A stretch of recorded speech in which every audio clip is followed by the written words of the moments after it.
A service of KIBMradio.com, the Internet's home for an all old-time radio.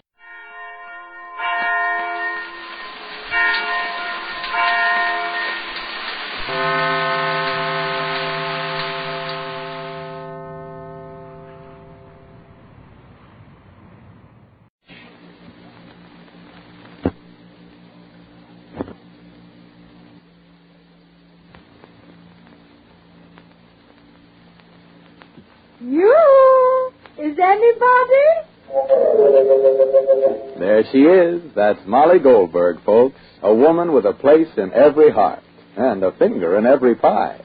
And now the makers of New Does, that new kind of soap for everything right down your wash line, bring you another visit with those good folks, the Goldbergs.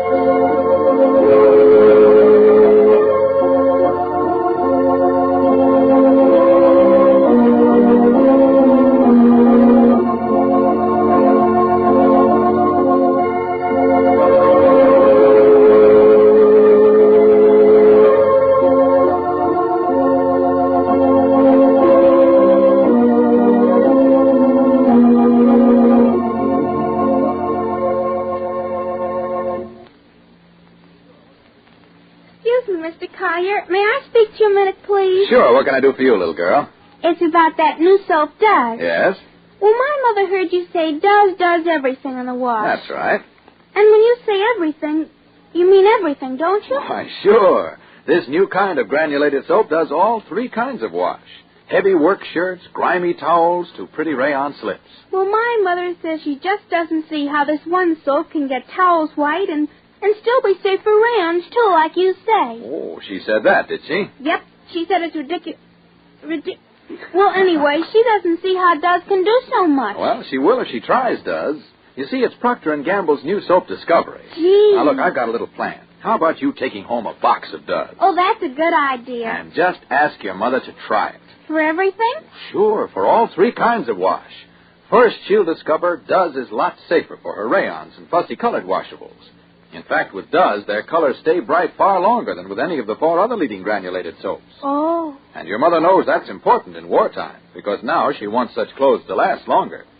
And then next, you notice when your mother washes your father's overalls in Does, she won't do any hard scrubbing, because no soap made gets clothes clean easier than Does. She'll like that. And third, wait till your mother sees how wonderfully white Does gets her sheets and towels. Oh, she's always complaining about her towels. Well, she won't complain when she sees how dazzling white Does does them.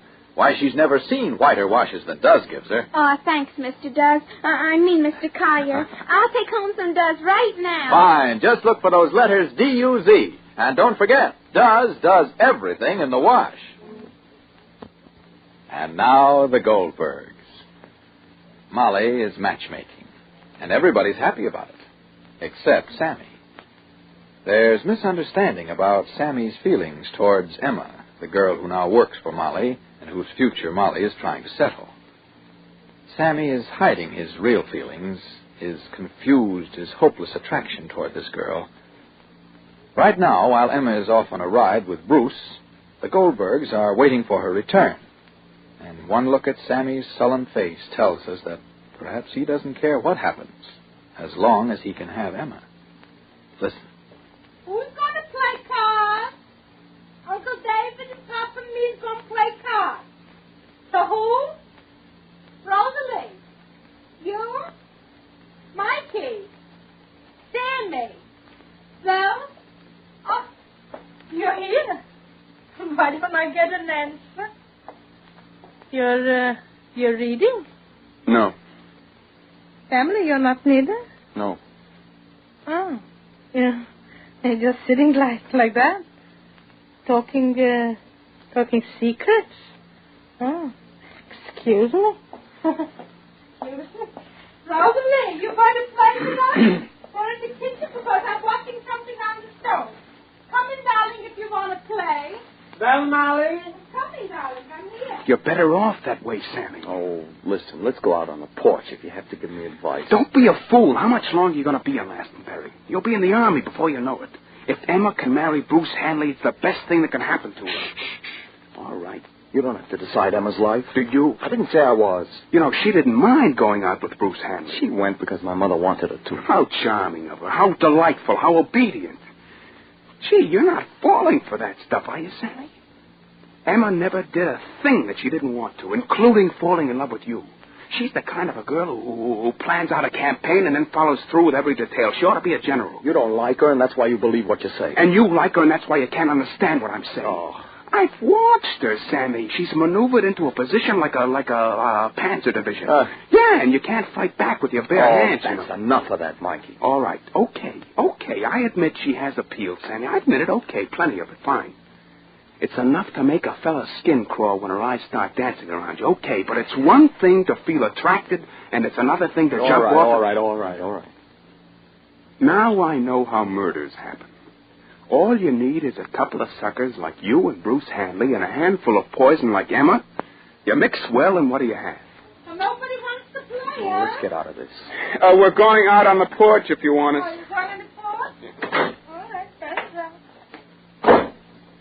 Rosalie. Yes, You want to play, Rosalie? no more. You don't want to play? So then go on the porch with the boys. They're talking. So talk too. Well, you laid out already, Molly. The cart is standing. All right, darling. You tackled the cards already, Zane? Yes. All right, darling. I'm coming in 1 minute. I can't find your specs, dear. So I'll do without them. Rosalie, why don't you go to the movies or bowling or something? That they won't move away from the house, Sammy or Mikey. Why not? They're waiting for Emma to come home from the ride. Well, they'll be all anxious. Emma won't like Bruce Hanley. How do you know?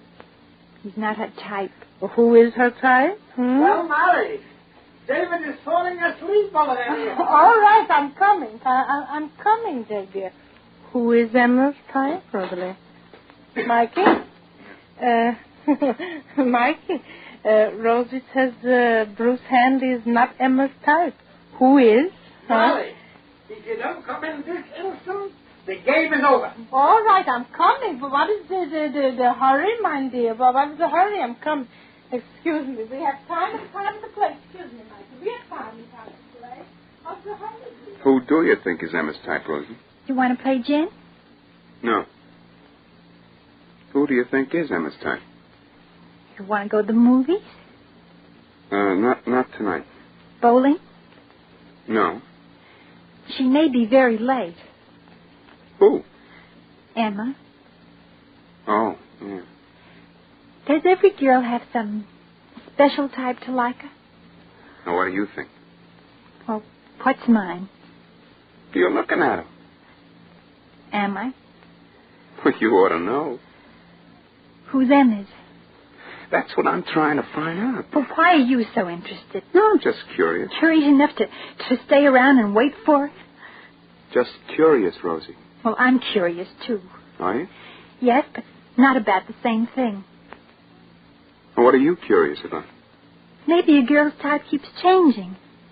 Maybe the wiser she gets, the more the type changes. Maybe. Maybe. Rosalie. Well, ask Sam if he saw Papa's specs. Ask him. What's the matter? Nothing. What's the matter, Mikey? Nothing. What's the matter, Rosalie? What's the matter? Sammy. Yeah? You didn't see Papa's specs, Sammy? No. Did you look? Did you ask me to look? If I'm asking for the specs, that means that... Please. Well, what's the matter, please? What is the matter, please? I don't know. I don't know, but everybody with such longitude faces. And everybody with such a letter to it. Just because Emma went with Bruce Hanley for a ride? I don't know. Did I commit such an unforgettable thing? Yes. Why? Because Bruce Hanley... Hanley? What do you mean Bruce Hanley? Because you don't like Emma. But Bruce Hanley wouldn't buy a cat in a bag, Sammy. Don't worry. If Bruce Hanley will see the things in Emma that you see, then he wouldn't marry her. Don't be afraid, Sammy. Just because you don't like Emma. Maybe it's possible that Bruce Hanley will see things you don't see. What I see in Emma. that she's a girl alone, lonesome, young, pretty, somebody that needs a little protection from a man, friendship from a man, and love also. Yes. Because you don't like Emma. What's that? You don't like Emma? Well, why not? Well, why not? What, why not? Nothing, Jay, darling, nothing. We're just conversing, backwards and forwards, nothing, darling. Come, Rosalie, come. You'll make the fourth hand we'll play here. Come. Come, dear. Keep it up, Sammy. It won't be long before your mother knows what's going on. If I have no objections to Mama making a match with Bruce and me, why should you object? All right, to me? Jay, darling. Do you want to take a walk? No. Just because you took a dislike to Emma? Please, come, we're playing. Let's go for a walk. I told you I don't want to go for a walk. Then go jump in the lake and cool off. Why don't Mikey think that Emma is so terrible? Only you. All right, Jay, please. Jay, sweet. All right. A lovely girl. What is Anything else is Emma. Jake, what's the Now, don't jake me. If Emma was a bad girl, you wouldn't be the only one to know it. There's nobody who has a quicker eye than your father. Good night. And your mother is not blind neither, Sammy. Of course, the Goldbergs are all wrong about Sammy's feelings toward Emma. It's not that she isn't good enough for Bruce Hanley, but that Sammy wants her for himself. Say, did you know that at last something's been done to bring dishwashing up to date? Yes, there's no more need to struggle with those old-fashioned halfway soaps. I mean bar soaps because they don't have real speed. And those tough granulated soaps because they fall short on safety for your hands. Well, the answer to such halfway soaps is new Does. Yes, that new kind of granulated soap for everything in your wash. And believe me, Does has everything for dishes, too. From whirlwind speed to extra gentleness for your hands. Notice how soft and smooth your hands feel after doing dishes with Does. Why, Does is far kinder to your hands than any of the 4 other leading granulated soaps. Yet Does speeds through dishes like a whirlwind. There's no hard scouring, not even to cut tough grease. Yes, Does has everything for dishes. Try it tonight, and let those busy suds tell you how different Does is. Be sure to listen to the next episode of The Goldbergs, written for you by Gertrude Berg. Sammy feels he has to make up his mind and speak openly about Emma. This is Clayton Collier wishing you good day for Procter & Gamble, makers of Does, the new kind of granulated soap for all 3 kinds of wash.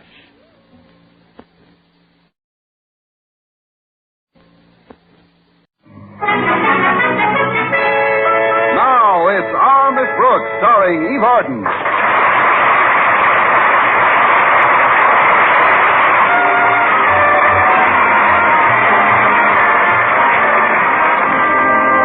Well, in the time she's been teaching English at Madison High School, Our Miss Brooks has been able to get along with almost all the members of the faculty. Her relationship with her principal, however, might best be described as catch as catch can. That's about it. And Mr. Conklin catches me whenever he can. But our principal's eccentricities seem mild indeed compared to the recent project instigated by the head of the Board of Education. It seems the board had hired a psychologist to determine the mental and emotional fitness of the teachers in our district. However, last Thursday morning, I had something else on my mind. Mr. Boynton said he had a surprise for me and had invited me along on his customary early morning walk in the park. It was beautiful at that time, and as we strolled along with the sun barely visible above the treetops, I sensed an element of romance in the air. Suddenly he stopped, tenderly took my hand in his, and in a voice tense with emotion said, Miss Brooks, look! A perfect specimen of the burrowing spade-foot toad.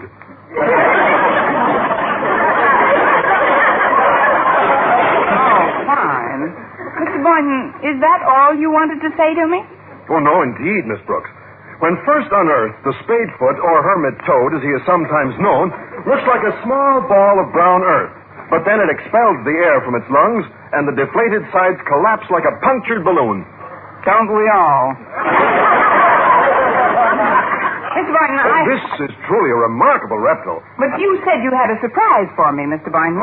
I have, Miss Brooks. I've written a play. What? It's for the kids at Madison. They needed one for their dramatic festival next month, so I decided to write it. What's the play about? Well, when I decided to write it, I asked myself one question. What was the one thing nearest and dearest to my heart? Yes, Mr. Boynton? Well, there was only one answer. So I wrote a play about animals.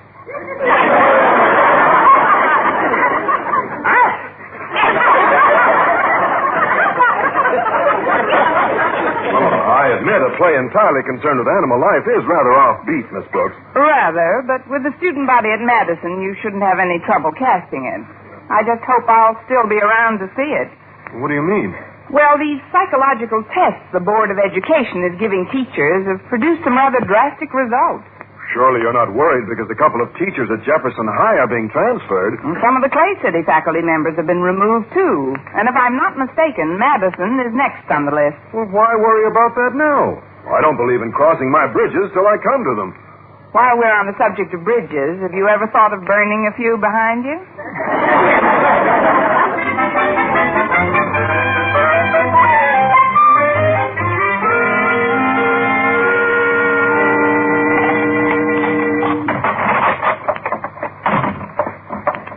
Mrs. Davis?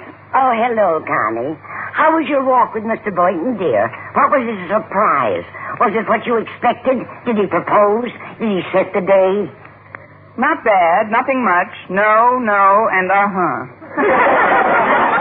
That was one of the best volleys we've ever had. Well, better luck next time. Did you ask him in for a bite? Oh, if he wouldn't bite in the park, he'd never... You mean breakfast? No, I didn't know if you'd have enough. Oh, I made enough breakfast for 4. Walter Denton's in the dinette already. Well, luckily, I'm not very hungry. What's Walter doing here so early? He said he wanted to talk to you. Go on in, Connie. I'll be along in a few minutes. All right. Greetings. Me friend of Tarzan. That's only me, Miss Brooks. Walter. I was just trying on this 8-head mask for my part in Mr. Boynton's play. Did I really frighten you much? Oh, that's all right. Who needs 5 years' growth? Are the other members of the cast wearing animal heads, too? Yes, ma'am. Oh, you'd swear Harriet Conklin was a living tigress and Stretch Snodgrass is a donkey. I know. What's he playing in the show? Oh, that's his part. Well, you'd better take that ape's head off before Mrs. Davis comes in. She's liable to pass out from the shot. It's on pretty tight, Miss Brooks, but I'll try to... Oh, too late. Here's your breakfast, Connie. I kept your eggs nice and warm. Thanks, Mrs. Davis. And how was your breakfast, Walter, dear? Fine, thanks. Well, don't you notice anything different about Walter today, Mrs. Davis? Come to think of it, I do.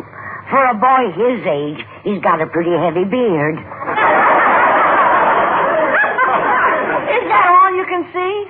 Well, you do seem rather sunburned. Yeah, I've got an ape's head on me, Mrs. Davis. Well, don't worry. Your marks will improve. Oh, he's wearing an ape's head mask, Mrs. Davis. It's for a play Mr. Boynton's written for the school. Well, isn't that interesting? But I'm afraid we're all out of bananas, dear. I'll go get you another glass of milk, though. Thanks, Mrs. Davis. What did you want to speak to me about, Walter?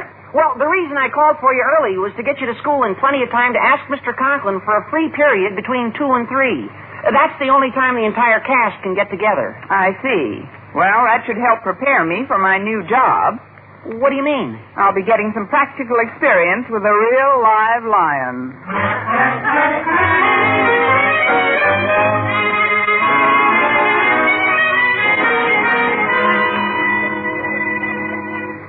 So, Mr. Conklin, we'll adopt the same procedure at Madison that I have used at other schools. That is, I shall test each teacher individually to judge his emotional and mental adequacy for his job. Very well, Mr. Gidney, but frankly, I'm not at all certain that I see the value in these tests. Mr. Stone, the head of the Board of Education, personally engaged me for this project, Mr. Conklin. These tests are invaluable. However, I've been a bit concerned by rumors that you recommended several teachers at Clay City for transfer. They're more than rumors, Mr. Conklin. I am simply trying to fit the square pegs into the square holes and the round pegs into the round holes. In other words, get rid of the dead wood. I see. But in getting rid of these wooden pegs, square holes. Dead square. Dead wood. Yes. Don't you think a mistake can be made?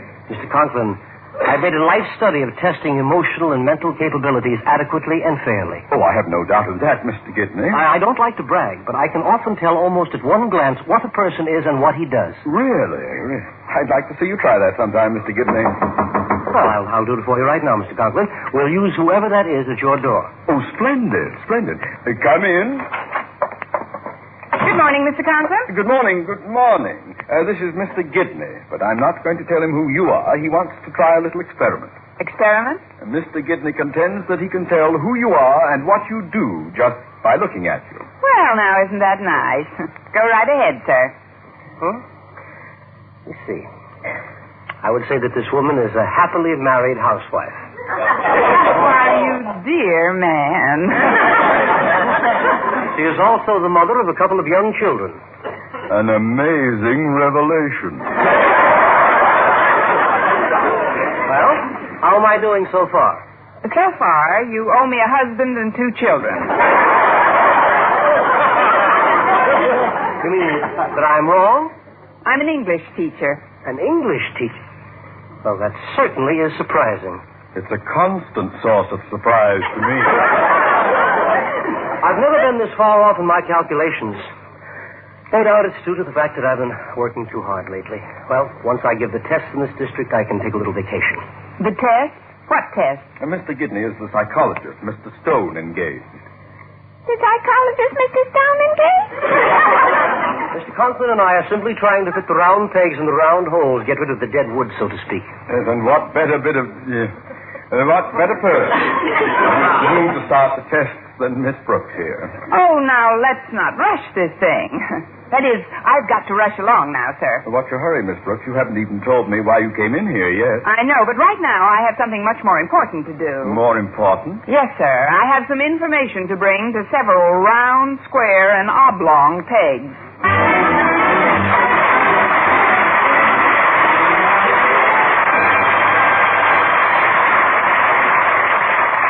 Do you remember a tune called Windfall?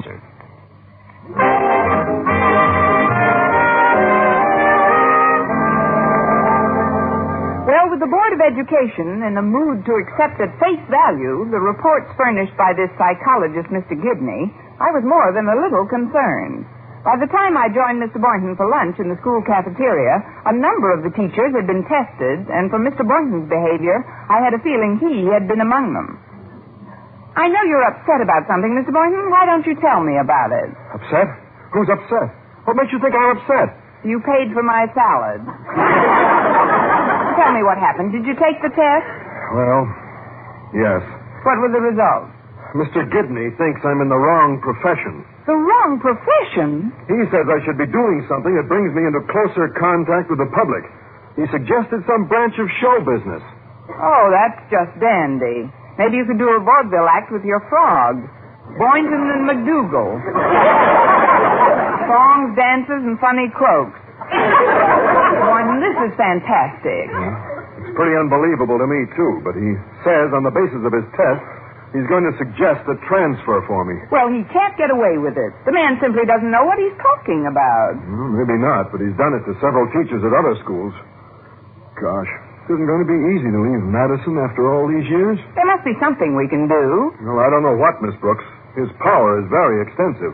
But he seems more unstable than any of the people he's testing. Hello, Miss Brooks. Hi, Mr. Boynton. Oh, hello, Walter. What's the latest? Well, after taking her psychological test, Mrs. Barr has been recommended for transfer, and she's one of the best music teachers we've ever had. What did Mr. Gidney recommend for her? That she try her hand at welding. Welding? Mr. Gidney is definitely operating with a minimum of marbles. I'm another of the teachers he recommended for transfer, Walter. You, Mr. Boynton? Oh, but he can't do this. He's taking the cream of an otherwise dubious crop. That present company accepted, of course, Miss Brooks. Hello, everyone. Well, how do you like this tiger's head on me? Oh, it's extremely lifelike, Harriet. Yes, for a minute I thought you were Miss Enright. Now, you might as well forget about that tiger's head, Harriet. In fact, it looks like we'll have to forget about the whole play. But why? Oh, I've taken Mr. Gidney's tests, and I've been recommended for transfer. What? Why, that's an outrage. We couldn't get along without you, Mr. Boynton. You're not just chomping your whiskers, Tabby. Why, there's no telling where this can end. Golly, Miss Brooks, Daddy said you're to be in his office at 3 for your test. Well, I'm not packing my bags yet. I just got an idea that may cancel all the effects of this psychological brainstorm right now. What kind of an idea? Well, first tell me, how many of those animal masks have you on hand, Mr. Boynton? Well, we've got a pigs, wolves, apes, tigress, and lion's head. Well, all we're going to need is the pig, wolf, and tigress. But, Miss Brooks, I don't get it. I'll explain. By his own admission, Mr. Gidney's been working very hard lately, and he's been under a great strain. Now, if I were taking the test, and 3 people in succession were to walk into Mr. Conklin's office looking like a pig, a wolf, and a tigress, and I didn't acknowledge anything unusual about their appearance... A great light is beginning to dawn. Get it? You want Mr. Gidney to think he's got bats in his belfry. Crazy mixed-up bats. If you can convince Mr. Conklin that Mr. Gidney's having upper story troubles, none of his reports will hold water. Miss Brooks, suppose Mr. Conklin discovers us and we're thrown out of school. Walter, if that happens, I know there's an opening for all 3 of you in the San Diego Zoo.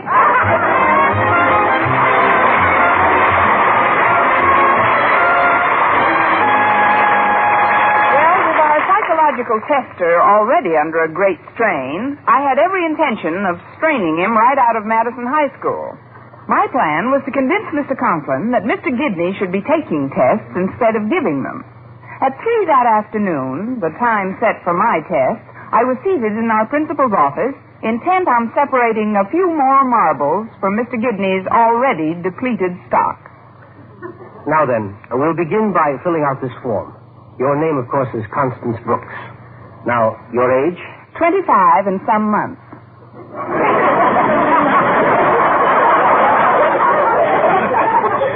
How many months? About 50. All right. Parents' names, please. Mommy and Daddy. I mean, what did they call each other? Oh, Snooky. Maybe that isn't important. Were you the only child? The only child who what? The only child in your parents' home? Well, yes, until I was 15. And then there was another child? No, I grew up.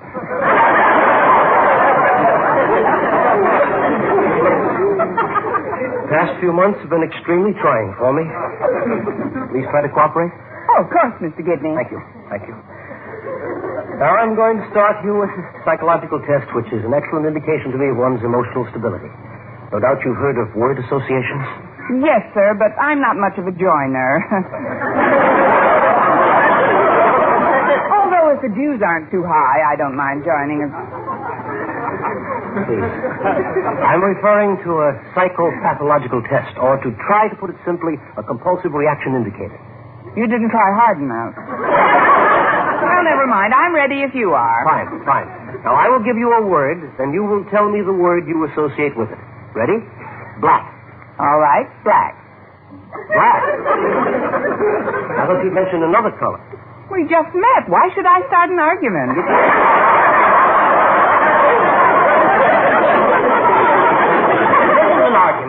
isn't an argument at all. It's a test. It's a simple test. If I said boy, you'd say girl. Now, do you understand? Oh, I think so. All right. Chair. Thanks, I've got one.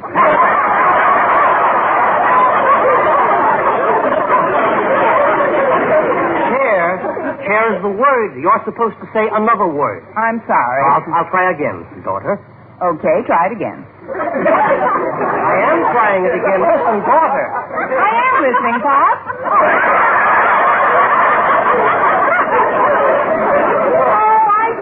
Daughter is the word. What word does it suggest to you? Son. At last. Now you've grasped the fundamentals. Oh, have I? Well. Now, are you ready? Yes, sir. Good. Bad. That isn't the word.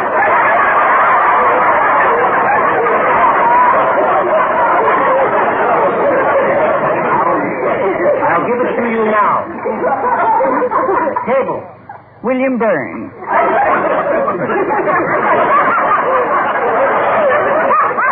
William Burns? Well, what is his connection with table? At the last party we were on, he wound up under one.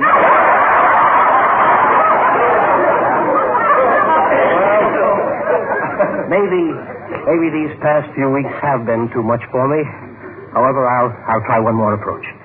This is the psycho quiz used by many of my contemporaries. Now, Miss Brooks, if you had your choice, which of all of the animals in the world would you rather be? Animals? Let's see. Oh, that's easy. I'd rather be a turtle. Turtle? Why? Because I like to dance.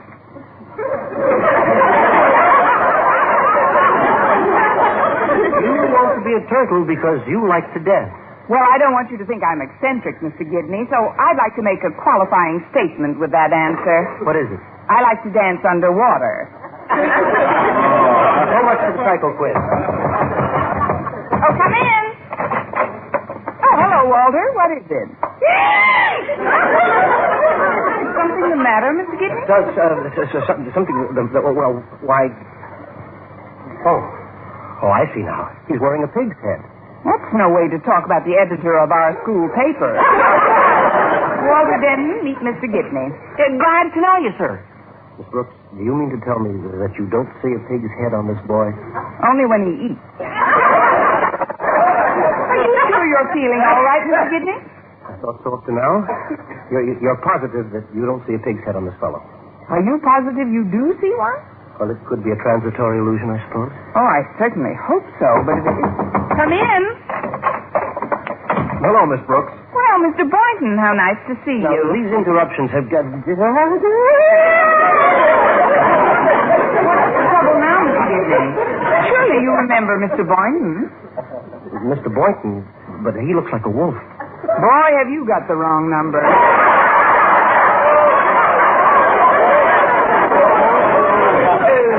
He looks perfectly normal to me. You mean that is not a wolf's head he's got on? Mr. Gibney, have you been nipping at our elderberry bush? Walter, do you see a wolf's head on Mr. Boynton? That's ridiculous. How nutty can you get? I don't know, but Mr. Gibney is nudging a fruitcake. I'm afraid the strain you've been under is affecting your nervous system, sir. But I've never had any symptoms like this before. Crawl in. Come in. Hi, folks. Well, it's Harriet Conklin. Harriet.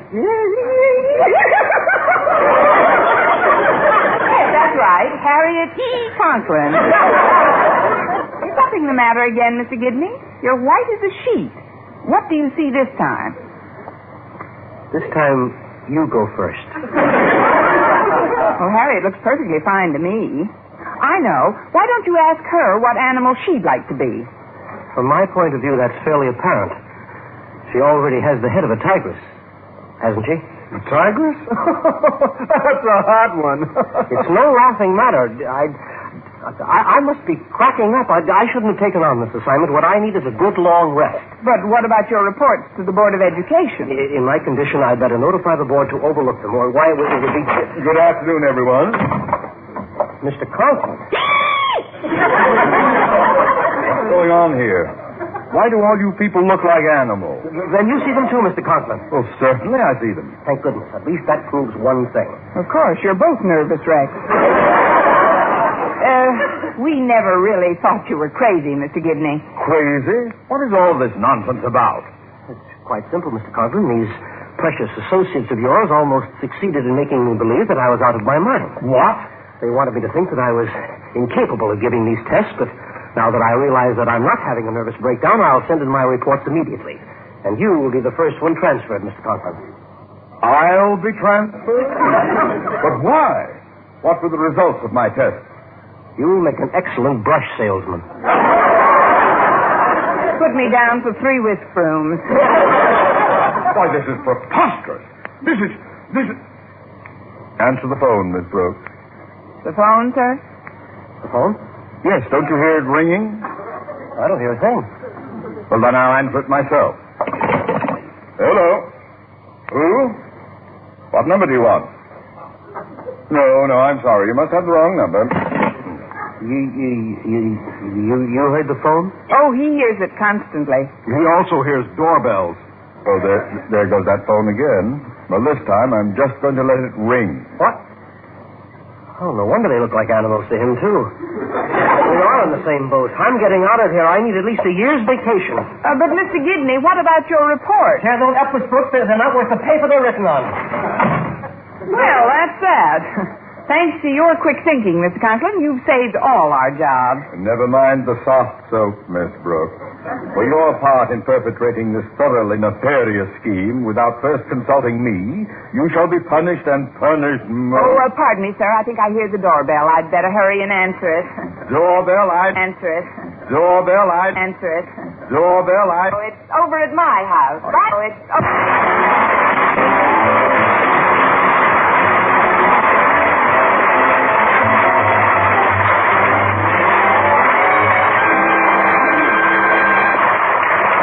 Here's the star of our show, Eve Arden. Sometimes I think I'd rather be a spade-foot toad and sink right out of sight, leaving such headaches as Mr. Gidney far behind. On the Cloak, starring Eve Arden, Frank Clark, is produced and directed by Larry Burns, written by Arthur Olsberg and Al Lewis, with the music of Bud Gluskin. Mr. Conklin was played by Gail Gordon. Others in tonight's cast were Jane Morgan, Dick Crenna, Bob Rockwell, Gloria McMillan, and Bob Sweeney.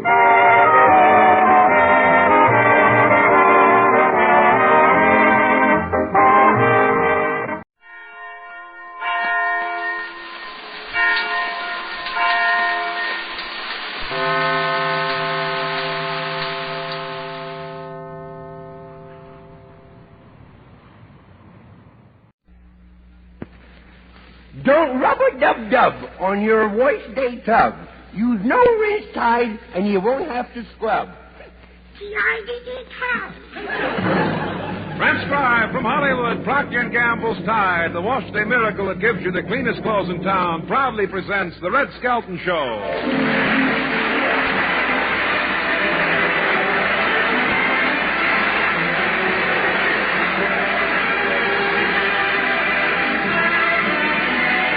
With Red Skelton, Dave Rose and his orchestra, Lorene Tuttle, Pat McGeehan, and Dick Ryan will be me, Rod O'Connor.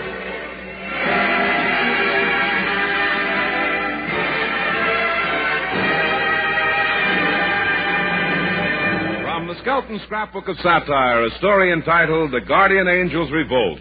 And it stars as Junior, the mean little kid, MGM's clown, Red Skelton.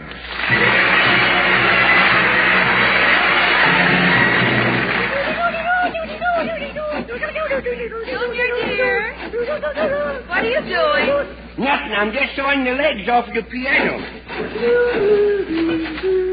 What did you say you were doing? I'm sawing the legs off the piano. Oh. Goodness, these constant interruptions I get. Oh, I'm sorry I disturbed you, dear. You could be. Junior! You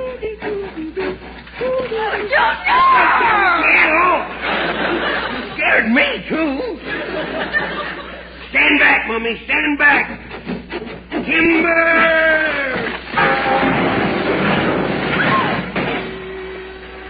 The jackpot.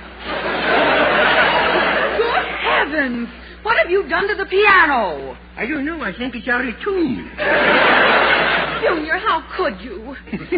Oh, I've had enough. You come here to me. No. Now, I've had 3 spankings already today. One more and I'll be due for a retread. When I get through with you, there won't be anything left to retread. Oh, there goes the phone. Good. It's probably your father asking to bring a friend home for dinner.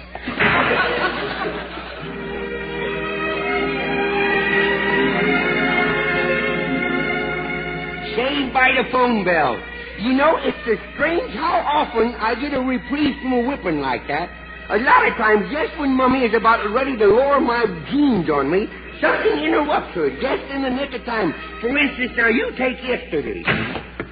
Yoo-hoo, Mummy. Junior, how on earth did you get all that mud on your clothes? And your shirt torn? And a black eye? Well, you know that new little girl with those long curls that moved across the street? Mm-hmm. Well, I walked up to her and I says, "Hello, honeysuckle baby doll." And she did all that to you? She turned out to be a widow boy. I was never so embarrassed in all my life. And all these weeks I've been buying her chocolate sodas. You march right into the bathroom and get washed up. Okay. I'll get you a clean shirt. Long sleeve or short sleeve? What difference does it make? Well, I gotta know how high to wash. No sense in wasting water, you know. Oh, Junior, I've had enough of your sauciness. Hand me that hairbrush and get over my lap. Wait a minute. Do I smell something burning?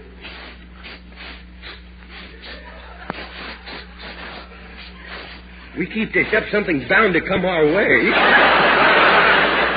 That burning is coming from the kitchen. It's the pie in the oven. Run, kid, oh, run. dear, my beautiful pie! Good. Gee, another narrow escape. Boy, I don't know how I got saved from that whipping. I guess it's just me lucky stars. Not your lucky stars, Junior. Thank me. Where'd you come from? How come you dressed in a white robe? Did you just step out of a shower or something? Look, if you's a bill collector, there's nothing left to shed off. I'm not a bill collector. I'm your guardian angel. His guardian angel? Uh-huh. I don't believe it. Where's your wings? Well, guardian angels don't have wings anymore, Junior. Oh, jet propellers, huh? How long have you been here, guardian angel? All the time. Oh? I'm on a 24-hour shift. You take up all of my time. Really? I was assigned to you on your birthday. No kidding. The first day on Earth. Where? I guess they figured I was expendable. Yeah. You mean I was a mean little kid the day I was born? Yes. You didn't waste any time in showing off your explosive talents either. The stork that delivered you wound up with 2 black eyes. I gave them to him? No, your mother did.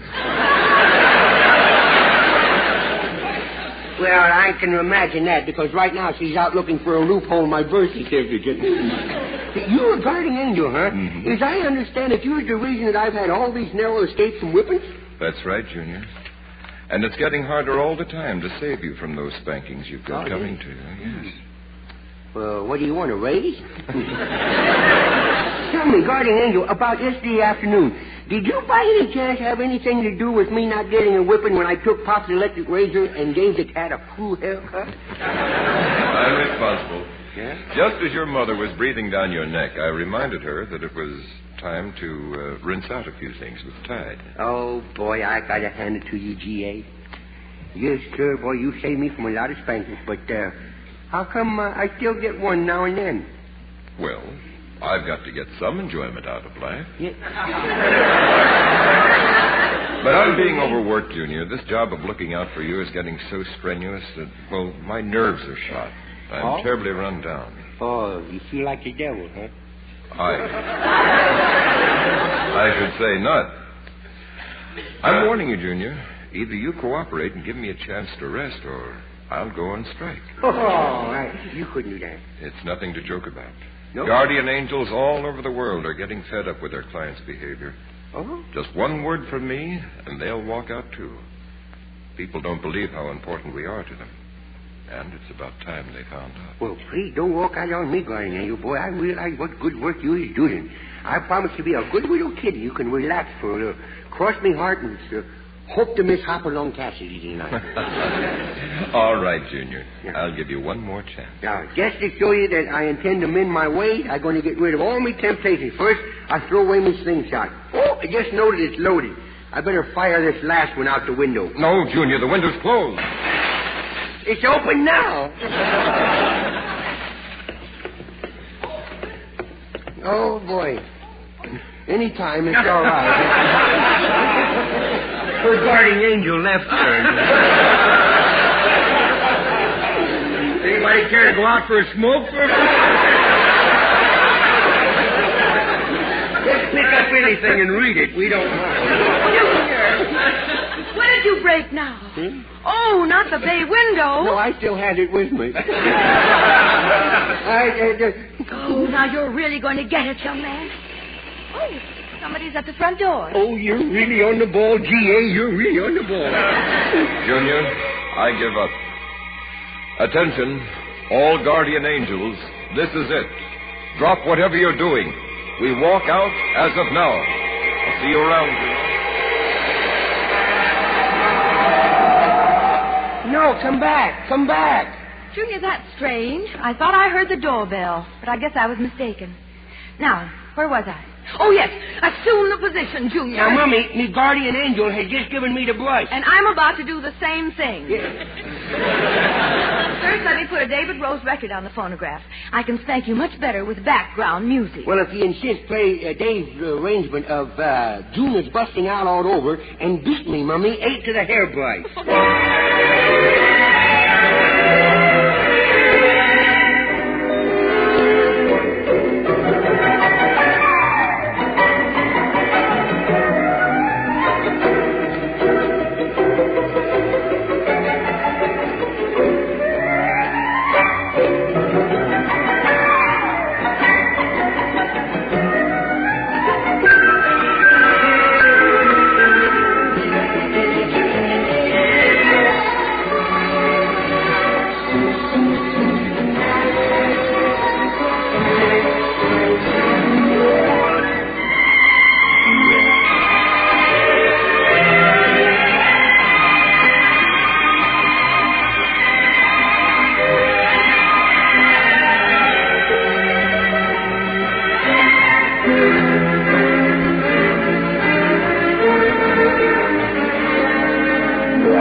The cleanest wash in town, from work clothes right to undies. It sparkles so you simply know it's Tide I use on Mondays.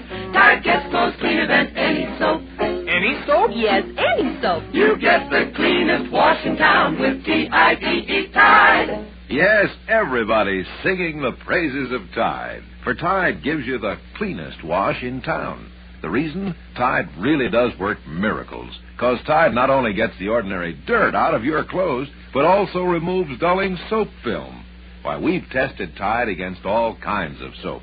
And every time we prove the same thing. Tide gets clothes cleaner than any other washing product sold throughout America. But millions of you women prove that for yourselves, washing and rinsing your own clothes.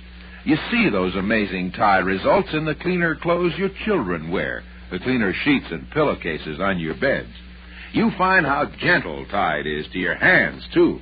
Next wash day, wash your clothes in Tide, and you'll get the cleanest wash in town. Tide gets clothes cleaner than any soap. Any soap? Yes, any soap. You get the cleanest wash in town with T-I-D-E, Tide. T-I-D-E, Tide. T-I-D-E, Tide.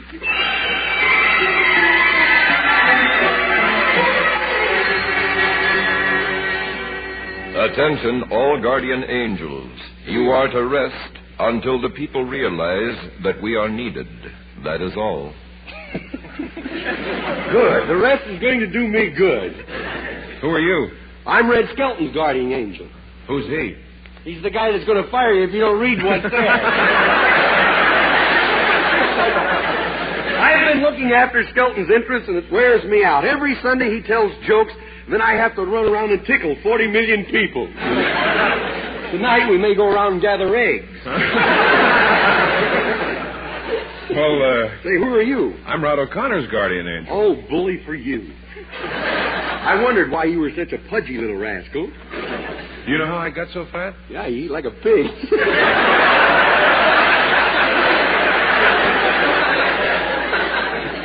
No.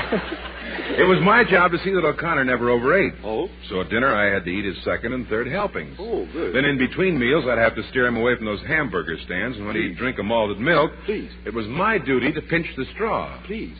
And I'd have to eat the whipped cream off all the ice cream sundaes. Let's not get sickening about that. So you were that close to him? Mm-hmm. Why, if his girdle ever broke, you could have been trapped in a landslide. Only had 3 landslides there. Well, that happened once. Yeah? That's how I got this dent in my halo. Yeah. I'll take yours, you take mine. I like what you got penciled in better. Hey, look at that poor fellow they're bringing in on the stretcher. Oh? Is that Cauliflower McPug's guardian angel? No, that's Joe Stylene's. He's knocked himself out, beating his head against the iron curtain. Hey, who's the one wearing the sombrero? Oh, he just got back from Mexico. He's O'Dwyer's guarding angel. Look at the one running around with his hands up in the air with that Tammany Hall sweatshirt on. That's Frank Costello's boy. Don't talk so loud. Milton Berle's guardian angel is taking down everything we say. Yes, even the clouds have ears. Oh, look. Here comes Willie Lump Lump's guardian angel. Howdy, fellas. Well, what are you so sad about? Oh, I feel bad about leaving Willie all alone, unprotected. I wonder what he's doing down there without me.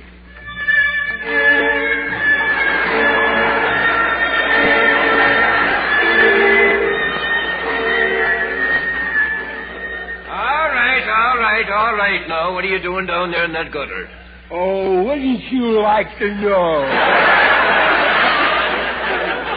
I beg your pardon, officer. I thought you was the street cleaner. He usually tucks me in at this hour, you know. Don't you know that you can't sleep in the gutter? No, not with all these interruptions, no. No sooner do I doze off than a big wagon goes by and sprinkles water all over me. Then another one comes by and brushes me off. Do you know that I am sopping wet right now? The way I'm talking, you better back up or you will be too. I'm so wet right now, I'm liable to catch my death of sober. All right. Now, what's your name? My name is Willie Lump Lump.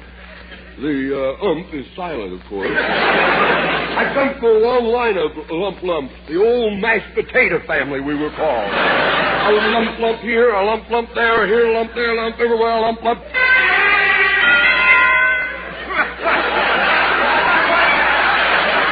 Well, let's not overdo it. Look here, Limp Limp. The name is Lump Lump. I got it written right here on my subpoena here. Tell me, if you want to sleep, why don't you go home? I am afraid to go home. Ever since my guardian angel deserted me, I don't dare to go home now because I love life and I love to live. Old lump lumps never die. We just pass out.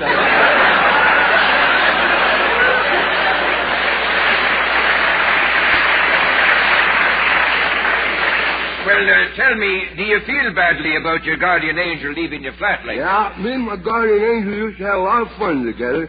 Since he left, my life has just not been the same. At 9:45 this morning, he walked out on me, and at 9:46, my mother-in-law walked in on me. Well, is that bad? Well, let's put it this way. I'd rather have a cyanide pill. Then at 9:47, my darling bloodthirsty wife happened to smell Hadacol on my breath, and she laughed. My, that is too bad. Well, that's a matter of opinion, of course. Pardon me, I believe I'm catching cold. Look, Lump Lump. The name's Limp Limp. Oh. All right, now, get up out of there before I drag you. Take your hands off of my coat. Now, I am a respectable citizen. I am a tax-paying citizen. I'm a half-naked citizen. I'm warning you, Willie. In just a minute, I'm going to run you in. I am in no condition to run. You'll have to crawl me in. Okay, I'll go home. But look, if you happen to see a guardian angel running around looks like me, will you tell him I'm looking for him? Yes, I'll tell him. I am catching cold.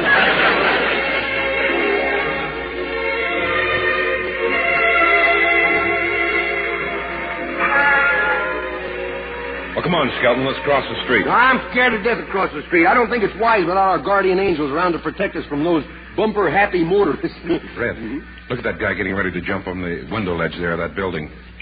Why, it's Clem Cadiddlehop. Yep, here I am.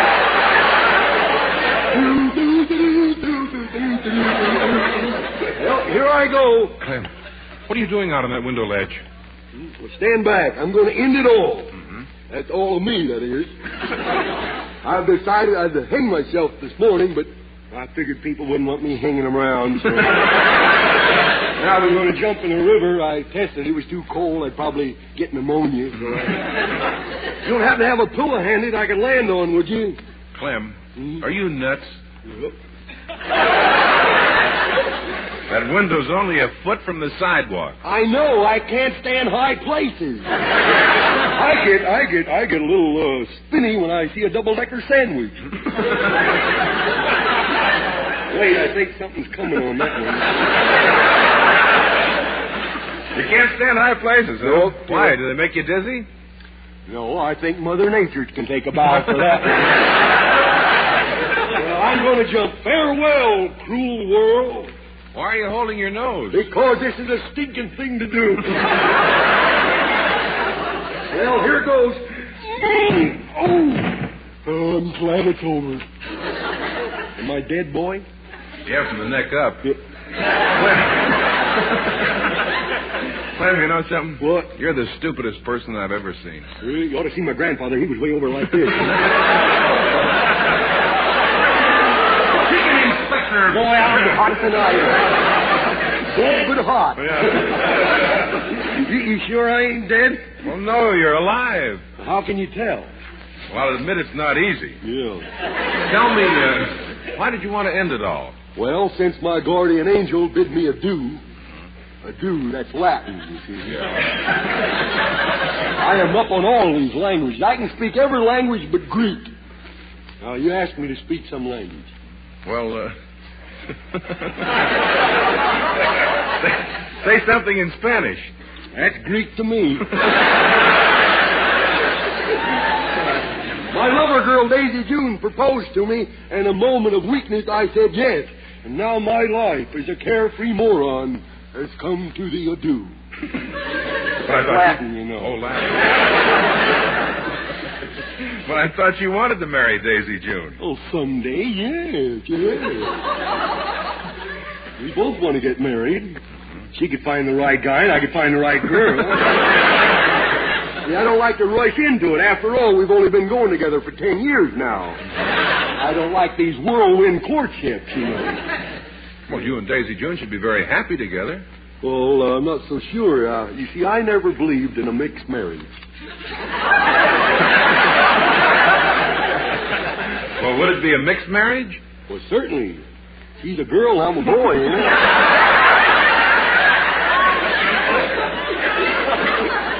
At least I think she's a girl.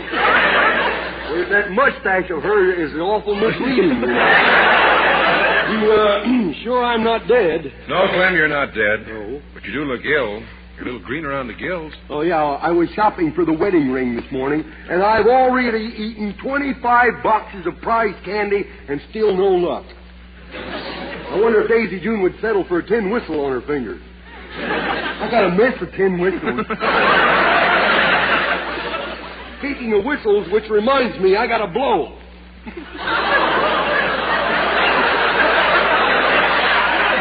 Boy, if I ain't dead, there's something around here, is.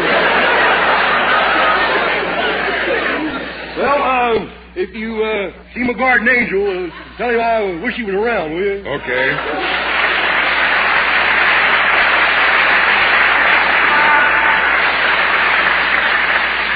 You know, everyone is really lost without their guardian angel. Yeah. If they don't come back, we'll all be hearing bells and birds. You said it because Dave Roseney's orchestra is going to play Bells and Birds.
I certainly hate to wash dishes. That greasy water. Ugh. Then you're gonna really love Tide, because there's no greasy water when you use Tide in your dishpan.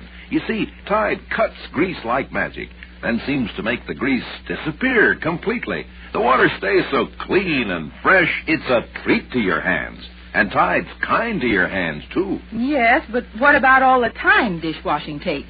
I hate that part, too. Then you're gonna love Tide for the time it saves you. You see, Tide lets you wash dishes without wiping. Rinse them, let them drain dry, and, lady, they're clean. Actually cleaner than any soap will get them.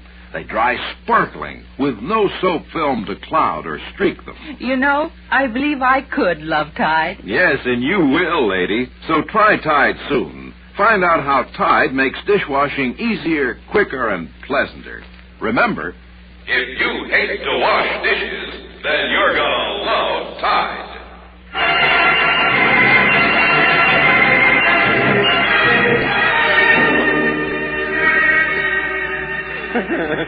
Was that a sound effect or part of the music? Say, I like that number that Dave Rose played, that Birds and Bells. Mm-hmm. Come on, let's go to the music store and see if we can buy a recording of it. Maybe you could buy some records of that Tide commercial, too. I wonder if they have it by Margaret.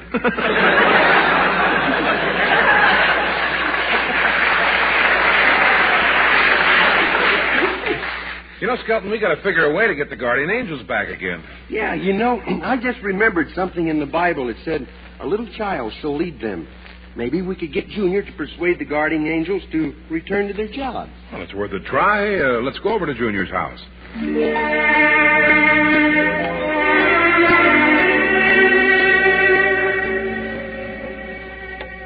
So you see, Lorraine, I thought maybe if Junior could persuade his guardian angel to come back, then all the angels would return. Well, you're a little late.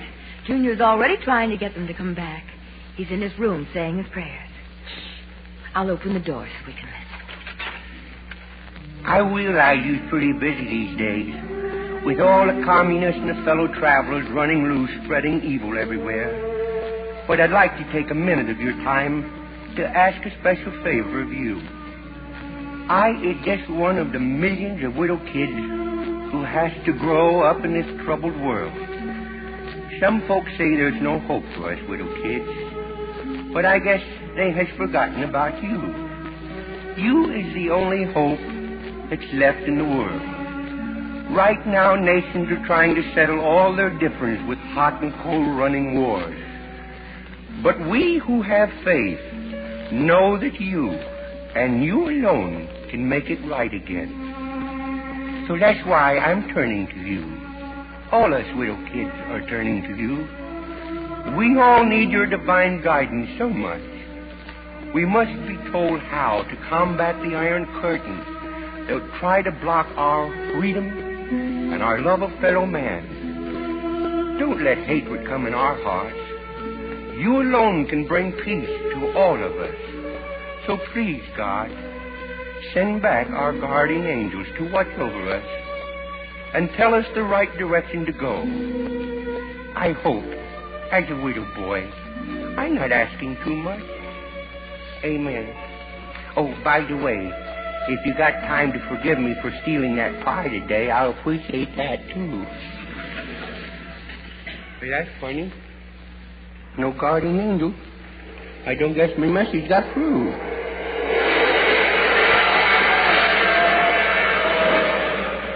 My, you're impatient, Junior. I came as fast as I could. My guardian angel, you is back. Oh, boy, am I glad to see you. Yes, Junior, we all came back. We returned because we decided that although the world is a pretty sorry mess, there are still enough decent people left in it to make it worth saving. Us kids think that, too. That's good. Now, how about crawling back into your bed and getting some sleep? Okay. You know, I was just talking to you, boy. Were you? Yeah. Oh, that's a good girl. Here, let me tuck you in. There you are. Thank you, my guardian angel. See, I'm so happy you was back. And I bet all the widow kids are. And thank you, too, God.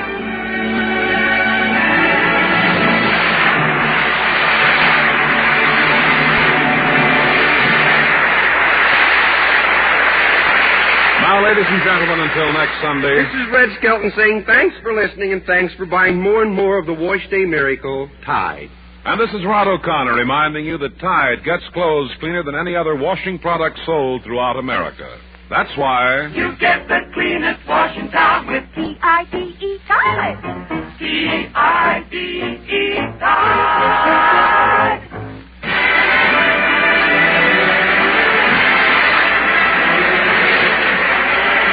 Join us again next Sunday for the Red Skelton Show. Red Skelton has heard of this program through the courtesy of Metro-Goldwyn-Mayer. This is the copyrighted feature transcribed from Hollywood.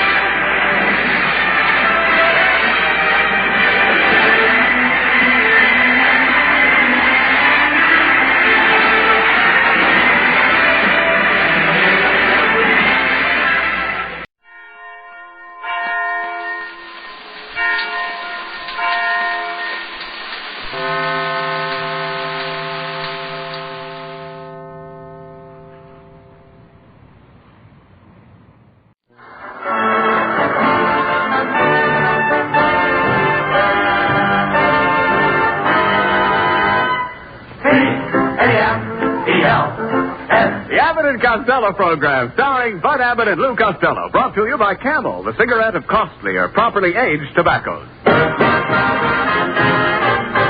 Abbott and Costello program, with the modern rhythm of Will Osborne's orchestra, Iris Adrian, our singing star Connie Haynes, and spotlighting that chunky, chubby little cherub who, when caught asking a neighbor lady to take her shoes off because his Uncle Artie Stebbins said she had crow's feet, calmly said, I'm a bad boy.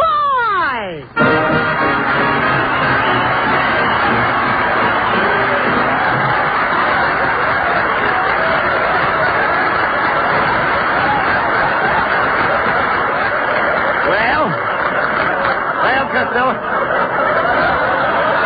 where have you been? Why weren't you here fixing up the house for the party tonight? Oh, hey, Abbott, I had to get down to jail to get my landlady out. You know, Mrs. Satchel Puss? Yeah. I had to get her out on bail. What do you mean? She got arrested for shoplifting. They finally caught her. I thought she was too smart to get caught. Well, she made a mistake. She stole an alarm clock and hid it in her bustle. Well, how did they catch her? Her bustle went off at 1/4 of 8. Never mind your landlady. Did you send out the invitations for the party? Oh, yeah. I got them right here. Look what it says. What is it? Lou Costello invites you to a Christmas party to be held in his home, B-A-P-O-B. B-A-P-O-B? Yep. You mean RSVP? Oh, no, I mean B-A-P-O-B. Bring a pound of butter. Oh, boy, what a party I'm going to have. My Aunt May will bring her cranberry sauce. That's her specialty. Aunt Catherine will bring her plum pudding. That's her specialty. And Aunt Eva will bring her 14 children. That's a nice family. Yeah.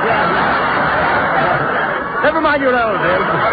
Look, forget about your relatives for a minute, Lou. Yeah. Did you remember to get souvenirs for everybody? Oh, souvenirs. Yes. Yeah, I'm having favors for the girls. At 12 o'clock, I'm going to turn the lights off. Oh, yeah. Any favors for the men? What do you call turning the lights off? Look, Costello, who did you invite besides your relatives? Oh, a lot of movie stars. And I invited Lana Turner. And she kissed me. Lana Turner kissed you? The smoke isn't coming out of my ears for nothing. Look, Costello, how about the tree? Did you get a tree? Did you get a tree? Oh, did I get a tree? Yeah. I got the biggest Christmas tree you ever saw. Well, I just got through putting it in the living room. You did? What a tree! It's 6 feet higher than the ceiling. Well, it's a shame to have to cut the top off. That's the way I felt about it, too. Oh, sure. So I cut a hole in the ceiling. You cut a hole in the ceiling of our living room? Yeah, this will be the first Christmas we ever had a tree in our bathroom. Look, Spencer, look. What kind of a tree did you get? Is it a fir? Oh, yes, it's one of those... What did you say? I said, did you get a fir? No, I got a tree. Stop this silliness. I want to see your fur. See my fur? Certainly. What am I, a silver fox? No. I'm not talking about fur, F-U-R. The fur I mean has an eye in it. Oh, the fur has an eye in it? Yes. Just one eye? Certainly there's just one eye in fur. Must be I, J. Fox. No, look. Stand still when I'm talking to you. Yes, sir. I'm talking about a fir tree. Now, will you quit talking about the fur with you in it? You doesn't belong in the kind of fur I'm talking about. I doesn't belong in that kind of fur? Oh, yes, I belongs in it, but you doesn't. Why should you belong in fur if I doesn't? I happen to look better in fur than you do. I'm prettier than you. I'm cuter than you. You bad boy. No remarks, no remarks. You bad boy. Never mind. I'm trying to find out what kind of a Christmas tree you got. Look, wait a minute. Here, I've got it. What kind of bark did it have? What kind of bark? Yes. Didn't you notice the tree's bark? No, I have my earmuffs on. No. Bark. Oh, bark. Yes. No. Costello, the bark of the tree is the outer coat. Did the tree have a rough coat? No, but the girl who sold it to me had on a smooth sweater. No. No time for singing, please. The bark is the coat. Yeah. You find on the trunk of a fir tree. A tree has a trunk? Oh, of course. That must be where he keeps his coat and fur. No, Costello. I'm going to try to explain it to you. Now, all Christmas trees belong to the pine family. Oh, no, they don't. Oh, This yes. Christmas tree belongs to me, brother. No, wait a minute. Let the Pine family get their own tree. Forget the pine family, Costello. I don't think you know anything about trees. Who don't? You don't. I do. I raise my own trees. Did you seed them yourself? Did I see them? Yes, I asked you, did you seed your own trees? Yes, I seed them every day. I seed them this morning. I seed them last night. You can come over and seed them anytime you want. How can I seed them when you seeded them first? Look, Abbott, what have I got in front of my house? Trees. Did you seed them? No. Did I seed them? Yes. In other words, you looked at my trees, but you didn't seed them. That's right. Let me smell your breath. I don't know why I spent time with you. I was trying to tell you about the pine tree. We get tar from pines. We get what? Tar. Haven't you ever heard of pine tar? No, but I heard of a tree tar. Tree tar? Yeah, clang, clang, clang went the tree tar. Clang, clang, clang went the tree tar.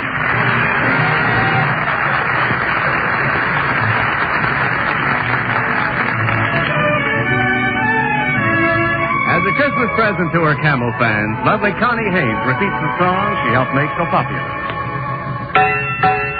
With my high starched collar and my high top shoes and my hair high up on my head, I went to lose a jolly hour upon the trolley and lost my heart instead.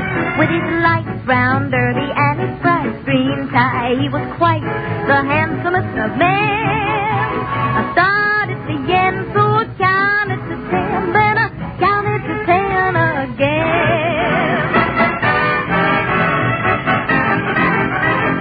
Clang, clang, clang went the trolley. Ding, ding, ding went the bell. Zing, zing, zing went my heartstrings. For the moment I saw him, I fell. Chug, chug, chug went the motor. Bump, bump, bump went the brake. Thump, thump, thump went my heartstrings. When he smiled, I feel the car shake. He tipped his hat and took a seat. He said he hoped he hadn't stepped upon my feet. He asked my name, I held my breath. I couldn't speak because it scared me half to death. Buzz, buzz, buzz went the buzzer. Flop, flop, flop went the wheel. Stop, stop, stop went my heartstrings. As he started to leave, I took hold of his sleeve with my hand. And as if it were planned, he stayed on with me. And it was grand just to stand with his hand holding mine to the end of the line.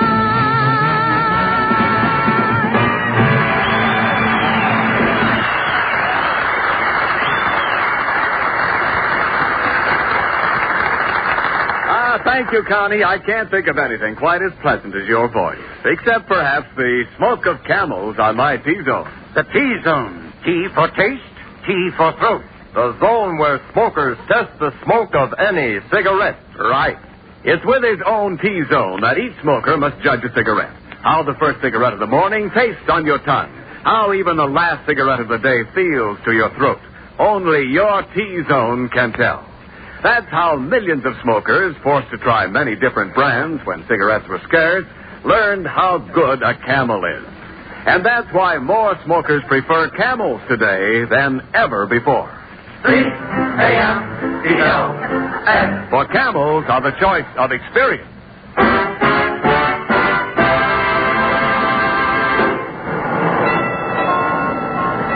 Costello, what did we have to come downtown for? Oh, I gotta get some more spaghetti, Abbott, so I can finish trimming my Christmas tree.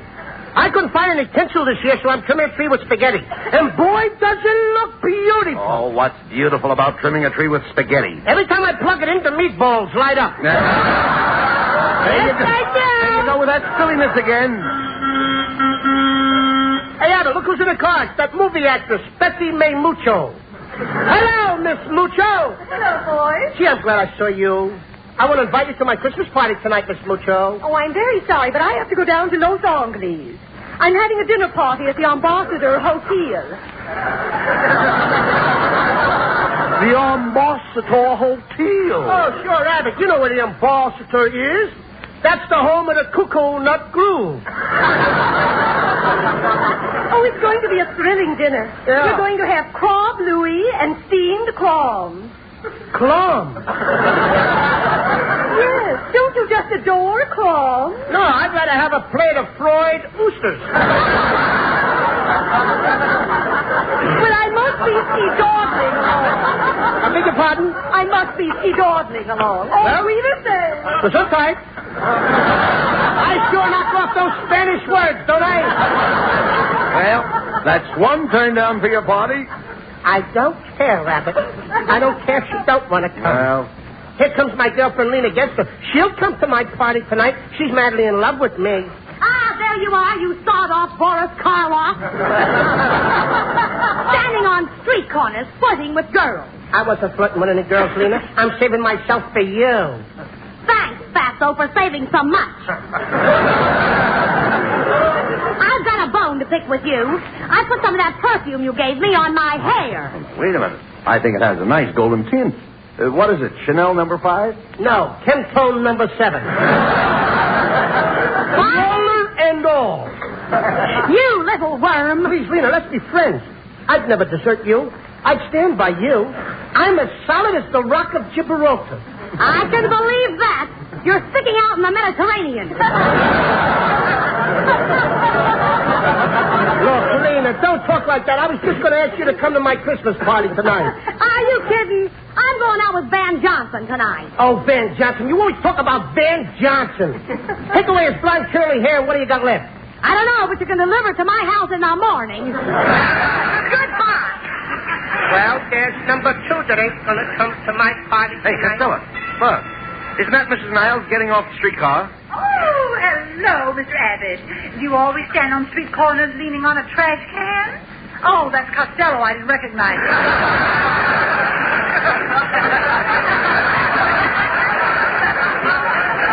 He looks like the third day of the lost weekend. You know, I wish you hadn't said that, Mrs. Niles.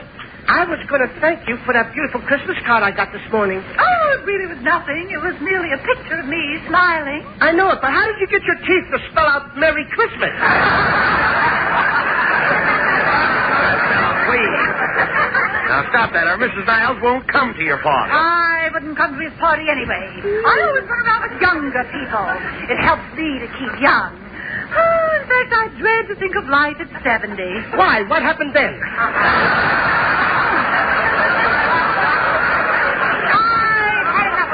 Goodbye. Well, it looks like you're not going to have any party. That's the third turn down you've had. I don't care, Rabbit. Let's go home. I'm going to call up some of my other friends. I'll get somebody to come. Here, come on, let's grab this cab. Cabbies, drive us to North Hollywood. North Hollywood? What's the matter with Glendale? There's nothing wrong with Glendale. I don't live there. Oh, Glendale ain't good enough for you, huh? Go on, Costello. Say it. Glendale is a one-horse town. Glendale ain't a one-horse town. Oh, then why did I lose my job with the city street department? Go on. God, don't stand there. Say it. Tell people I'm not a citizen of Glendale. Go on, say I never even voted. You voted. You voted. You voted. 3 times, huh? Go on, I got paid when I voted. Melonhead, you didn't get a cent for voting. Oh, the $6 they gave me was for a dog life. Oh, now I'm a dog, huh? Tell everybody I'm a dog. Throw me a piece of liver. I wouldn't throw you my liver. What's the matter with your liver? All right, you tell me what's wrong with my liver. Get a load of this punk. Now, he wants me to go to school for 4 years, study day and night to be a doctor, just so I can tell him what's wrong with his liver. Melonhead, I don't want you to go to school. Oh, you want me to be a moron like you? Please, fellows, this is the Christmas season. Remember, peace on earth. Yeah, Melonhead, why do you have to pick on me like this? Yes, Melonhead. Haven't you ever heard of the expression, turn the other cheek? Boys, you're right. I feel sorry for everything I said here tonight, and I'd like to turn the other cheek so I can feel the humility. Costello, will you please slap me? You mean that? Yes. You mean... Oh, I slapped you before I should, didn't I? Okay. Now, slap the other cheek. Here. Are you kidding? No. Yeah. Thanks, Costello. You know, nobody would ever believe that Melonhead would turn the other cheek. Costello? Yeah. Will you please write down on this paper here that I did? Oh, sure. I, Lou Costello, slapped Melonhead on both cheeks. There you are. I suppose you're going to show this to all your friends. No. I'm going to show it to my lawyer. I'll sue you for assault. I'll sue you for battery. Get me a lawyer. Get me a judge and a jury. I'll fix you. Get me out of here!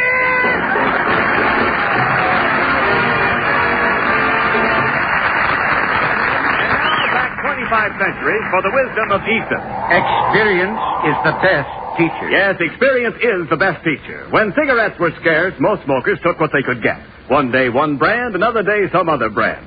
What did that experience teach? Well, actions speak louder than words. Yes, actions speak louder than words. The actions of smokers today speak louder than any words about any cigarette. For after more experience with different brands than ever before, more smokers are asking for Camels than ever before. C-A-M-E-L-S. Camels are the choice, for experience is the best teacher. Jingle bell, jingle bell, jingle all the way. Oh, what fun it is to ride in a one-horse open sleigh. Oh, jingle bell, jingle all the way. Oh, what fun it is to ride in a... Well, Costello, it's 12 midnight. Not a soul has shown up for your party. I can't understand it. I don't know. Nobody showed up for my party at all. I thought my girlfriend Lena would surely show up. Yes. It's a shame that you aren't going to get to kiss her under the mistletoe. The what? The mistletoe. Didn't you ever kiss a girl under the mistletoe? No, I always kiss him under the nose. Well, it looks like nobody's going to kiss you tonight. Yes, Abbott. All my friends have deserted me. I'm just a failure. Ah, no, you're not, Costello. You're a big success. No, Abbott, I'm just a complete flop. No, you're not, Costello. You're a great guy. Now. No, Abbott, I'm just a sort-off, little, ugly-looking dope. Well, don't stand there. Argue with me. Oh, stop this, Costello, please. I'm going to bed, Abbott. Good night. Wait a minute. Aren't you going to hang up your stocking? No. Santa Claus won't even come here. No, that's wrong, Costello. Santa Claus loves everybody. He doesn't love me, Abbott. He don't. Santa Claus has never come to my house on Christmas since I was 7 years old. I was a smart-aleck little kid in those days, just like some boys and girls are today. I went around saying I didn't believe in Santa Claus. If a kid come up and said he believed in Santa Claus, I used to say, you're nothing but a sissy. There ain't no Santa Claus. That's your father. But now I realize how wrong I was. I want to tell all the little boys and girls what happened to me. Let's all be children again. Let me take you back to Christmas Eve some 20 years ago. I'd been out all day playing with my friends Chowderhead Abbott and Skinny Niles. It was a beautiful Christmas Eve. Snow was falling, and you could see the lights on the Christmas trees and all the houses. I'm dreaming of a white Christmas, just like the one we used to know.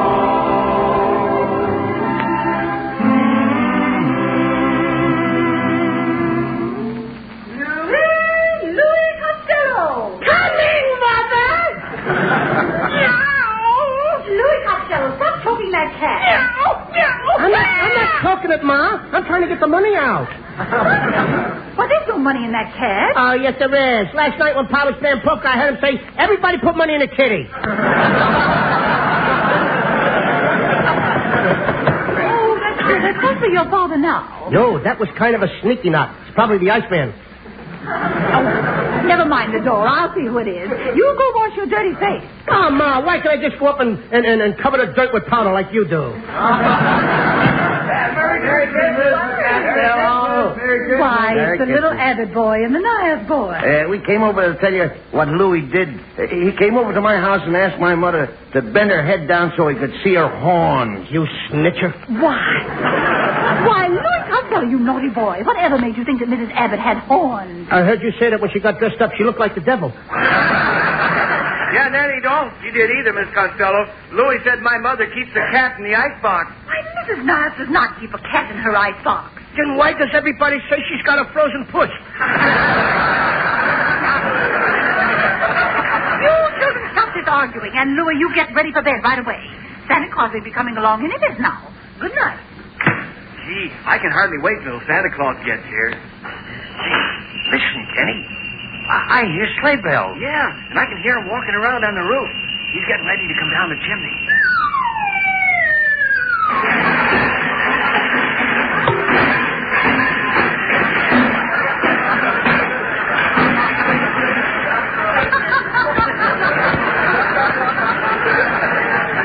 Who built that fire in the fireplace?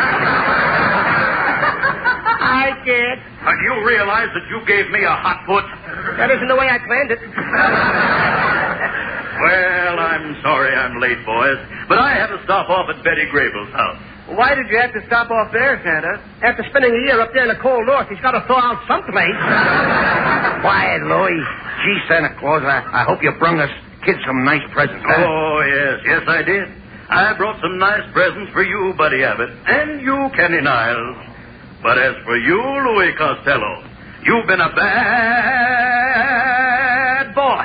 You hear? A bad boy. Santa Claus, did you have lamb chops for dinner? I'll take care of you later, Louis.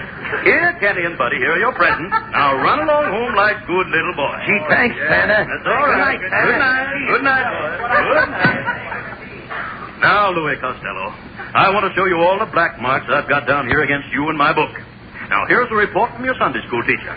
She tells me you put fly paper in all the pews last Sunday, that you put a cat in the pipe organ, that you put Limburger cheese behind all the radiators, and then you put a cap from a Coca-Cola bottle in the collection box and took out 15-cent change.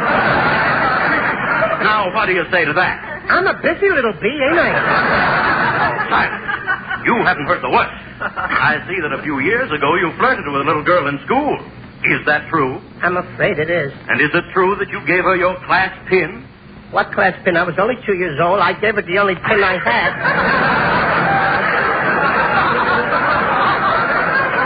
All right. Let the whole thing drop. That's what happened. And finally, Louis, the biggest black mark against you is that you've got a book under your mattress. Yes, sir. Santa Claus, it's only a book about how to make tea the right color. How to make tea the right color? What's the name of it? Forever Amber. Well, I guess that settles it, Louis. I'm afraid there's nothing I can leave you for Christmas. Nothing? You mean just plain zero? Yes, that's right, Louis. Maybe someday, when you've learned to behave yourself, I may come back again. Well, good night. Gee, I guess I'm just the kind of a boy my mother don't want me to associate with. Nobody likes me. Even Santa Claus can't stand me. Buddy Abbott and Kenny Niles both got presents, but I didn't get nothing. I'm going to write a letter to my mom and my pop, and then I'm going to run away from here. Dear Mom and Pop, when you read this, I will be thousands of miles away. Don't ever look for me because you're not going to find me. I'm never coming back. Maybe someday when I'm old, about 11 or 12. After I make $1 million, I'll come home and I'll buy a nice new dress, Mom. And I'll give Pop a new pair of overalls. That's what he calls his happy clothes. Please take the fleas out of my flea circus and put them back on the dogs so they won't get homesick. And don't forget to feed my little pet skunk twice a day. There's a clothespin hanging by his cage. I love you, Mom and Pop, but this is the best way out. Your loving son, Louis Costello.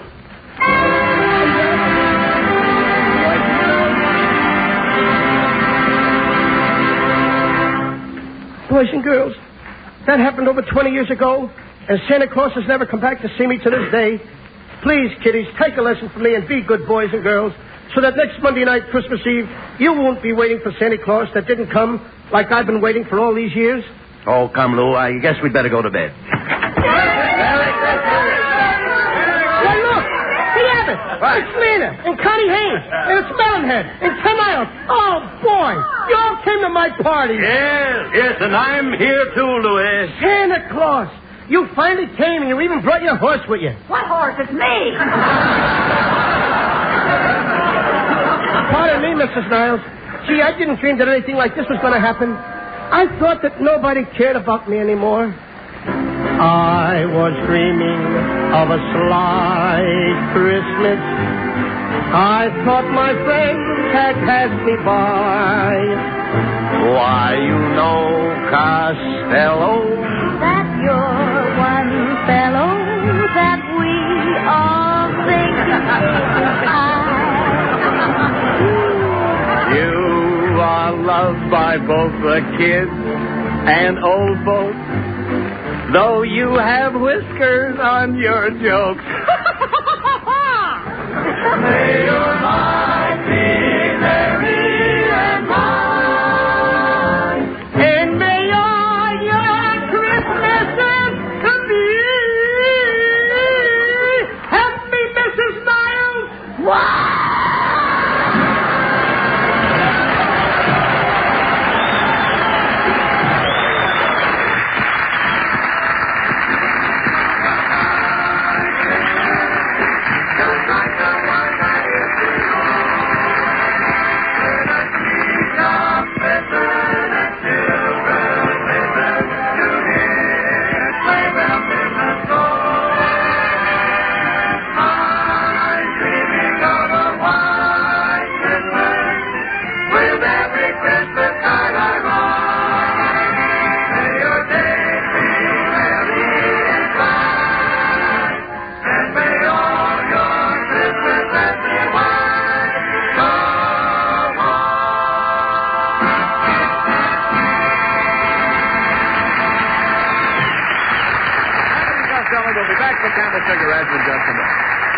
And now this week's salute in the new series of salutes to the men who won the victory.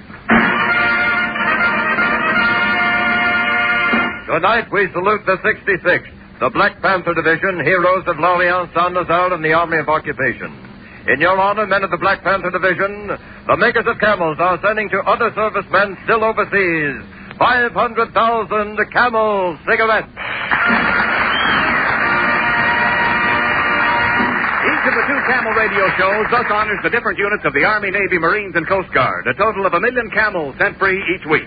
Camel broadcasts go out to the United States twice a week, are rebroadcast to practically every area in the world where our men are stationed, and to our good neighbors in Central and South America.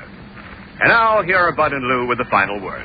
Ladies and gentlemen. Hey, wait a minute. Hey, Abbott. I don't see that guy here that always yells, no, not that. You know, out of here, Costello. I didn't want to spoil the Christmas spirit on your show tonight. Oh, that's awfully sweet of you. I also want to thank you for that lovely present you sent me.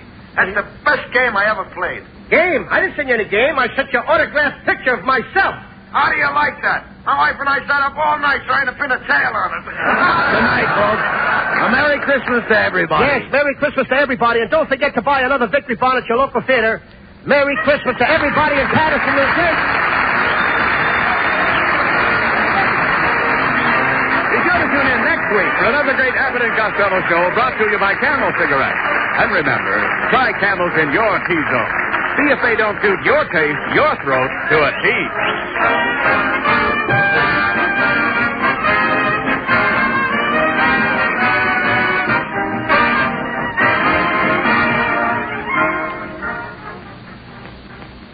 Just 4 more days till Christmas.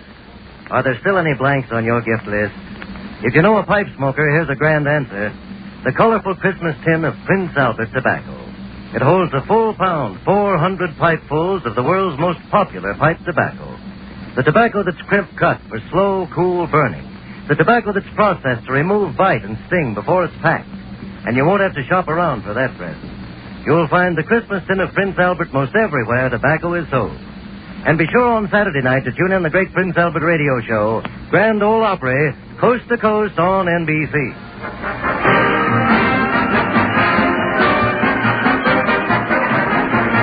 The Abbott and Costello Show for Camel Cigarettes will be back at the very same time next week. Don't miss it. This is Ken Niles in Hollywood, wishing you all a pleasant good night.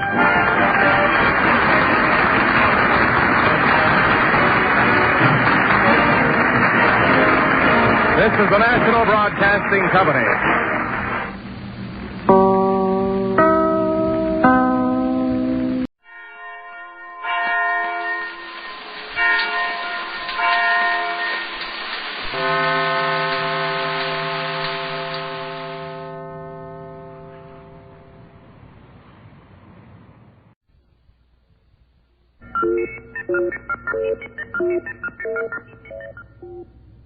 This is Monitor, and I'm Skitch Henderson here in Radio Central, and tonight we'll bring you a concert that includes some of the finest music ever written, played by the world's leading orchestras. Of course, we'll touch on other topics, too, and right now sit back and enjoy the best of Groucho. Say, Fenneman, tell us, what's tonight's secret word? Ladies and gentlemen, the secret word is book. B-O-O-K. Really? You bet your life.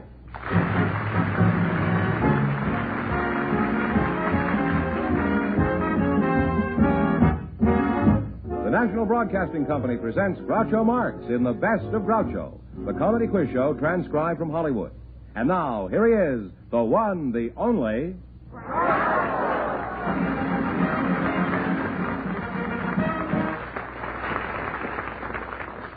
Well, here I am again with a chance for each of our couples to win up to $10,000. And if any of them say the secret word, they'll win an extra $100. And Groucho will meet our first couple in just a moment. Joe? Hey, Joe. Now, where in the world did that announcer of mine go? Hey, Joe Slattery, where in the world are you? Over here, Ed. Oh, Joe, look, help me tell the folks about our Red Foley show that's on most of these stations every Saturday, huh? Why, you don't need any help, Red. Just go right ahead. Tell the folks about the way you bring a famous guest star along on every visit with our friends listening in. That's a good point, Joe. Well, just tell about the way you always answer a listener's request for one of your inspiring songs of faith and devotion. I guess it would be good to mention that, too, Joe. And what a bright and happy-humored sort of show it is. Now, you'll want to mention that for sure. That's another good point. See, Red, you didn't need any help after all. Friends, you listen for Red Foley and all the gang on the Red Foley Show, Saturdays on most of these stations. We'll be seeing you, folks.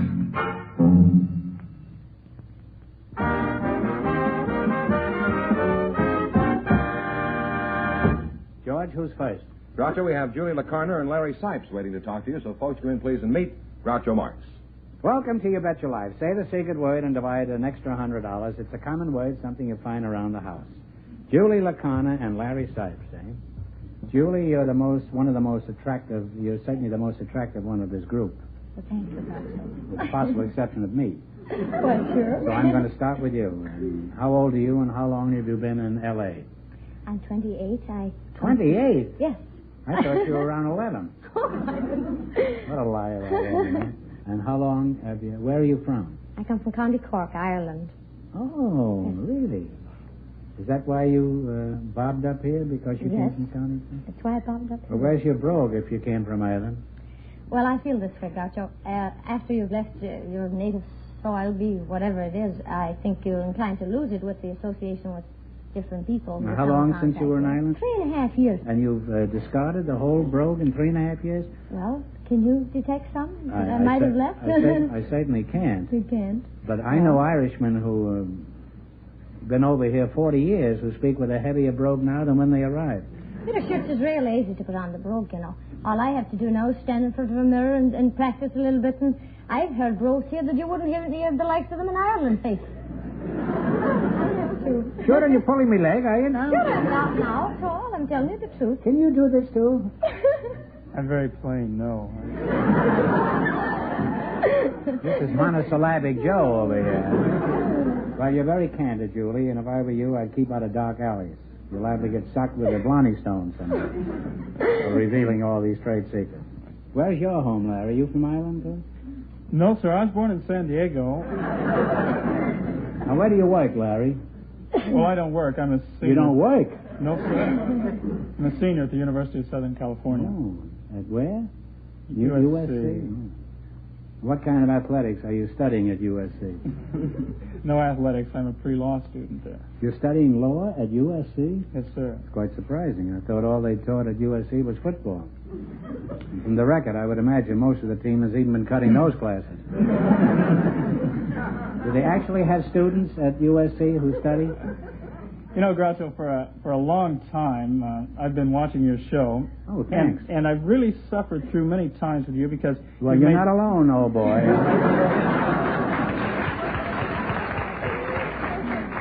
At any rate... Their name is Legion. I've been concerned for you because you've made quite a few statements about SC that... You mean inaccurate? Incorrect. Very inaccurate. So? Misrepresentations, in fact. And, well, I question that very deeply. I doubt if I've ever said anything up here that couldn't be substantiated. Well, I would like to disagree with you in terms of your comments about SC. Now, what, for example? What do you object to about my comments? Well, you asked if we have students. You know that they have a very bad football team, don't you? We had an unfortunate season. An unfortunate season, huh? That's the nicest euphemism for disaster I've ever heard. Well, what else have you got to defend at USC that I can't... Well, you asked if we have students who studied SC, and I think we do. No, that's not true. I asked you if you had students. 13,500 13,000. Now, you know, these are people who attend the college. That's right. But these are not necessarily students. Well, let's put it this way. At the present time at SC, in order to stay at SC, you have to maintain a straight C average. This is the highest academic standard on the entire West Coast. A C average is considered good at USC? Well, it's a minimum for staying in. I had all B's. But I had them in my bonnet, not in the college. Well, Larry, you convinced me. If I've insulted USC in the past, it was purely unintentional. What I really meant to do was insult UCLA.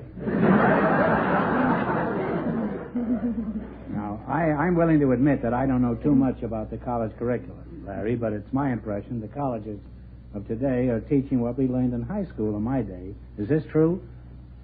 Well, I don't know. What did you learn in high school?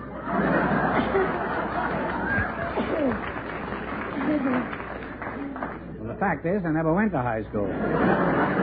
And furthermore, when I want your opinion, I'll ask for it. You can be replaced, you know. Now, how are your marks, Larry? Are you a good student? Well, my marks are pretty good. Yeah. How good? Well, I'm Phi Beta Kappa. Really, well, glad to meet you, Mr. Kappa.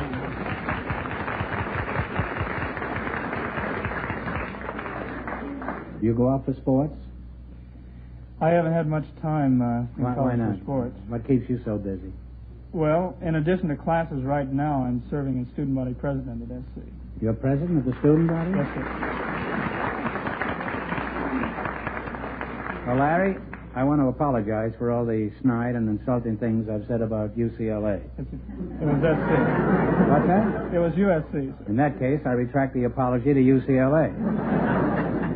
Now, Larry, if you're an example of the students at USC, it must be a very good school. And when the time comes to send my daughter Melinda to college, I'm sure she's going to run away from home. Probably with you. Well, you're a nice young couple, and Larry, I'm sure you're going to murder me in the quiz. Or after the quiz. So let's get started. Now, you selected world geography. If you miss 2 in a row, we say goodbye. If you get 4 in a row right, you win $1,000. You ready? Now, in what city would you find Charing Cross? Oh. What city, London? Julie? London. London is right. You now have one right. Now, in what city would you find the Grand Canal? Grand Canal. That would be Venice. 2 right. What mountain range separates France from Spain?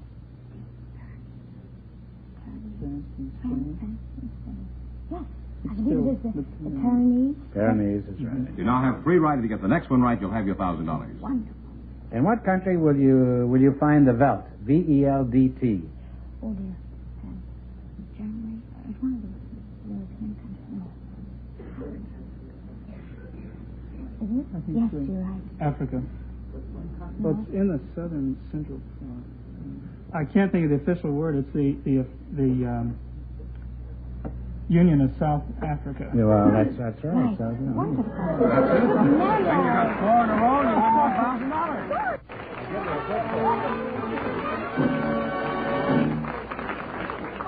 $1,000. Well, you won $1,000. You can keep it and quit, or else you can come back later and try to double your money. You may even get a chance at $10,000. So go over there and sit down on his lap over there and think about it. And thanks for being on the show. Okay. Thank you, Dr.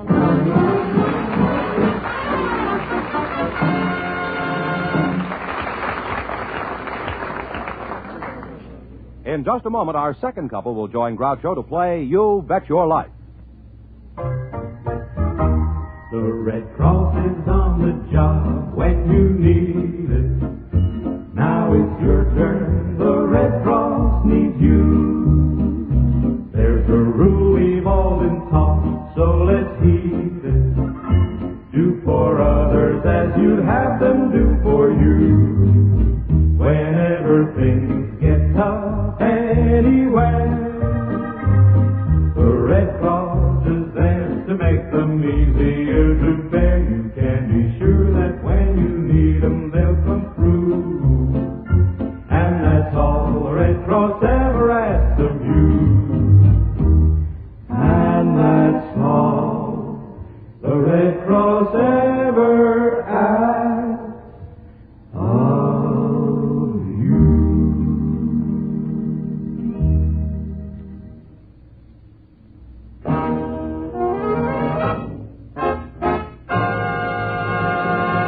Groucho, Mary Eunice McCarthy and Jimmy Lee are standing by to talk to you. So, folks, you come in, please, and meet Groucho Marx. Welcome to You Bet Your Life. Say the secret word and divide an extra $100. It's a common word, something you find around the house. Mary McCarthy and Jimmy Lee, huh? Mary, I'll start with you. Where are you from, Mary?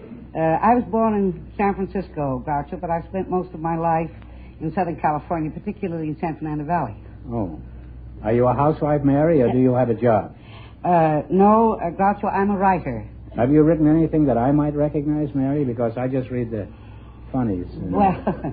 Well, I started out as a cub reporter of the San Francisco Call Bulletin, and then for years I've written for the screen and television. You might have remembered Theodore Goes Wild or The Life of Sister Kenny or some of those. Oh, did you write those? Mm-hmm. Well, put it there, kid. That was a very fine movie. Thank you.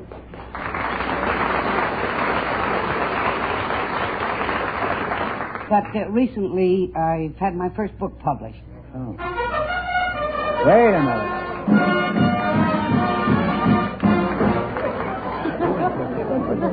And your partner here wants $50. Thank you very much. Now then, what did you say the name of your book was? Meet Kitty.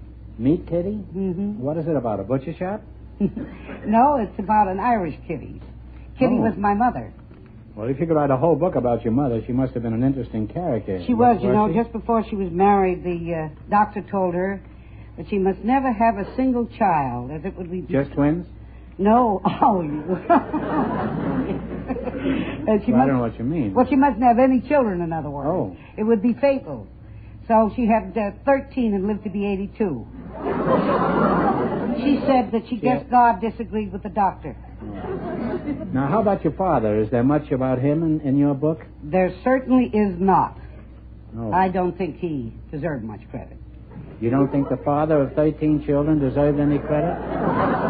I tell you, Mary, you take the engine out of your car and see how far you get.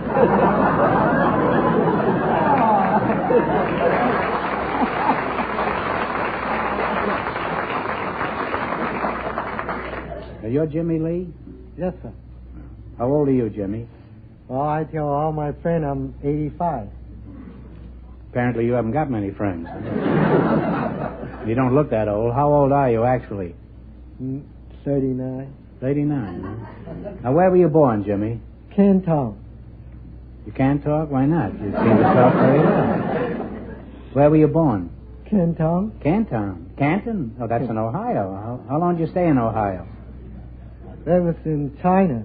Ohio is in China. Ohio is in China? That must be since the Reds moved in over there. Huh? Now, where was your father? In Shanghai? In Bakersfield. You were born in Canton, Ohio, and your father's in Bakersfield, and you're 85 years old.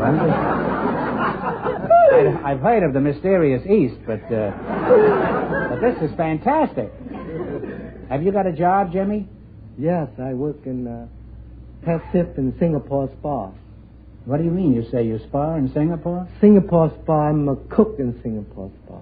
Oh, you cook in Singapore Spa? Huh? Are you married, Jimmy? Yes. Oh, you are, huh? How long have you been married? 15 years. How'd you meet your wife? Well, one day I took my shirt to the Chinese laundry. That's really carrying coals to Newcastle.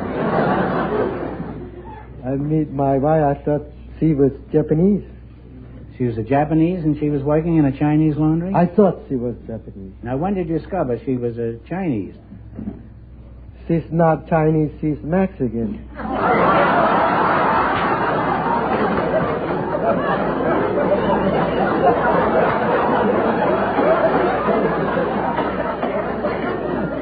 What is her name? Chiang-Kai Gonzalez? Jimmy, my advice to you is get a pair of strong eyeglasses and do your laundry at home.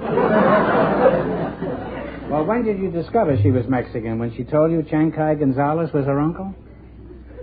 No. We go out the first date. And what did you do on your first date? What I do? Yeah.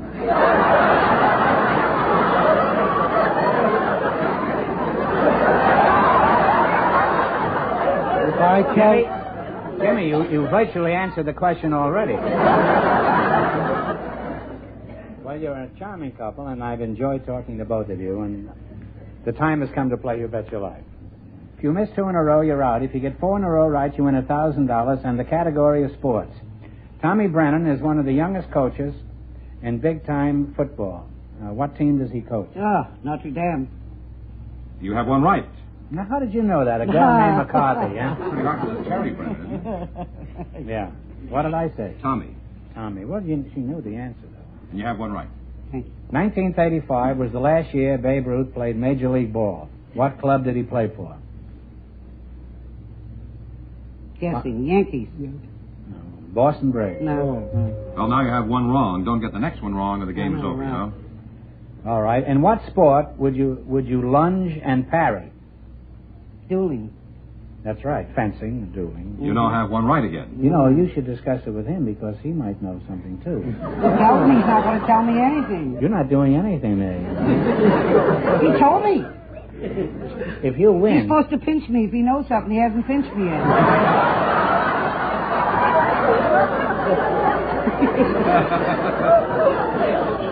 Listen, from what I know about him, he'll pinch you whether he knows anything.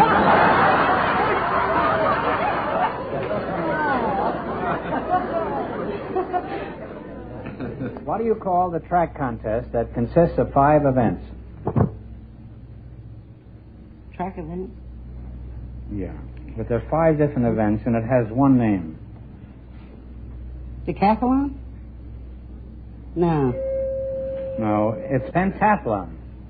Pentathlon. Pentathlon. You now have one wrong. Red Grange's famous coach at Illinois died in 1957. What was his name? The man who coached Illinois team and Red Grange.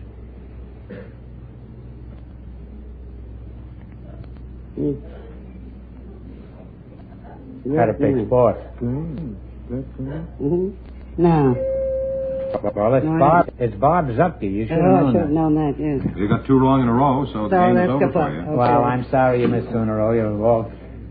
You're not all through because we don't want you to go away without any money. You won $50 apiece, didn't you? Well, here's a chance to win some more. But please don't help me because this is very difficult. From what bird do we get ostrich feathers? General Grant, that's right. Sorry he didn't win anymore, but thanks anyway for being up here, and we were delighted to have you. You bet your life.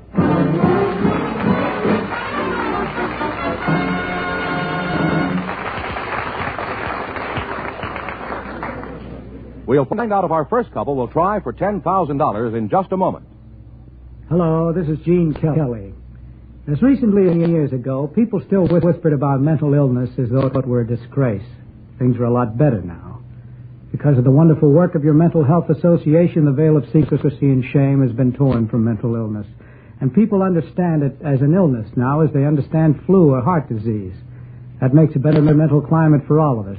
And that's an important reason. At last, the picture of mental health is beginning to improve in our country.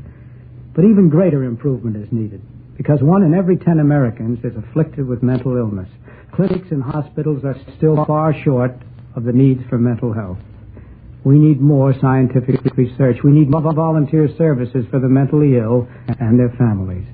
Give the mentally ill the chance you'd want for yourself. When the volunteer bell ringer comes to your door, help ring the bell for mental health. Give a generous contribution or mail your gift to Mental Health, care of your postmaster.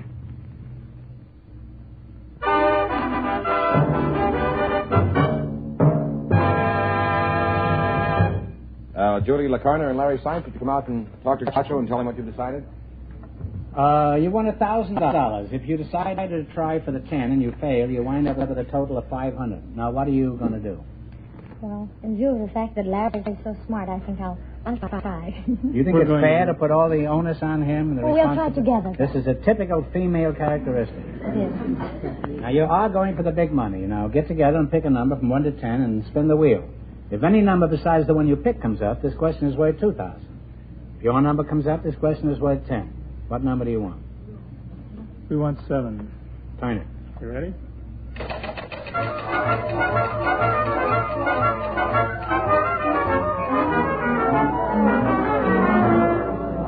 Well, you were close. Your number was 7. It came up 9. This question is worth $2,000. You ready? Yes. One of the best loved and most widely reproduced paintings in the world is the Angelus, which features 2 peasants in an attitude of prayer. For $2,000, who painted the Angelus?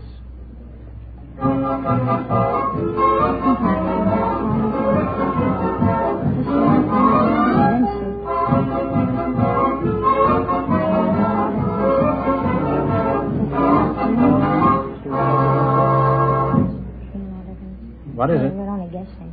Leonardo da Vinci. It's Jean-Francois Millet. M-I-L-L-E-T is the way it's spelled, but it's pronounced Millet. Mm-hmm. I'm sorry, mister, but you wind up with $500. Yes. Congratulations, and thanks for being with us. Thank you very much.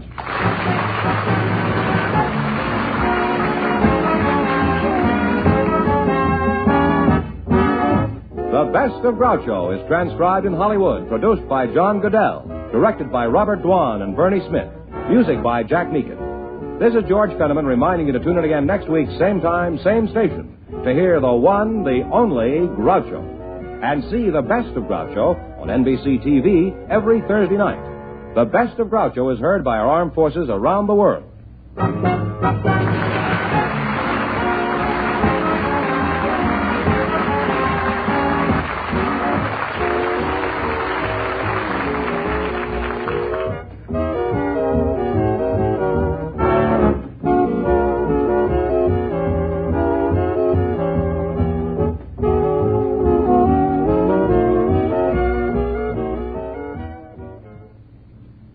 If you throw paper in the street, you're a litter bug.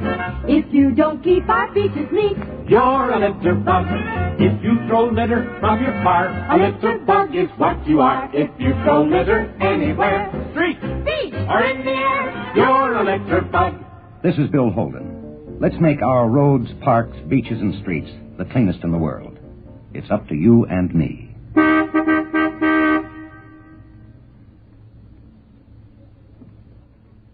Join the celebrities who join the music and good times on It's Network Time, tomorrow over most of these same NBC stations.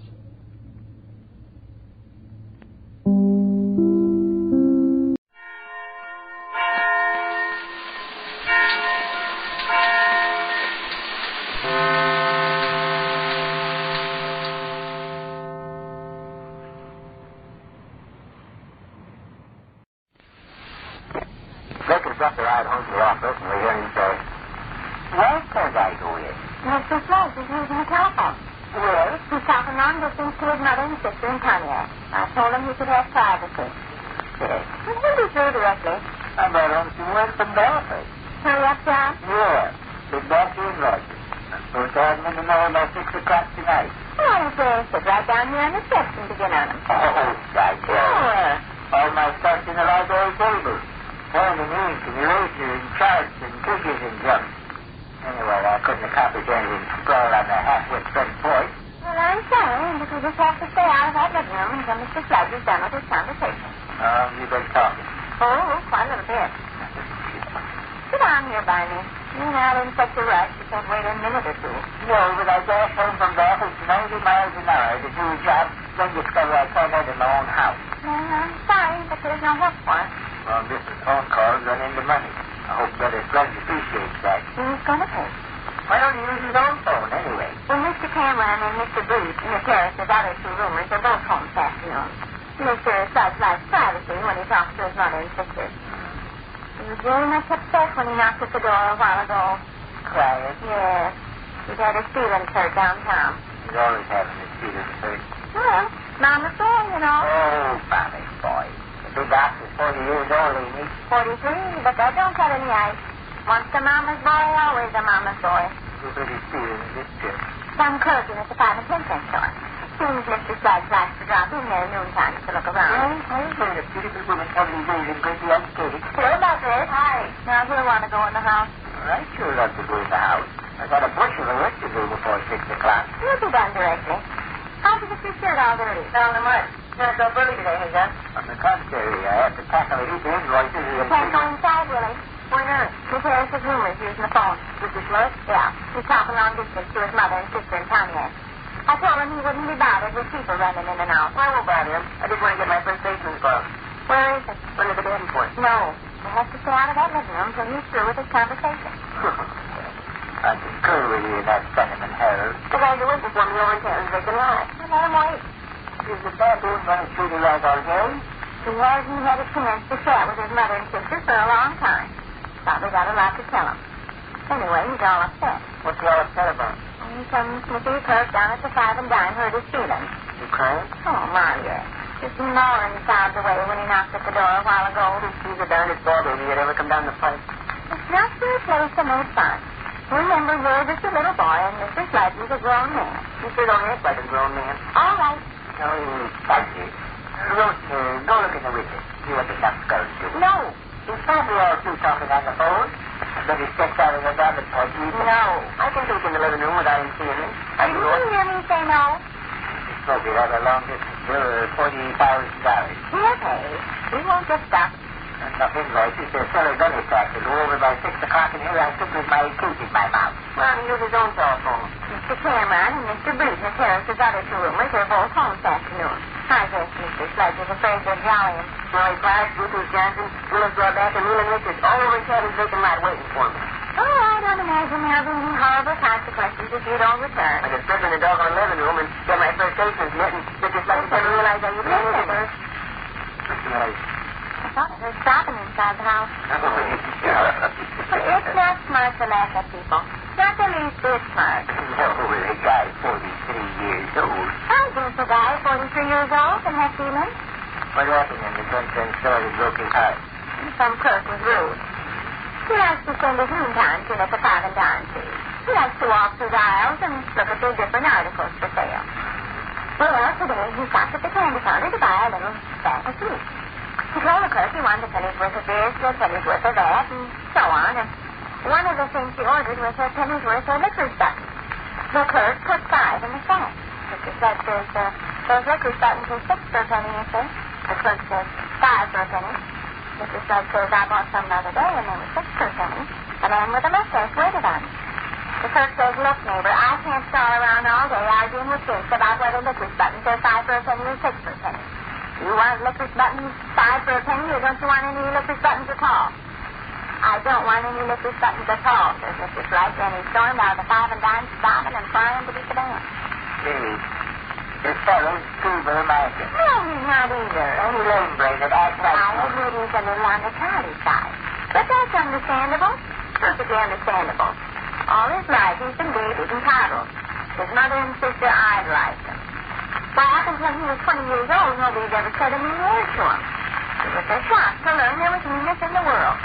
That's why he cried. And another thing is he's homesick. It is time to be back in Pontiac. Mr. Sludge is smart enough. Well, didn't you say he was an awful good boy? Owen don't take brains. That keeps him out from school, I know. Miss Harris was telling me he has all his report cards stuck in the mirror of his dresser. Wonderful marks. Arithmetic 100, geography 100, history 100, everything 100. So, she's not winning. Yeah, but imagine a man, 43, crying like an infant because a 10-cent store clerk wouldn't sell a liquor shop 6 for a penny. I don't think it's our place to criticize. You can't help the way he's built. I'm sorry for him, and I'm glad to do all the favors I can. It's cruel to laugh at a poor fellow that's blue and miserable. My friends over in Tavern taking Lyle still put a lot of faith in my promises after this. Them friends over in Tavern Steak and Lyle will probably survive you not being with them. Hey, you can't be still talking. Well, come out when you're through. It's been a quarter of an hour. I've heard of people talking long distance, quarter of an hour. I got these invoices. I didn't come home to lie on the front porch and let the breeze blow down my collar. I come home to work. Spread your invoices on the fifth here. Oh, fuck. I told Mrs. Sludge you could have complete privacy, and I can't go back on. What's the matter? Don't hear it, Tavern. That's not comical, right? Not at all comical. No, but I did. The telephone company hands us their bill. We'll send our undershirts to Detroit, Michigan, parts for both. He'll pay. Hope so. He'll pay. Bad luck is a way to go, Worm. No. Stay right where you are. Well, Sludge, if I was sent out of the Port Roof and Biggie. How do you know he's done? May have finished chatting with his lawyer 10 minutes ago. He'll open the door and let us know when he's through. This is getting slightly ridiculous. I don't mind going along with halfway junk, but to a certain extent, when there comes a time when... Huh? Look, where? Oh, no. I don't know. Yeah. He might only come out. Probably some punishment. Well, I hope the son of a gun... I'll be one initiative up on you and Master Smart Alex class from YouTube. Be courteous, Mr. Sludge. So you get this night, didn't you? Well, all through. Hello, Mrs. Sludge. Yes, Sludge. Morning, Jake. Well, you had a lovely long chat with your mother and sister, didn't you? Here, take my handkerchief. Yours is soaking, sopping wet.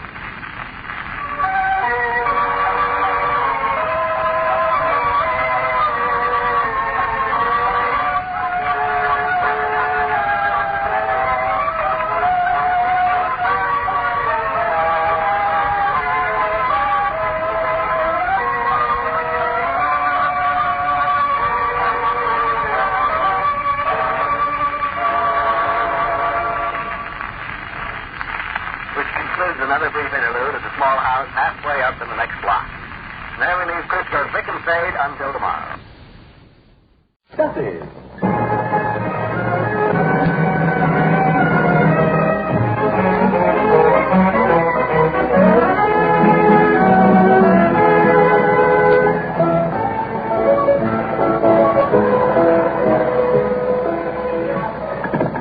Hello, Duffy. 28 maintain out your man just vacant. Duffy ain't here. Hello, Duffy. Tonight, Peter Lorry and Mrs. Corbett Wells and a talking bird. Huh? Mrs. Wells talking bird. Now, don't get excited, Duffy. It ain't Orson. Now, this bird you can shut up once in a while. Here, well, you ought to see the bird, Duffy. It's wonderful. He talks, he whistles, he even sings. Huh? Oh, no? Well, can you pull worms out of the ground with your beak? You probably could have, huh? Well, you ought to see him. He's practically human. Huh? 4F. And he's got flat feet. Well, they call him a minor bird. He comes from the Malay Peninsula. Yeah, where the Malarians come from. Yeah, Mrs. Wells found him in the jungle, you know, when he was just a little puppy. Huh? Well, what do you call a small bird? A gosling. Duffy, you kill me. A gosling is a Norwegian trader. Exactly. I'll call you back, Duffy. So long.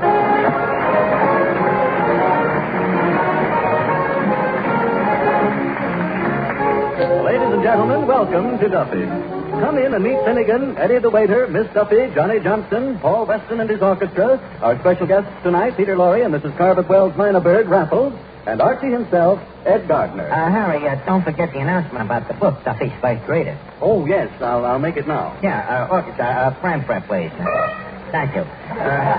Go ahead, Harry. Yes. Ladies and gentlemen, ever since Duffy's has been on the air, people have been asking why Archie hasn't written a book. Well, finally, it's happened. It has been written by the great genius. Harry, please. Folks, he means it has been wrote. Manzel, watch your diction. Yes, Archie has really wrote a unique book. It is called Duffy's First Reader, and there are chapters on mathematics, etiquette, history, and grammar. Not to mention the autobiography. That's right. And Duffy's First Reader is profusely illustrated. Harry, tell him it's got pictures, too. Yes, pictures not only of Archie, but of the famous personalities who have visited Duffy's in the past. 48 pages of pictures and laughs. And all it will cost you, ladies and gentlemen, is the cost of postage and handling. In round numbers, 10 cents. That's all.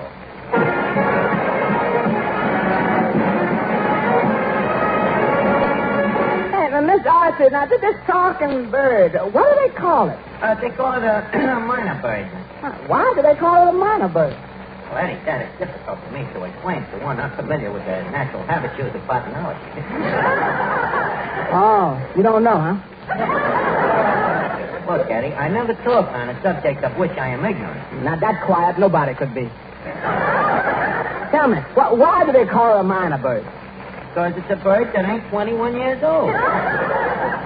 What do they call the bird after it becomes 21? Nothing. They die at 20. Would you like any more information, Eddie? Yeah, keep it flying. Well, where do you get all this stuff? Well, don't forget, Eddie, that for a long time I was associated with the Explorers Club. As a busboy? Made of the water, they call me. Naturally, working in an Explorers Club, it makes one practically an explorer oneself. Well, I was a waiter at the Stock Club for 2 years. I ain't never had a baby. What does this bird look like? Well, it looks like sort of one of them molted falcons. Only darker. More of a chocolate malted falcon. Say, Archie. Oh, yeah, Miss Duffy. Who did you say was coming down here tonight? Peter Lorre and a talking bird. A fine choice they give me. What's wrong with Lorre? After all, he has all the requirements you demand. He's a man. He's too short. I never go out with small men. It ain't sportsmanlike. Oh, he's short, but he's tricky. Anyway, what's wrong with short guys? Your own father is shorter than your mother, ain't he? Well, they were the same height when they were married. Yeah, well, I guess all that banging on the head has dwarfed him. Look, Miss Duffy, can't you think of anything but men? Sure I can. But why should I punish myself? Say, Archie. Yeah, Harry. Mrs. Carveth Wells is here with the bird. Oh, well, good evening, Mrs. Wells. We are indeed granted by your humble presence here tonight. Thank you, Archie. Speaking of jungles, you know, I'm an old-time hunter myself. You are? Yeah, many's the time I hunted elephants, lions, tigers, hyenas. Yeah. Eddie over there used to pay me safari. Price was many's the time he has trekked me out of the jungle. Which jungle? Well, what was the name of that one again, Eddie? I'm sorry, this is the one you got to trek yourself out of. Well, anyway, as I was saying... Archie, can't we hear the bird talk for a change? Say, that is a very good idea. How about it, Mrs. Wells? All right, I'll take Raffles out of his cage. Glad to hear a bird say something. Is that the bird doing that? Raffles, whistle your favorite tune. Whistle your favorite tune. Whistle your favorite tune. Whistle. Whistle your favorite tune. Better throw him a grape. Whistle your favorite tune. Whistle. Now whistle my country tis of thee, Raffles. Whistle my country tis of thee. Whistle. My country tis of thee. Whistle. Now, Raffles, you're going to whistle. You're going to whistle heel, heel again. You don't hear? Heel, heel. Whistle heel, heel.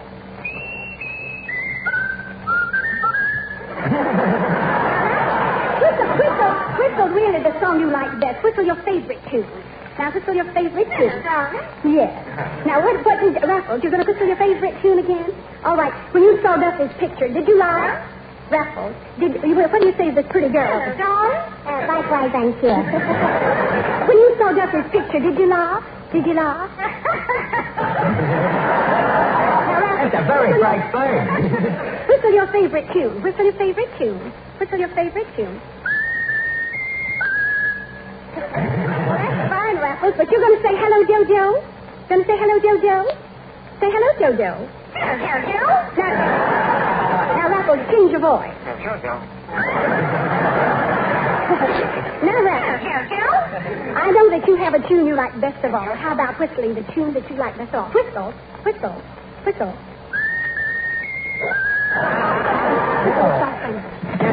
Hello? Hello, Duffy. Bird's here. Well, don't worry, Duffy, don't worry. I'm watching him. Yeah, besides. Anyhow, I got me hat on. Huh? What? No, Duffy, you're wrong. No, Duffy, it was not. Nah. I thought it was Gabriel Hayter. Well, gee, Mrs. Wells, that was wonderful. Ain't there nothing this feathered quiz kid can't do? Well, Raffles can't give you advice.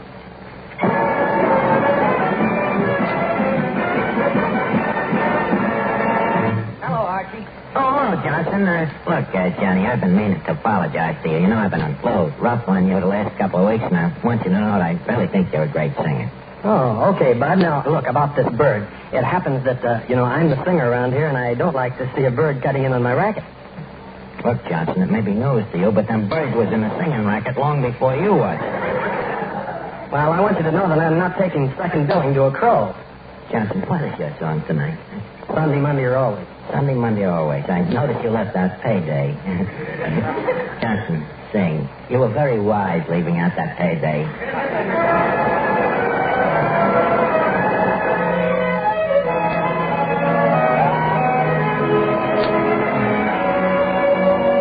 Won't you tell me when we will meet again? Sunday, Monday, or always. If you're satisfied, I'll be at your side. Sunday, Monday, or always. No need to tell me now what makes the world go round. When at the sight of you, my heart begins to pound and pound. And what am I to do? Can I be with you Sunday, Monday, or always?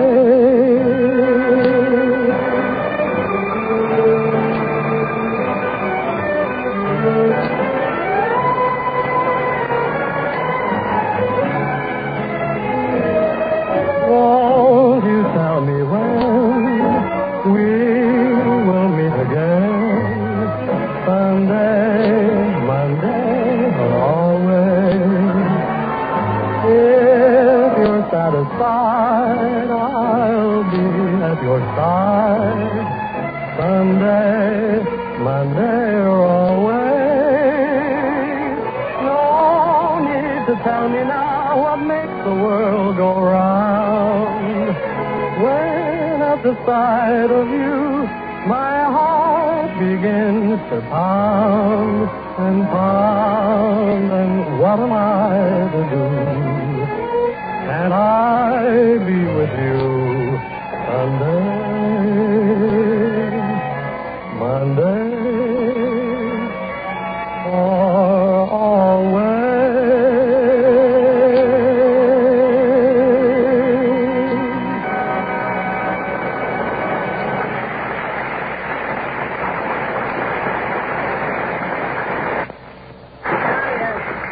That was very good. You know, we shouldn't really walk on you like we do. Oh, that's all right, Arch.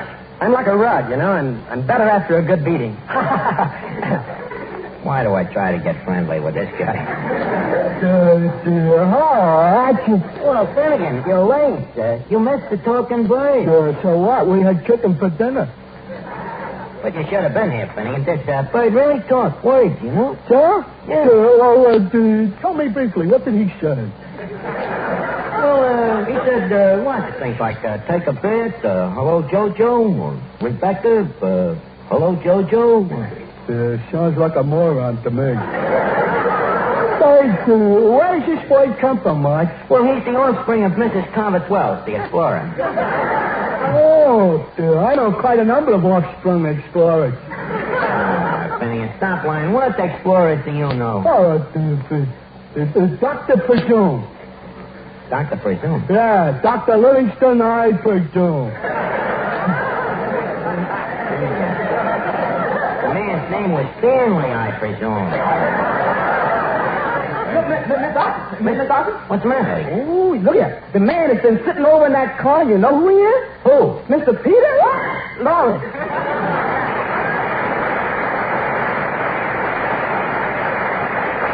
Oh, Mr. Lorry, it's a pleasure to have you here. Thank you, sir. Yeah, you make the rest of the gang here look less gruesome. Please, Archie, I don't want you to think of me as a horrible person. Oh, all right, I'll try not to then. No, please think of me as a sweet, lovable man who makes certain people faint. Sort of non-musical Frank Sinatra. Sort of a Frankenstein actor. Yeah, but you don't scare me, you know. I work for a guy who makes you look like little orphan Annie. Who is that? A guy named Duffy. He's half-baked. What is the other half? What? What is the other half? Ape. You should see him. He stands 5'6", sitting down on his stocking feet and has a neck that starts at his waist. Yeah, guy's all shows. In fact, when he buys a suit, he only buys the coat. Well, what does he do with the pants? His wife wears them. Oh, he sounds like a monstrosity. Yes, well, fella. And he loves your pictures, you know. He's always so happy at the finish when you finally get the goo. Oh, Archie, I'm very tired of that sort of picture. Well, what are you going to do? Well, you know, I've been offered a radio program where I can be something different, entirely different. A children's hour. Yeah, it sounds like a natural for you. Yeah. Good evening, kiddies. This is your Uncle Jack, the Ripper. I'm serious, Archie. I've always loved little children, and I'm going to write this program for them myself. Oh, it's lovely. The first story, you know, is about a little boy and girl. Little boy and girl, huh? Yes, a little boy and girl, and they are late for dinner because on their way home from school, they have fallen into a concrete mixer. Oh, the joys of childhood.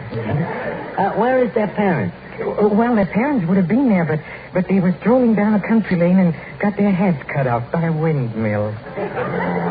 This will certainly get the kiddies to take their milk. I think so, too. Yes. You see, so the police tried to find their uncle, but Uncle is busy in the backyard having a barbecue. And what do you think is Uncle barbecuing, huh? Auntie. Oh, you read the story. Well, it sounds pretty good, Peter. Maybe you can get some plasma company to sponsor it. I like it. Archie, do you mind introducing me? Oh, I'm sorry, Mr. Laurie. This is Miss Duffy, the daughter of the establishment. You know, Mr. Laurie, you're even less repulsive in person as you are on the screen. Thank you. I've never seen you on the screen, so I can't return the compliment. Thank you. Can I ask you a personal question? Yes, what is it? Do girls go out with you? Oh, once in a while. How do they explain you to their folks? They usually say, Mama, see what I'll marry if you don't let me go out with Joe? Well, Mr. Laurie, don't feel too bad. Remember, any girl who'd go out with you isn't worth having anyhow.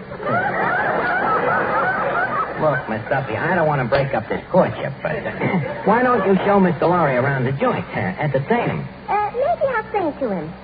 That kind of horror even he couldn't stand. Listen, take him over and show him the bird. Leave them amaze each other. Okay, come on, Mr. Laurie. Hey, Mr. Archie? Yeah, Eddie? Crime on the premises. Crime? What happened? Somebody has stole a sandwich. Perish forbid. From where? From the free hors d'oeuvre counter. Well, I just put up a sign, free hors d'oeuvres, do not touch. What a rat, swiping a sandwich marked free hors d'oeuvres. Even a cop wouldn't do that.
Mr. Lorry, that brings us up to date in the case of the missing salami. Yeah? We got to find the crook now. Are you willing to take the case?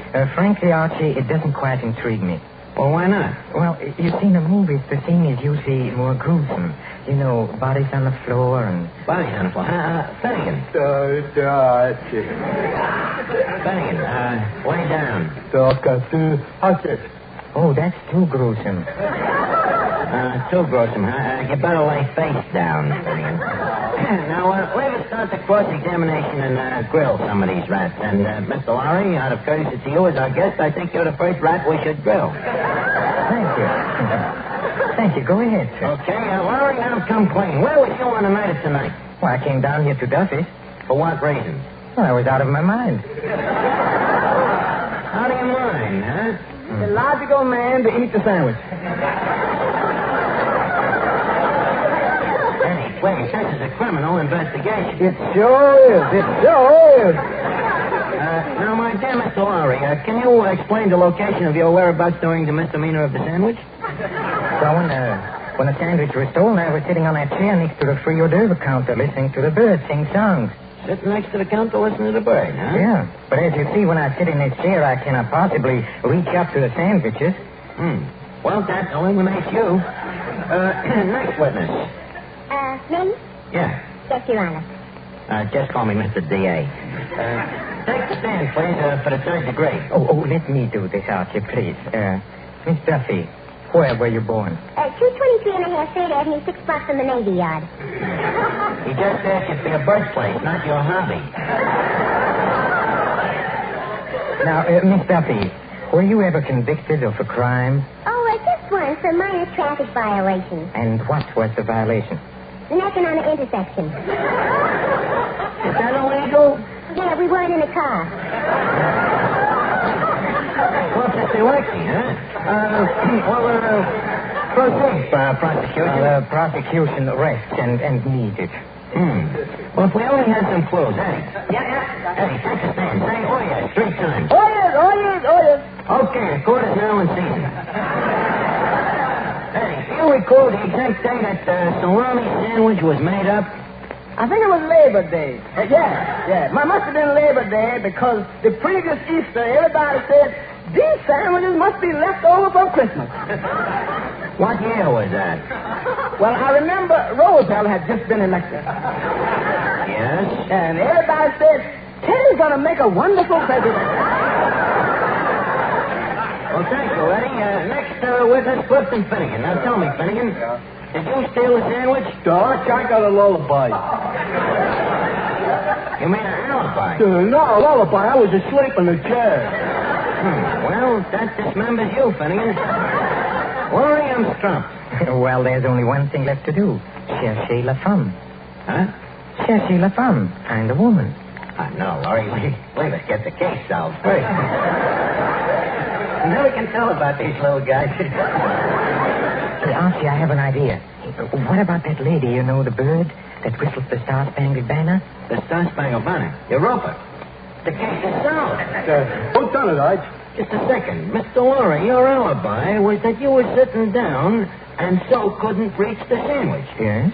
Mr. Lorry, are you or are you ain't a patriotic citizen? I am.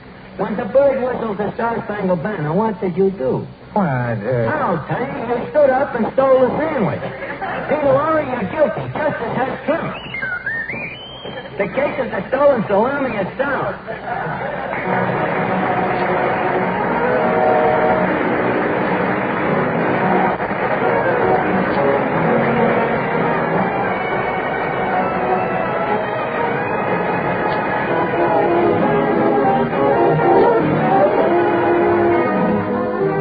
Time to leave Duffy's for the evening, but let's all meet here again next week when our guest will be Ida Lupino. And if you have a half hour next Tuesday evening at the same time, remember... Duffy's where the elite meat Pete Archie speaking. Well, Duffy, yeah, that's right. Next week, Ida Lupino. I'm going to ask you to help me get Duffy's first reader scenario-ized for the movie. Yeah, well, Duffy, by the way, have you sent away for the book? Well, why don't you? It's only a dime. Huh? You'd rather wait till it comes out in a cheaper edition. Okay, good night, Duffy.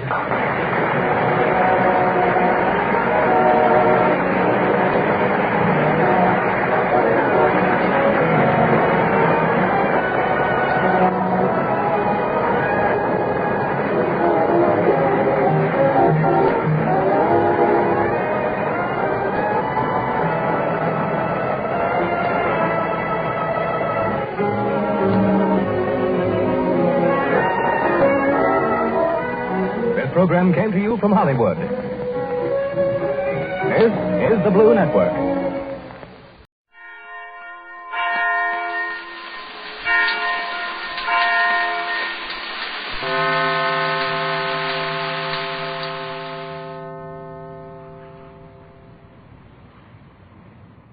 For a beautiful smile, the life of Riley for laughs.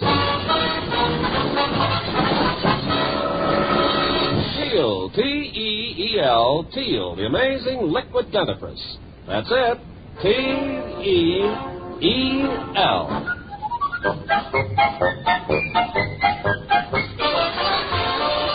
Teal, the amazing liquid dentifrice, brings you the life of Riley with William Bendix as Riley. Remember, friends, for beautiful smiles, it's T-E-E-L, Teal. And right now, it's the life of Riley.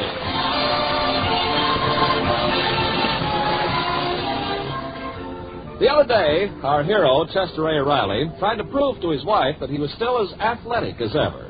So he decided to hurdle a fence, a low fence. And now, 3 days later, he's still walking with a limp. Oh, can't you walk a little faster, Riley? It's late. Take it easy, Peg. I can't keep up with you. Don't forget, I got a gamey leg. Well, it serves you right, jumping over fences at your age. What do you mean, my age? I'm only 38. 38? You mean 40. Oh, okay, but if I'm 40, that makes you 37 instead of 35, like you tell people. All right, you're only 38. Oh. Now, come on, try to walk a little faster. How can I walk faster when I'm limping like this? Gee whiz, you'd think a wife would show a little sympathy. This might be serious. Well, then why not go see a doctor? I've been telling you that for the last 3 days. Oh, no, nothing doing. I ain't throwing out my hard-earned money on doctors. Remember that doctor I went to 3 years ago? Gave me an examination from head to foot. My lungs, my heart, my eyes, everything. And in the end, what did he tell me? I ain't got no illness. What? What's wrong with that? When I pay out good money to doctors, I want to get something for it. Oh, that's ridiculous. $10 he charged, and he had the nerve to ask for it right after the examination. Didn't trust me. Happened more than 3 years ago, but I'll never forget it. Not trusting me. As for that, I got a good mind not to pay him.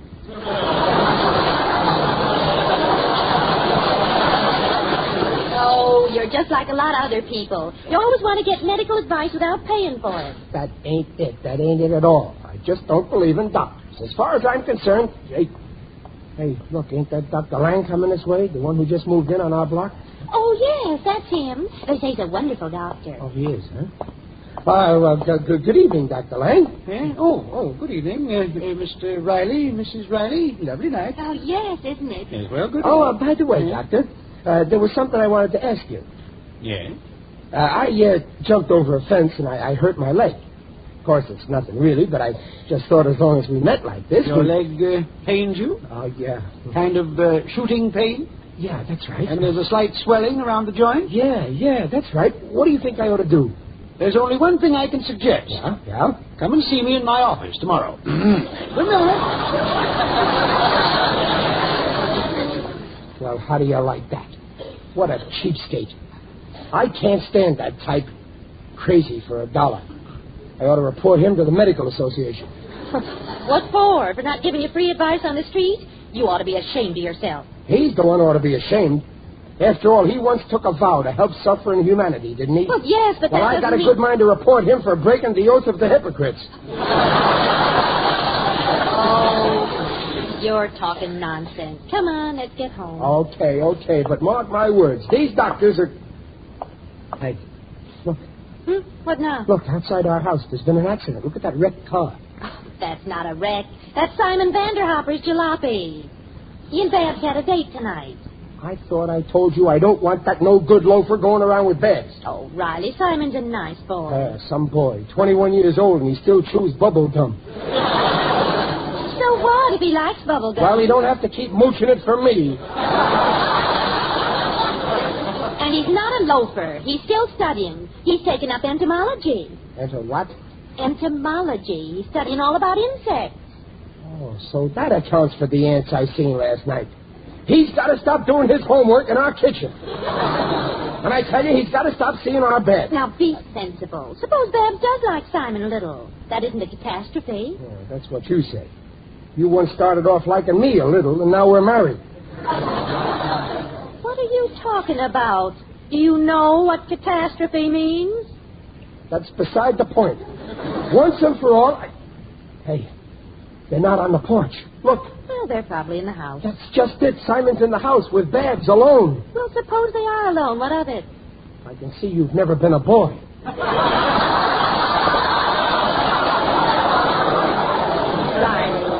Don't be an old fogey.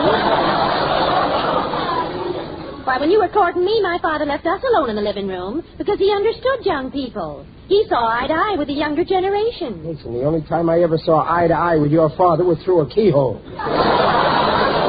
Come on, I want to hear what they're saying. Riley, now, I won't have you eavesdropping. It ain't eavesdropping. I got a right to stand on my own porch with my own ear to my own door. After all, I pay rent on that porch, and I own my ear free and clear.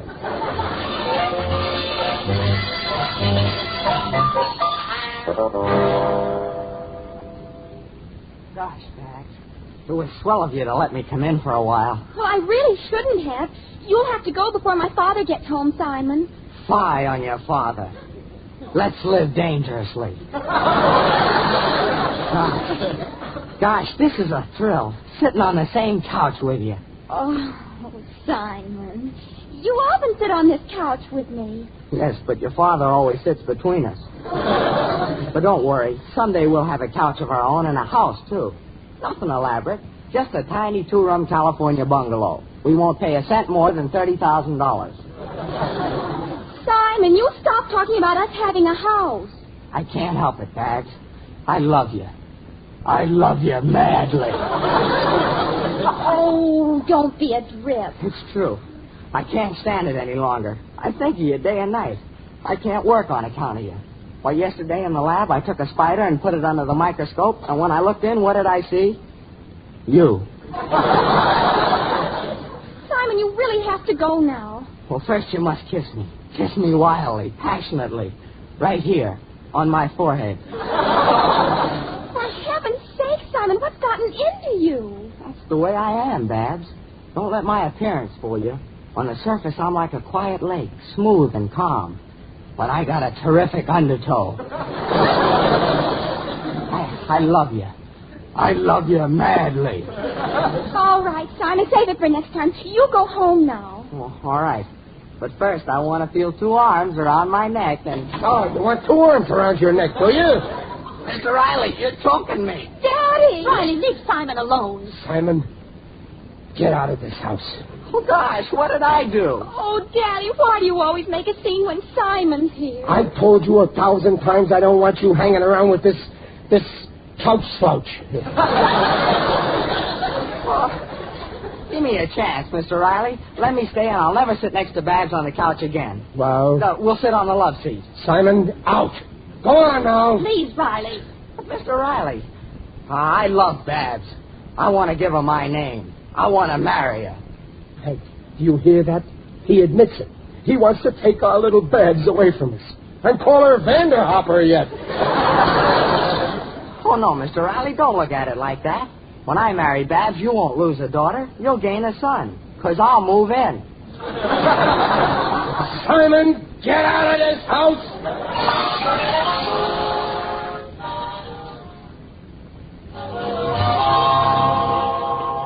But, Daddy, I promised Simon. Babs, I said you can't see Simon, and that's final. My head's made up. Now, stop pestering me. This leg of mine's giving me enough trouble. Oh, Riley, I got to go to that meeting now. Here's another hot compress. Oh, thanks, Duncan. Won't do any good, though. Well, then, for heaven's sake, be a doctor. Oh, no doctors. I'm letting nature cure me. Nature is the best doctor. Besides, nature don't send you a bill. Daddy, please let me go. Simon got 2 tickets for the football game tonight, and they're so hard to get. Oh, so it's a football game, huh? That settles it. No daughter of mine is going to go to no football game. I've seen what goes on at those games. There's more huddles in the grandstand than on the field. I think you're unfair. Unfair? Me? Nobody can say I'm undemocratic. I say you can't go, but I'm willing to have your mother vote too. It's up to you, Peg. I think she ought to go with Simon. In that case, I got only one alternative. I'm using my veto.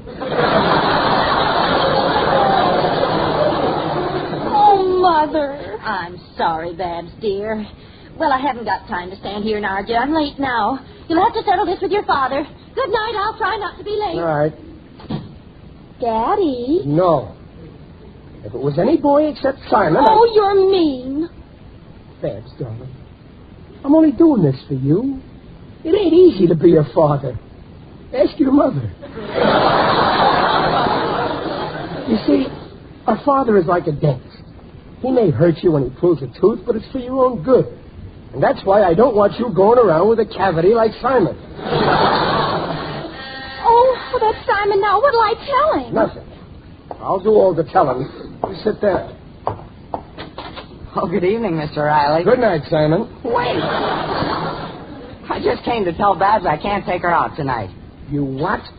What do you mean by breaking a date with my daughter? Simon, you can't take me? No, I gotta go out with my uncle. He just got into town. He's out in the car. No, go on. Go with your uncle. Babs don't want you anyway. Simon, my boy, I couldn't help overhearing. I didn't know you had a date tonight. Now, I won't have you breaking it on my account. Don't worry. He ain't. He's breaking it on my account. Uncle, this is Mr. Riley, and this is Miss Riley, and this is my uncle, Dr. Lucius Vanderhopper. Well, how do you do, Miss Riley? How do you do? Delighted to know you, sir. Did you say, doctor? Yes.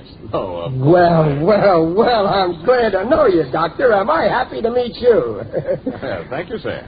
Now, may I offer a bit of advice? Advice for free? Well, it's this way. You see, I was just about to suggest that Simon forget about me and keep his date with your charming daughter.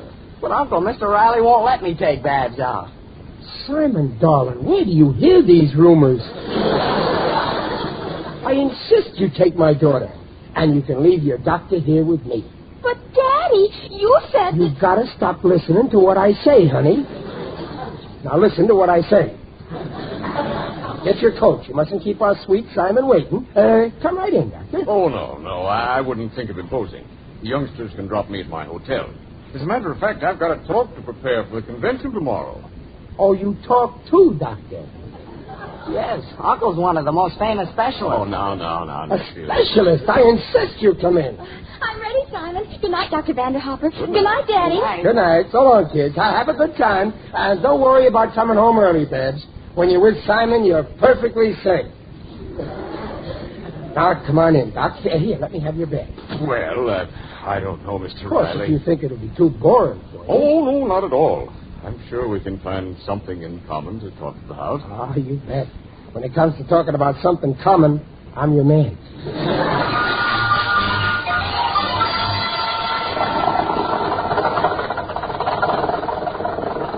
Gosh, Babs, your father sure took a liking to Uncle Lucius. I guess he was impressed when he found out he's a doctor. If I know Daddy, he's going to tell your uncle all about that pain in his leg. If he did, he'd be wasting his time. Oh, doesn't your uncle like to give people free advice? Oh, it isn't that. Uncle Lucius can't give advice to people. He's a horse doctor.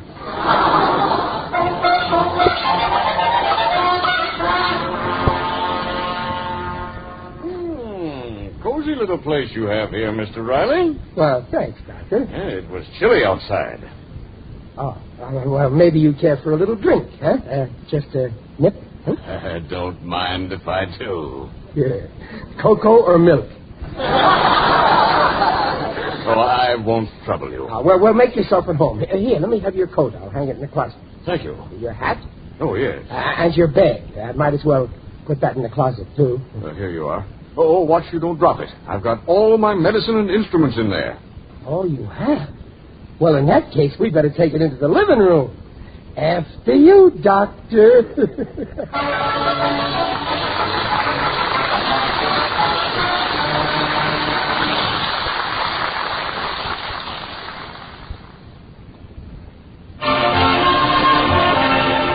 Well, Riley is entertaining an interesting guest this evening, Dr. Lucius Vanderhopper, the uncle of his daughter's boyfriend, Simon Vanderhopper.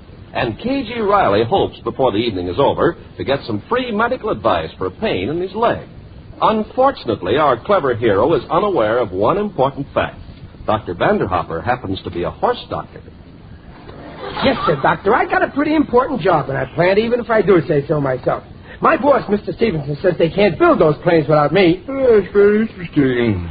Well, it's getting late. Yeah, right through the war I turned out them planes practically single-handed. Why, if it hadn't been for me, you know what would have happened? American pilots would have been flying over Berlin without any planes.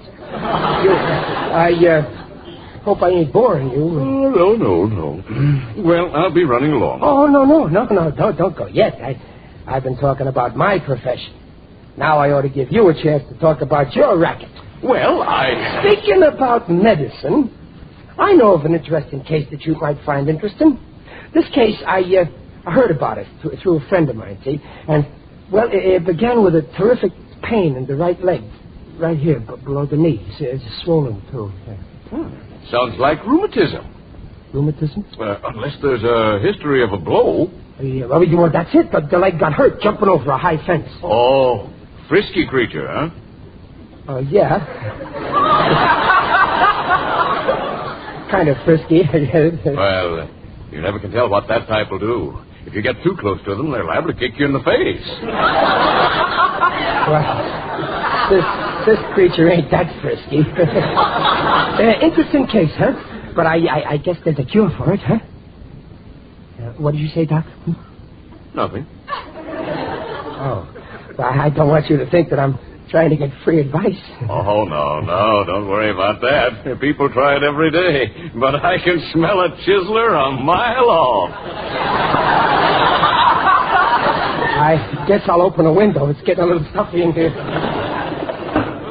Mr. Riley, about that case you mentioned. Yes. It's obviously a muscular strain. Yeah? As a matter of fact, that's my specialty.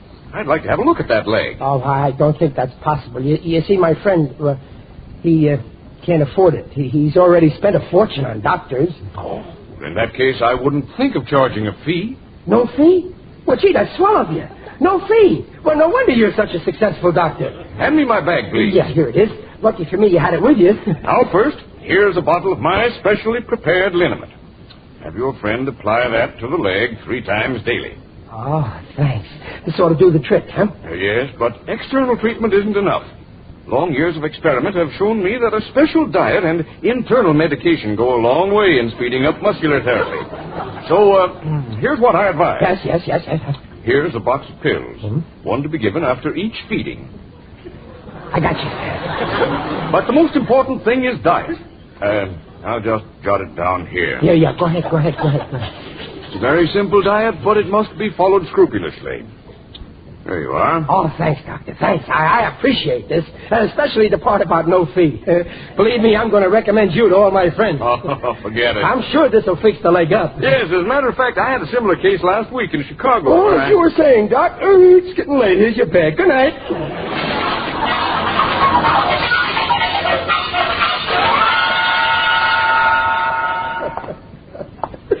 Well, I sure put one over on that, Doctor. Kind of feel sorry for the old boy. Well, it's like the old saying, the doctor's the last one to get paid. Correction. The doctor's not always the last. Who's that? It is I, Digby Odell, the friendly undertaker. Greetings, Riley. You're looking fine. Very natural. Oh, thanks, Digger. I feel great. Glad to see you anyway. What are you doing around here, Digger? Oh, I'm on my way to see a movie. I hear it's superb. What movie is that? Nobody lives forever.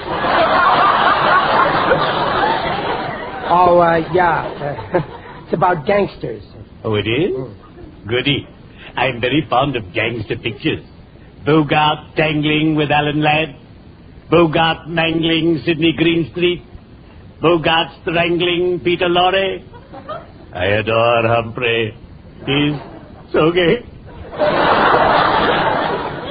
Would you care to join me, Riley? No, I got to get home. I just came out to get some stuff for a diet a doctor gave me. You see, I got a sprain in my leg. A diet for a sprain? Yeah, I got it all written down here. Here it is. Right here. Let me see. Yeah.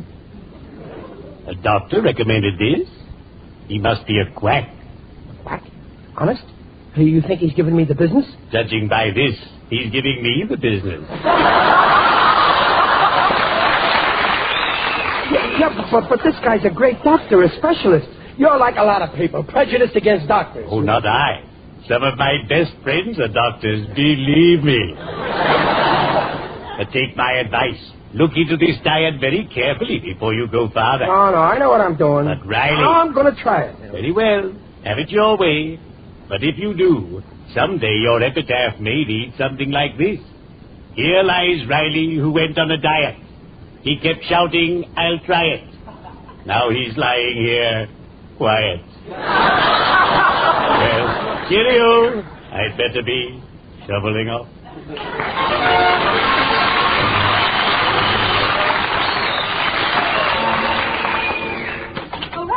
Riley, I'm home. I'm in here, Duffy, in the kitchen. Oh, hello, dear. How's... Riley, what are you eating? Oats. They're delicious. Have some. You're eating oats? Yeah, and apples. You better get some more, though. I can only find a dozen in the icebox. You ate up the whole... Riley, what are you... excuse me, Dumpling. I gotta have my dessert. Delicious. What are you eating now? Lump of sugar. I gotta eat one lump an hour. You're out of your mind. Oh, don't get excited, Dumpling. This is my new diet. I found a great doctor. What doctor? Simon's uncle. He was here tonight, and he gave me advice for my leg, and I didn't have to pay him a cent. But I never heard of a diet for a sore leg. Oh, it's great. I guarantee you in 3 weeks I'll be as strong as a horse. But what can diet... Oh, he gave me some pills, too, in this box here. Look. Let me see those. Watch out, they're falling out. Nothing. What are those? Well, they're pills. What do they look like? Golf balls. Now, Peg, be sensible. You asked me to be sensible. Look at you. Oats, a sink full of apple cores, lump sugar, and what you've done to the house. It smells like a stable. Oh, that's me. I mean, my liniment. Oh, Riley, are you sure this Uncle Simon knows what he's doing? Well, he's a great specialist, famous. Only he ain't too smart. Boy, I sure put one over on him. Well, good night, Simon. Oh, there's the kid. Can I come in for a while back? Oh, I don't think Daddy will... Well, of course he can come in. Come in, Simon, darling. Oh, hello, Mother. Hello, dear. Hi, Daddy. Good evening, Mr. Riley. Hello, Mrs. Riley. Hey, that uncle of yours is a great doctor. He's the best in his line. Yeah, he's been telling me all about his work. Oh, we've had some very interesting cases. Did he tell you about the one in Chicago last week that got hurt jumping a fence? Well, no, he started to, but, what happened? Well, my uncle worked on him for days. But finally, he had to put him out of his misery. Ah, that's the kind of a doctor I like. Put him out of his misery? How? With a pill. 1, 2, 3, it's all over. Oh, Simon, I never heard of such a thing. Why, sure, every horse doctor does that. Horse doctor? Your uncle's a horse doctor? Why, sure. What a revolting development this is.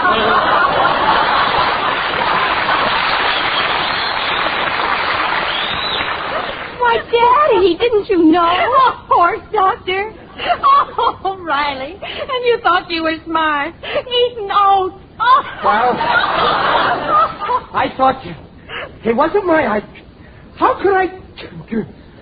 Simon, get out of this stable! Gee, what did I do? Get out before I... Holy smoke, I almost forgot I got a phone. Lucky I found out in time. Well, Daddy, who are you phoning? Mr. Stevenson, my boss. Mr. Stevenson? Hello, boss. This is Riley. Listen, you know that doctor I recommended to you for your wife?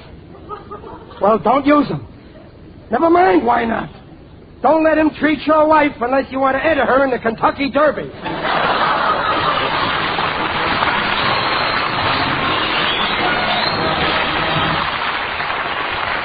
The Rileys will be back in half a minute.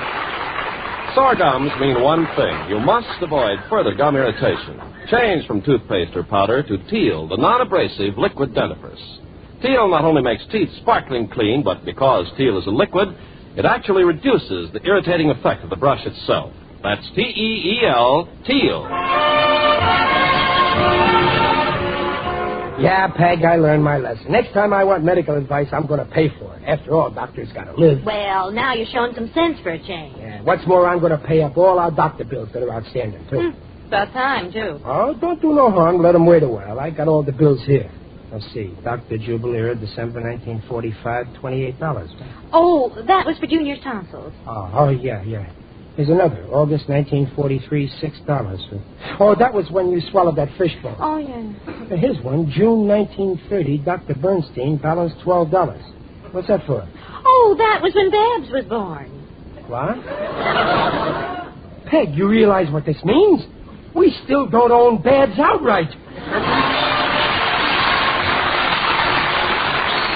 Procter & Gamble, makers of Teal, the amazing liquid dentifrice, invites you to meet our guests next week to hear The Life of Riley with William Bendix as Riley. The Life of Riley is produced for Teal by Irving Brecker and is directed by Don Bernard. The script is by Reuben Ship and Alan Lipscott. Music by Lou Kozlov. Mrs. Riley is Paula Winslow, Digger Odell is John Brown, Babs is Barbara Eiler, Simon is Warren Mills, and Dr. Vanderhopper is Fred Shields. This is Ken Carpenter on behalf of Teal, inviting you to listen again next week to The Life of Riley. And remember, for lovely smiles, it's T-E-E-L, Teal. Teal, the amazing liquid dentifrice, protects teeth beautifully.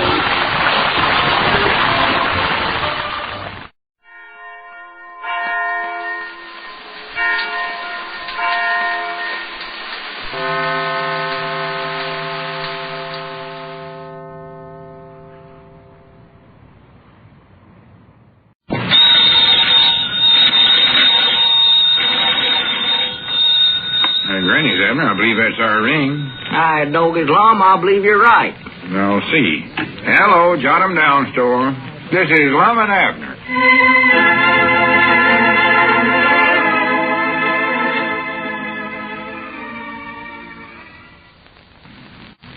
And now, let's see what's going on down in Pine Ridge. Well, what with promoting the sale of war bonds and stamps and operating the new greeting card department of Lum's publishing company, the old fellows are keeping themselves pretty busy. Lum is out trying to drum up some greeting card business, and so as we look in on the little community today, we find Abner running the Jot 'em Down store alone. Cedric Weehunt is just entering. Listen.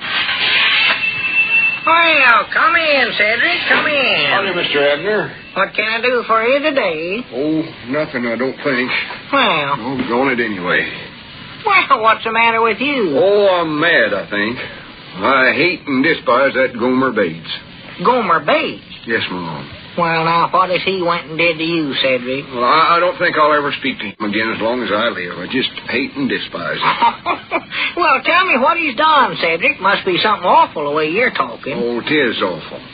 Well, I wish you'd tell me what it is. Well, you know there's going to be a party Saturday night over at the schoolhouse. Oh, yeah, I heard little Pearl tell Elizabeth about that, a box supper, yeah.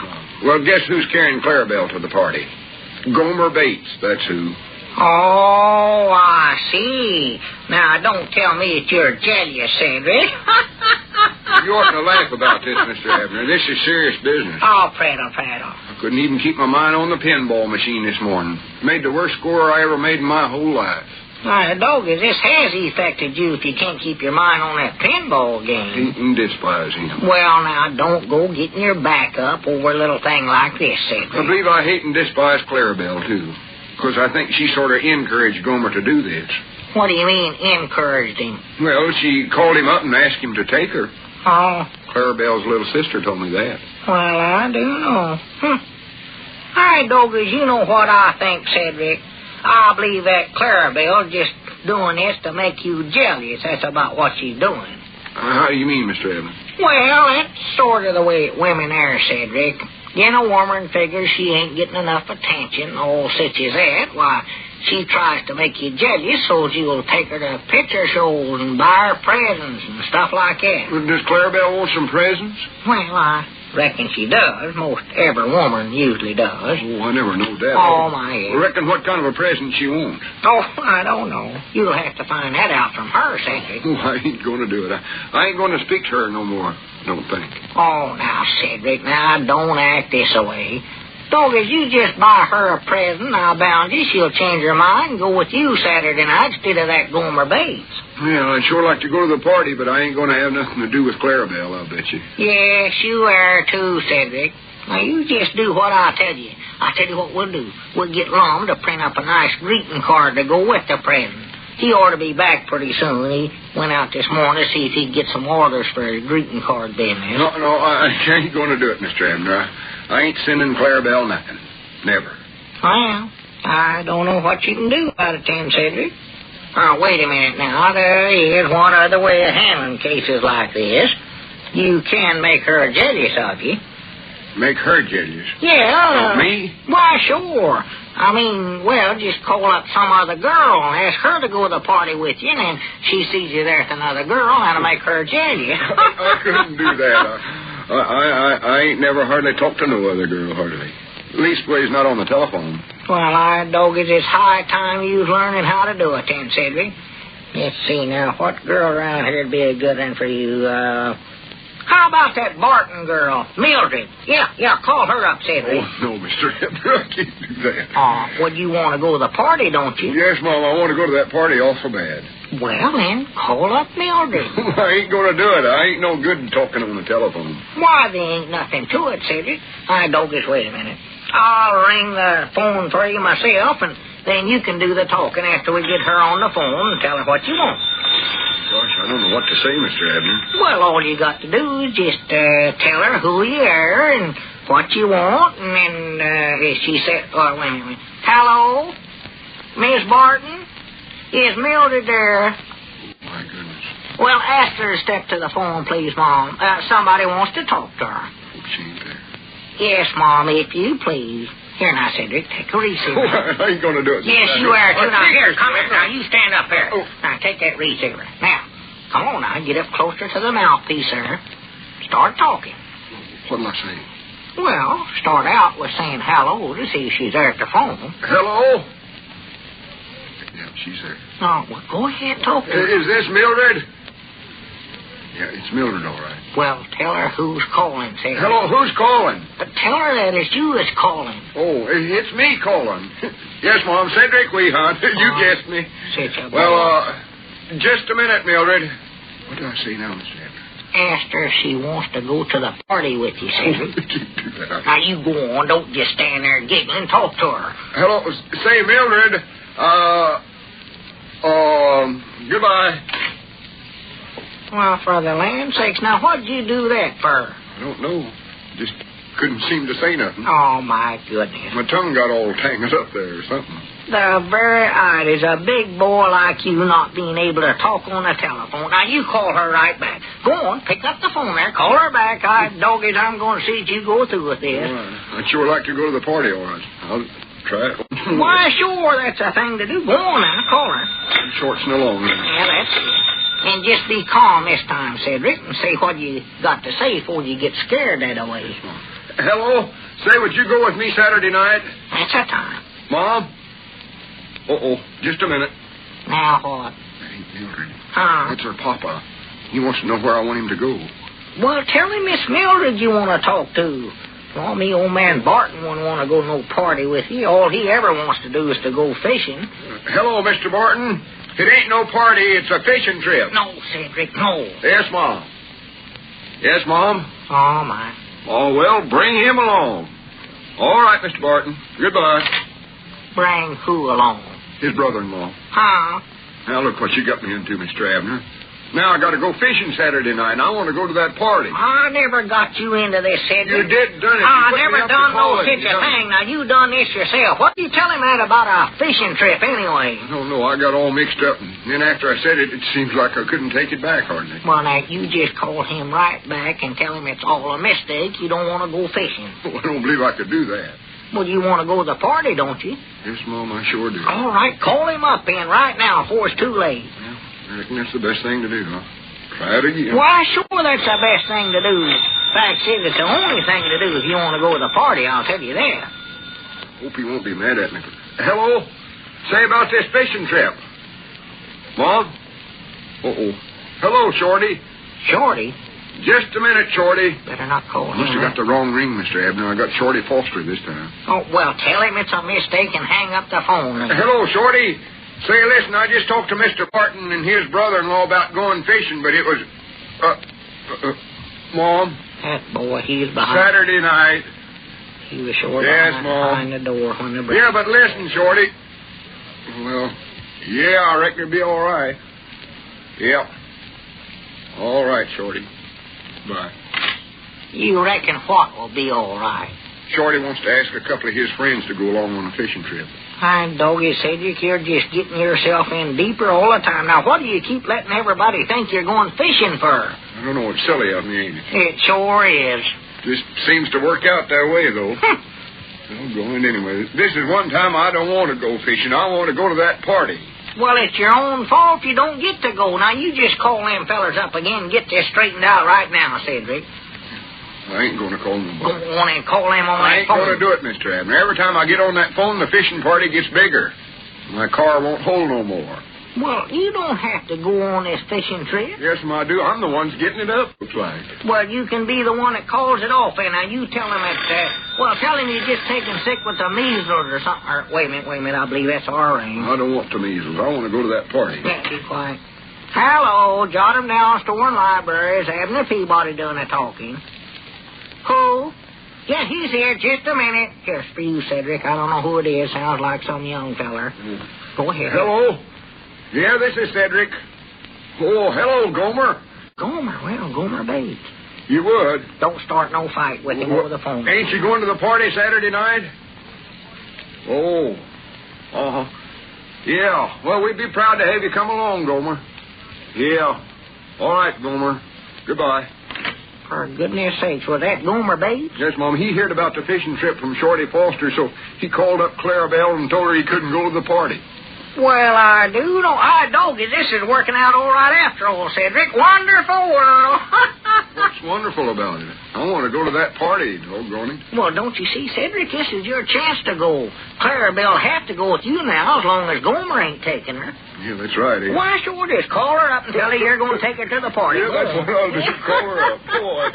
Yeah, sir, I never seen nothing work out like this in my whole life. Just like a storybook, you know what?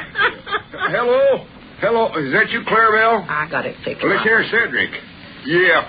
Say, Clarabelle, will you go to the party with me Saturday night? Oh. I see. Oh. All right, Clarabelle. Goodbye. Oh, throwing it anyway. Now, what's the matter? Won't you go with you? Well, she can't. She's got to stay home and take care of the youngins. The youngins? Well, can her Mama and Papa do that? No, Mom. They're going fishing with me and Mr. Barton.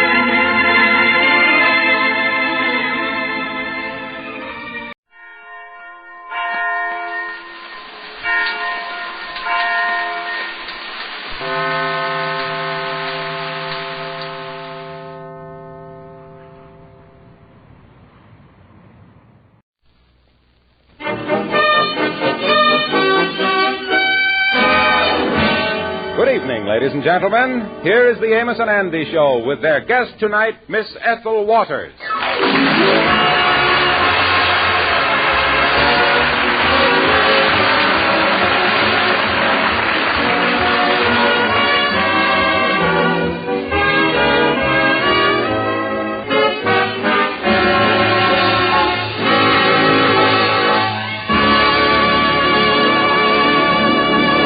Our story tonight opens on a train coming down from Albany. Right now, the train has just left Yonkers and is approaching the outskirts of New York City. Two wealthy men in the club car are talking about an experience one of them had 2 weeks ago on this same train. So Armstrong wanted to bet me that Consolidated Cable wouldn't hit 47 this year. Did you bet him? Oh, I'll say I bet him. I bet him $1,000. That's when I pulled out the $1,000 bill and was going to hand it to Lawrence so he could hold the stakes. Oh, you really carry big ones, don't you? Oh, well, that's another story. I got it on a real estate deal. Anyway, we were standing on the observation platform, and I pulled out this $1,000 bill, and just as I was going to hand it to Lawrence, a gust of wind came along and blew it right out of my hand. Oh, gee, that's really an awful thing to happen. It happened right around here, huh? No, it was a little further down, somewhere before we pulled into the 125th Street station. Happened so fast I couldn't remember the spot. Well, I guarantee that whoever found it needed a lot more than you do. Yeah, I guess you're right there. But I tell you, Willard, I'd love to have seen the face on the person who picked it up. I'd have loved to have followed him further to see what he did with the money. I'll bet somebody's life's changed all of a sudden, huh? You know, I'd give anything to know what happened to that $1,000 bill. The last time I saw it, it was fluttering down to the street.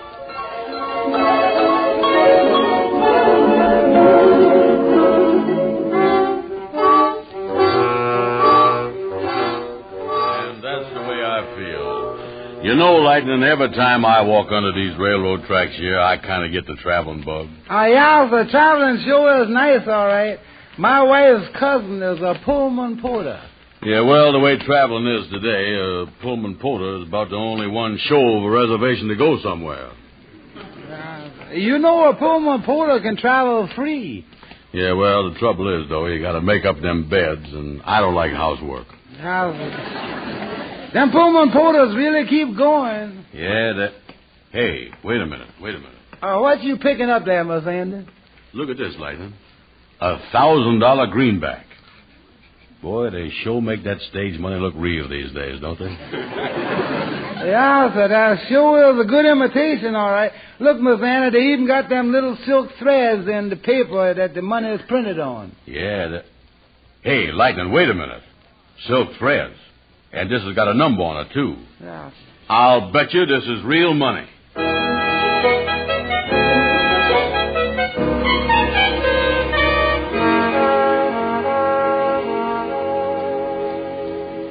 Well, just like I say, Andy, this friend of mine says that this is a real $1,000 bill. Yeah. I tell you, Brother Andy, you're making a big mistake if you put an ad in the newspaper. I is, huh? Oh, Kingfish, what is you talking about? It's the only right thing for Andy to do, is to put an ad in the lost and found column and at least try to find the person that lost the money. Then his conscience is clear, and he ain't gonna get in no trouble. Yeah, I gotta agree with Amos on that. Well, now, wait a minute, Andy. Amos ain't recited all the facts. I was thinking of you, partner, dear. You is, huh? Yeah, now, suppose you put an ad in the paper. Cost you about $8. Then the man come, claim the money. And then he refuses to pay for the ad, and you was out $8. Yeah, I never thought of that. Yeah, I'll even go further than that, Andy. How long ago did the man lose the money? I don't know. Of course you don't know. Maybe he lost it a month ago, maybe 2 months ago. He might want to charge you interest for the time it's been gone, yeah. What about that, Amos? Oh, listen, Andy. Now, wait a minute, Joe. On top of that, this man is liable to claim that when he lost the $1,000 bill, it was in a genuine leather wallet. And he'll want you to pay for that, too. That's what they do. You know he is, without a doubt, the cheapest guy in the whole world. Oh, Andy, listen. Don't pay no attention to the Kingfish. Why don't you take my advice and put an ad in the newspaper? Yeah, Amos, you was right. All right, then, boys. If that's the way you want to act, I'll go along with you and show you I was a good sport. That's the spirit, Kingfish. Yeah, I'll even help you with putting the ad in the paper. The truth is, I know just the paper you ought to put the ad in, and I think they'll give you a cheaper rate. What paper is that? The Weekly Clarion in Butte, Montana.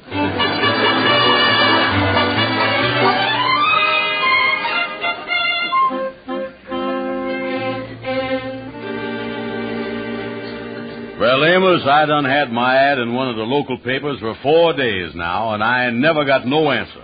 Not even no phony ones. Well, at least you try to find out who lost it, Andy, and after all, I can't go around and expect you to go around and ask everybody in New York about the thing, too. I know that. Yeah, I ain't going to ask nobody nothing, believe me. Well, I would say now that the money belongs to you. Oh, sure, now it's legal. Amos, I is a rich man. I knowed I'd make good someday. Yeah, well, now, $1,000 sure is a lot of money. And if I was you, Andy, for once, I would start a bank account and stick that money in the bank. Yeah, and start drawing checks on it, huh? No, I mean save it. Oh, yeah, but that's only the principal. I ain't going to have nothing to worry about when the interest starts compounding up on me. That 2 off 10 net 60 with a semi-annual in there and everything. Well, it's your money, Andy. Yeah, I'm going over and slap it right in the bank now and get me one of them checkbooks. Then I'm going to move into a big suite at a hotel. I'm going to hire me a valet and begin living by 2:30. You want to walk over there with me, Amos? No, Andy, I'm pretty busy right now. The place where I worked is closed down for a few weeks for retooling the factory. They're changing the machinery in there, and I was going to try to get my taxi cab fixed. What's the matter with it? Oh, it just needs a lot of repairs, and I can't afford it. It needs painting and a lot of stuff. I'm going to try to work it, though, so I can get the man at the garage to fix it for me if I can. Yeah, well, see you later then, son. High Living Brown is going over and start living.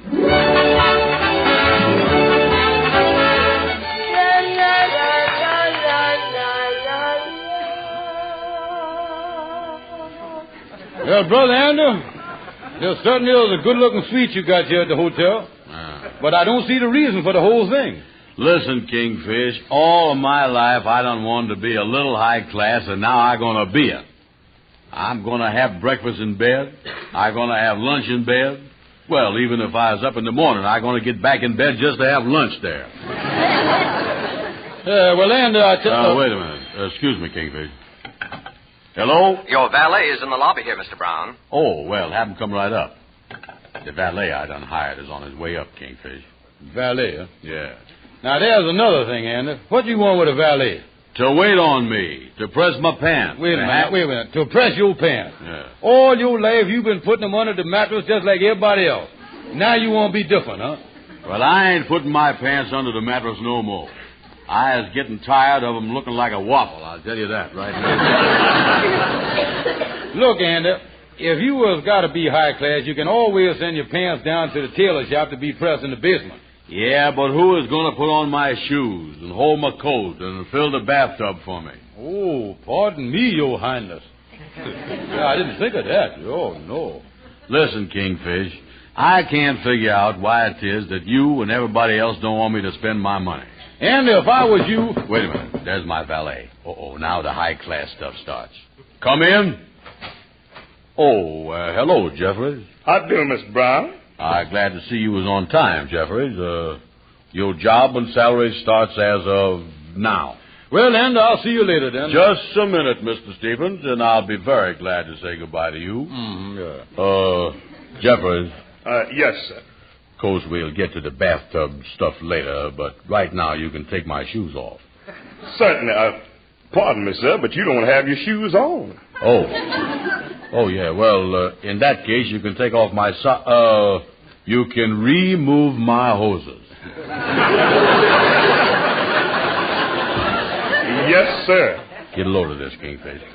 Yeah, I think I'll be running along, Your Highness. Okay, Kingfish. And if you ever come down to Earth sometime, look me up. Toodle-doo, Mr. Stevens. Toodles to you. Now, Jeffries, I think the first thing to do is kind of figure out your duties here. Well, I'll try to do everything to the best of my ability, sir. Yeah, well, that's what I was paying you for. However, Mr. Brown, if there's anything about my duties that I don't understand, I won't hesitate to ask you. Well, I don't want you to be bothering me with too many questions. If there's anything you don't understand, why, just keep on valeting around here the best you can. Yes, sir. Because, you see, I'm going to be pretty busy around here taking baths and all that kind of stuff. Well, there's one thing, sir, that...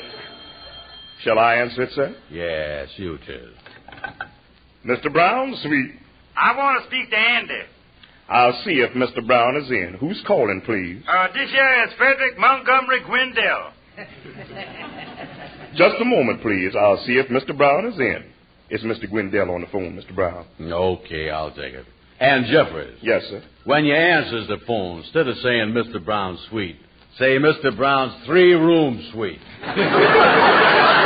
Yes, sir.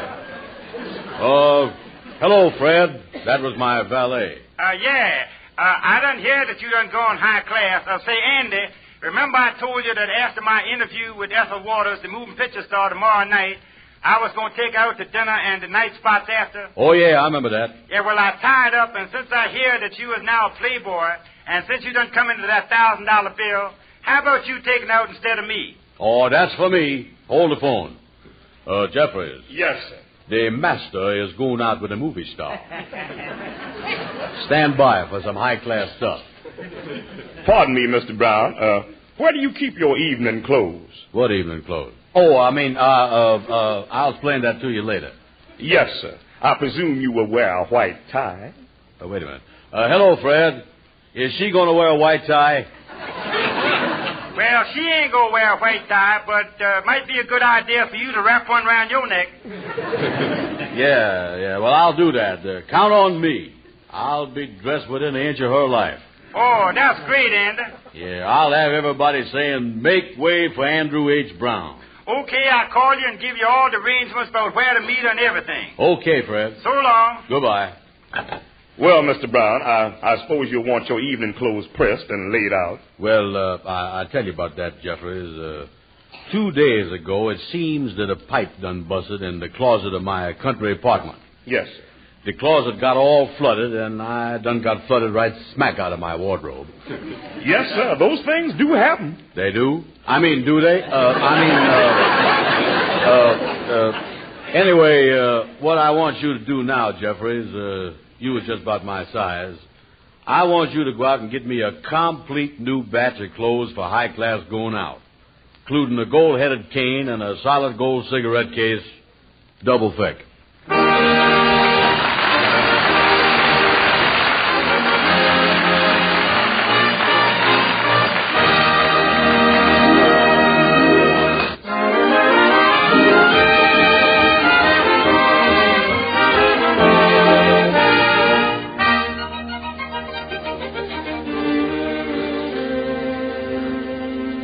Well, High Livin' Andy is all dolled up for his date with Ethel Waters.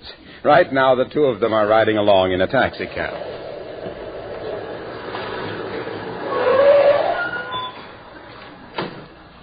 Well, here he is, Miss Waters. So this is the Hot Shot Club. Yeah, this is it. How much is the fare, driver? The meter reads 85 cents, sir. All right. Here's $1, my good man. Keep the change and buy yourself a yacht. I suppose you come here quite often. Oh, sure, I practically lives in the place. I is a big man here. Playboy Brown, they calls me. We goes right in here. Oh, good evening, Miss Waters. Oh, good evening. Glad to see you, Captain. My name is Brown. Walk right in, Miss Waters. The check room is on the left. Thank you. Take your things over here, please. Oh, Miss Waters, can I take your wrap? No, thanks. I think I'll keep my wrap with me. Okay, Miss Waters. My name is Brown. You can take my stuff. Here you is. There's my gold-headed cane. And, excuse me while I take my solid gold cigarette case out of my overcoat pocket. I got it. This is a charming place. Certainly is done up elegant. Yeah, I knowed you'd like it. I got a good table all reserved. I better check on it, too. Oh, how do you do, Miss Waters? Hello there, and how are you? My name is Brown. I got a table reserved here. Straight ahead, please, Miss Waters. The captain will take care. Say, they got some crowd in here. Yeah, they sure is, ain't they? Do you have a reservation, sir? Yeah, I got a reservation under the name of... how do you do, Miss Waters? I didn't see you with the head turned there. I got a reservation under the name of... Just a minute. Oh, Miss Waters, you won't need a reservation. My name is Brown. Right this way, please. Yeah, wonder who that awful mess is with... Oh, yeah. Miss Waters, there sure is a big crowd here. Right here, Miss Waters. Thank you very much. Yeah, I'll sit over here. Well, you know, Miss Waters, talking about Hollywood like we was, I was thinking about going out there myself. How is the social life? Well, now, you know what Hollywood is. What's that? Hollywood? You don't mean to tell me. It's just one round of parties. Day and night, huh? Well, I only go to parties at night because in the daytime I'm on the movie set making pictures. Yeah, well, you know, I've been kind of toying with the idea of going in the moving picture business out there myself. The only thing is, I ain't been able to make up my mind yet whether I wants to finance the pictures or just act in them. Oh, are you an actor? Oh, yeah, sure. I thought that I might act and finance both, but the only trouble is I am such a high salaried actor that I couldn't afford to pay myself. Oh, yes, I see. Pardon me, Miss Waters. Do you care to order? Yes, I think that would be a grand idea. Yeah, well, while you're taking Miss Waters, I might as well get my order in, too. What do you have tonight that's special, Captain? Well, our steaks are very, very good. Steak? That would just hit the spot with me. May I suggest that the thick tenderloin steak for two? Oh, that would suit me fine. Yeah, write that down. Double thick tenderloin steak for two. And what are you going to have?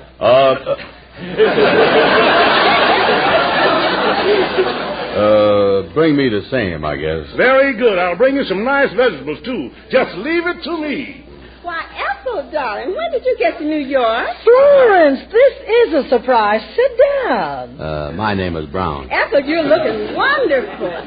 Well, you're pretty stunning yourself in that sequins gown you got on. Is gorgeous. Who are you here with, Florence? Oh, we just come in. I was with Ed and Fritzy and Dorothy. You know, the whole crowd. 8 of us. Well, call them all over here and have dinner with us. Oh, wonderful. Hey, gang, look who's here. Come on over. Well, I didn't expect to see you here. When did you Come get on, here? come on. Sit down, all of you. We can all sit at this table. We'll get some extra chairs. And I'll order for all of you. How about having what we're having? Double thick tenderloin steaks for 2. Oh, that would be perfect. Oh, waiter, make that order. 8 more double thick steaks for 2, please. My name is Brown.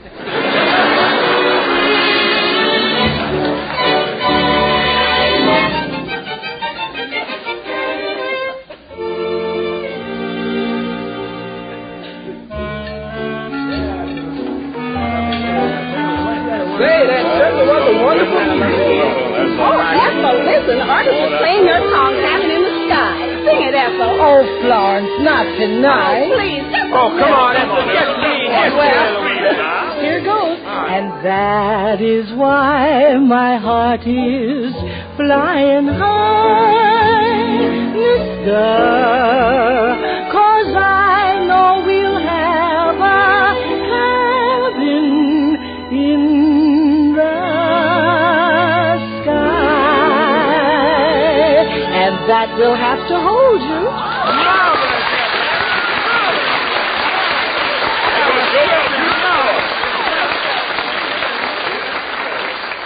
Ethel, we all going up to my house. Why don't you come along with us? Well, that sounds good to me. Oh, how about to check the dinner here? Oh, no. Wait a minute. You're my guest. I'll join you folks in the front door in just a moment. Say, waiter, bring my escort the check, please. Okay, Miss Wallace. Yeah. I have it right here, sir. Yeah, thanks. Let's see now. That's $12 and... No, that's $120. Oh, yeah. I ain't got my glasses. Yeah. Oh, you don't mind if we run along, do you? I do want to thank you for a lovely dinner and for inviting all my friends. And I hope to see you again sometime, Mr. What was the name? Brown.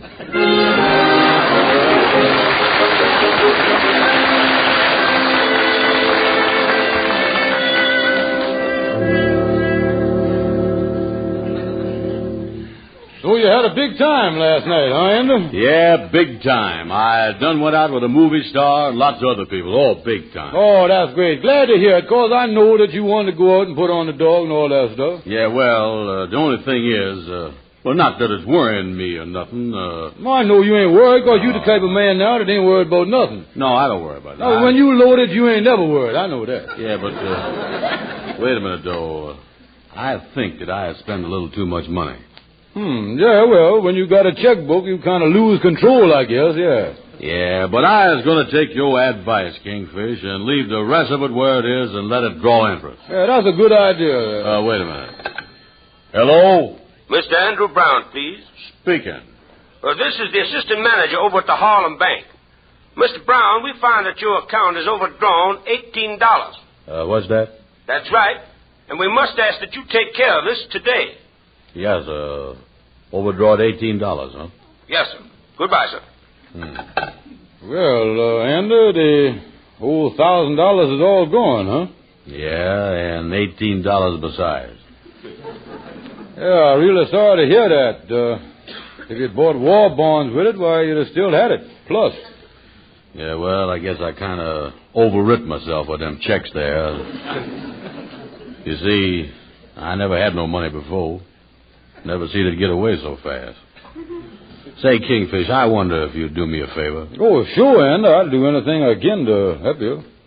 Yeah, would you stop by my hotel and get my gold-headed cane and my gold cigarette lighter, then stop over at Honest Joe's and see if you can get at least $18 on them?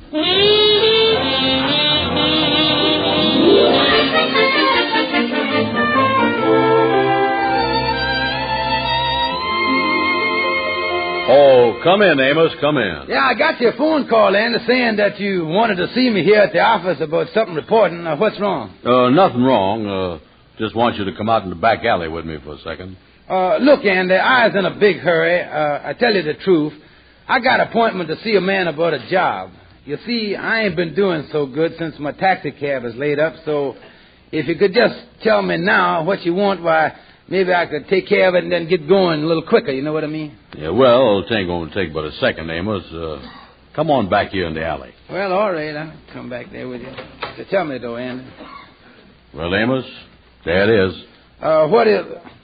Andy, is that my cab? Yes, sir. All repaired and painted up for you. But, Andy... It's all paid for, too, Amos. From me to you, with love. Oh, gee, I hardly recognize it, Andy. It looks so good. Oh, it's just the right color.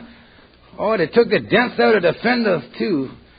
Oh, look at... Oh, Andy, this is the nicest thing that done ever happened to me. Oh, that's all right. Oh, but the money that must have cost, you ain't had no business spending that much. Oh, Amos, I got a lot of money. I just talked to my banker on the phone. He called me, too. I didn't call him.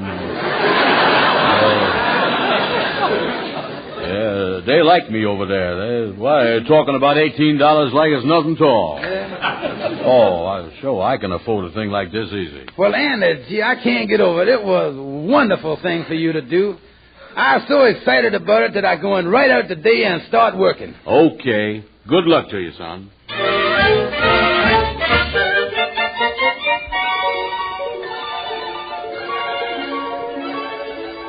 And I still say, Willard, that I wouldn't think so much about losing the money if I could just know what happened to that $1,000 bill. Well, I guess you'll just have to keep on wondering. Yeah, I guess so. Say, I'm going over to 86th and Park. Can I drop you off? No, thanks. I go over the west side. Well, Austin, I'll see you during the week. Yeah, maybe we'll have lunch together. So long. Oh, taxi, 86th and Park, please. Yes, sir. Nice-looking cab you have here. New paint job, isn't it? Yes, sir. It's just been fixed up. A friend of mine had it done for me. Oh, well, you're lucky. Yeah, I'll say I was lucky. And a lucky thing happened to this friend of mine, too. Oh, is that so? Yeah, sir. You see, this friend, a fellow by the name of Andy, was walking along the street one day, right under the railroad tracks in Harlem, and... Oh, gee, did you see that car cut right in front of me then? It was a pretty close shave. I don't think you better talk and drive at the same time. Yeah, sir. I guess you're right.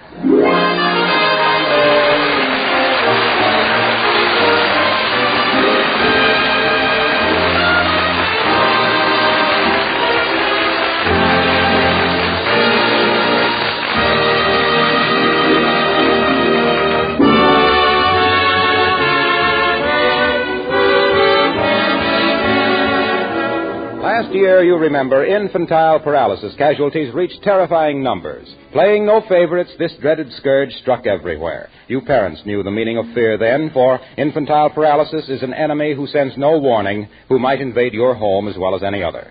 The National Foundation for Infantile Paralysis sponsors the new Kenny treatment, which so often eliminates the crippling after effects of this disease and guarantees this care for every victim who may require it.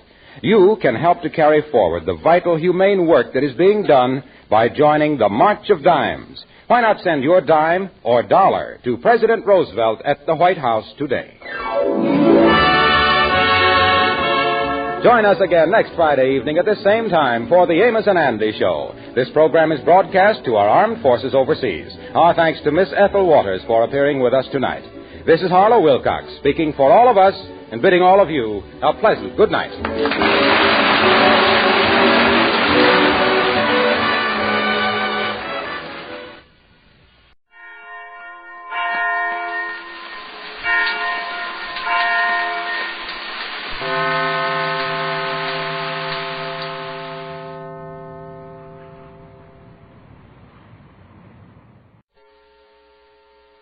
From Hollywood, the George Burns and Gracie Allen Show for Hormel and Spam.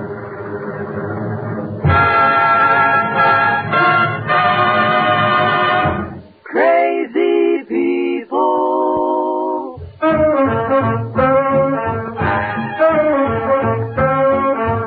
Spam, Revolt, Boom, spam! George Burns and Gracie Allen are the Shortwellers Orchestra for singing glee. We're the Smoothies Three.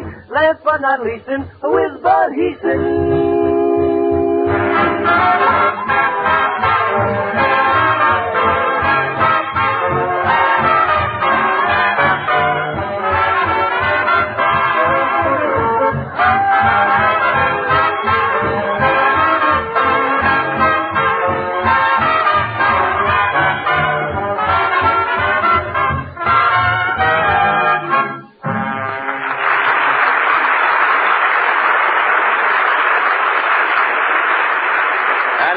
And Allen night at your house brings another gay show and a suggestion for a grand lunch. Serve Spamwiches. Just open a can of Spam, cut slices of this tender, delicious meat, and put between slices of bread. Use your own imagination, too, because Spam is taste-tempting meat that goes perfectly with plain ketchup, cream cheese, chopped olive, or any favorite fixing. Spamwiches always make a hit. In Boston tomorrow, the American Legion Convention Parade will last all day. The Legion marching units will be served Spamwiches with the compliments of Hormel's lucky Legionnaires. So have a grand time in Boston, buddies, and enjoy those Spamwiches. Satisfying food that tastes well and sticks to the ribs. To those in the rest of the nation, we suggest you try Spamwiches for lunch tomorrow. Just remember to ask your food dealer for Spam, a Hormel product.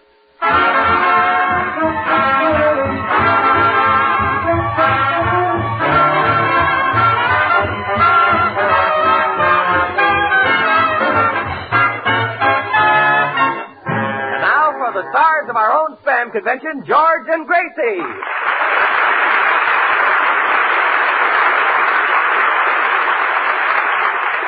Thank you very much. Hello, Gracie. Hello, Bud. That certainly was a pretty girl you were with last night. Oh, Gracie, last night I was with you. I know. Well, that's a nice complimentary little opening. Bud, why didn't you take me to Ciro? It's such a nice place. It only costs $10. Well, Gracie, you know how I am about going to a place that's full of picture stars and big personalities. You mean you're a little shy? Yeah, about $10. Listen, I've got some swell news for everybody. What is it, Poopsie? Gracie, I'm no longer Poopsie. No? From now on, I'm Snoopsie. Oh. I've just been asked to write a guest column for Ed Sullivan. Who's that? The newspaper columnist. I never heard of him. He's read all over. Oh, an Indian. When I say he's read all over, I mean he's syndicated. Oh, I was syndicated once. You were? On my left arm. Want to see the scar? No.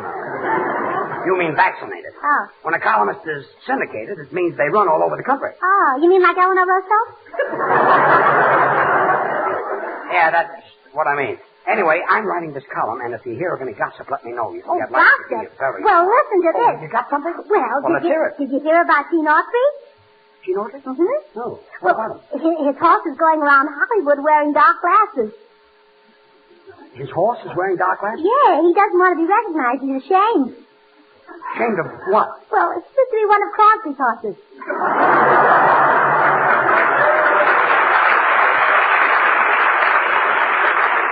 Well, that's a nice bit of news. Say, Artie, you ought to know some gossip.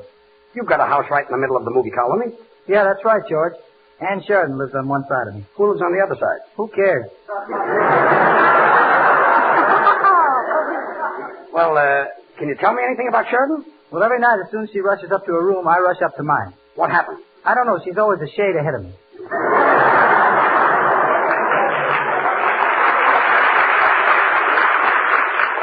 Well, thanks, Artie. So far, I've got nothing for my column. George. Yes? Come here. Oh, you got something. I don't want Artie Shaw to hear this, but this is really scandal. Mm-hmm. He was at a party the other night, and he got a certain girl out in the garden by telling her he'd teach her how to play the clarinet. Yeah. And that she gets sore. Why? He taught her how to play the clarinet. Who was the girl? Well, I don't want to mention any names, but would you like to hear me play Dinah?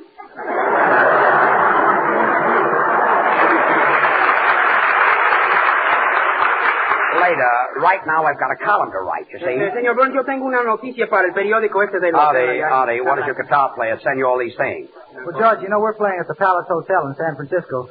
And he's sore because he's not staying at the Palace. I see. So I got him a room at a little Spanish hotel, the El Flaco. The El Flaco? Some hotel. 50 cents a day, and for 25 cents extra, they throw in your breakfast. What's wrong with that? They have to throw it in through the transom? Look, senor, the El Flaco's a nice hotel. Every room has a bath. With lukewarm water. Lukewarm water? You mean lukewarm water. Leak means it comes through the ceiling. That's the El Flaco. Now, boys, I just as soon not Say, have... you know, I was born in San Francisco. I know that, Gracie, but I've got to get a color. Hey, George, if you want things to write up about, go up there. San Francisco is big. In fact, it's one of the most beautiful cities in this part of the country. Well, why are you whispering? I don't want Los Angeles to hear me.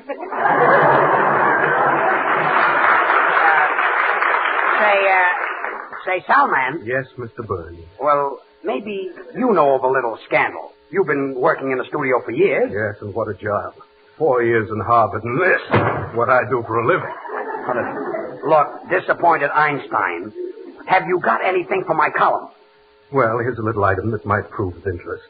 It concerns marine life, the creative and amatory instincts of the species Crustacea mollusca. To you, oysters. Well, thanks. But, Soundman, there's nothing interesting in the life of an oyster. Mr. Burns, you'd be surprised what goes on under those shells.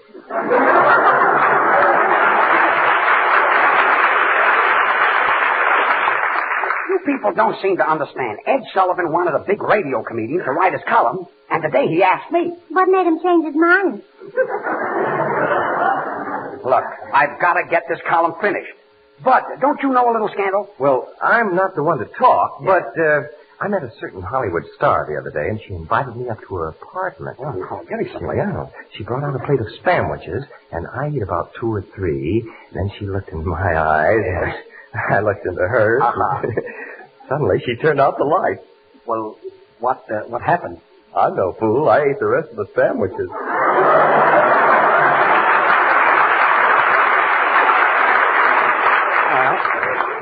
Who was this beautiful girl? Want to hear me play Dinah? Oh.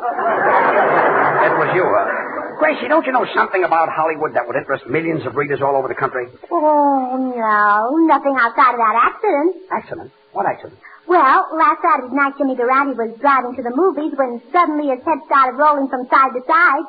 His head started rolling from side to side? Yeah. What happened? Well, they rushed him to a doctor. Well, what did the doctor do? Well, he just took his nose out of the windshield wiper and then he went on to the movies.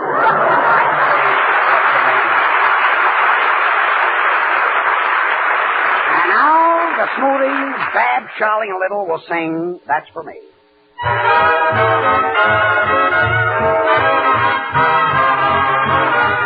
Light-hearted, gay kind of charm you display. That's for me. The wonderful, sly little trick with your eye. That's for me. What a feather in my hat if I could gratify your wish. Do you like the movies? Or what is your favorite dish? The tilt of your chin when you chuckle a grin. That's for me. You might as well know that wherever you go, there I'll be. Just make sure you keep your heart alone and fancy-free. No one else can have it. That's for me. Listen, Dad, we want to tell you something. Well, let me tell her, huh, Charlie? Little, what you say means nothing. Now, if we can get together and work this thing out... I wish you would, so I'd know what you're talking about. You've got pretty blonde hair and big brown eyes. Ooh, that's for me. A funny little nose that's just the right size. Ooh, that's for me. Kissable lips and a cute little grin. I've been told I'm not fat. Well, you're not too thin. Oh, Grace, if you boys will have my head in a whirl. Oh, Babs, we were rehearsing for some other girl. Who? Gracie Allen. You mean that's love for me? You're aloof from the rest. We love you the best. That's for me. That's for me. The tilt of your chin when you chuckle or grin. That's for me. That's for me. You might as well know that wherever you go, there I'll be. Just just make sure you keep your heart alone and fancy-free.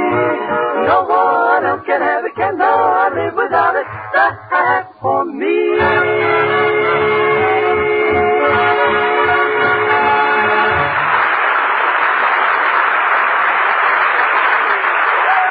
I know that, Gracie.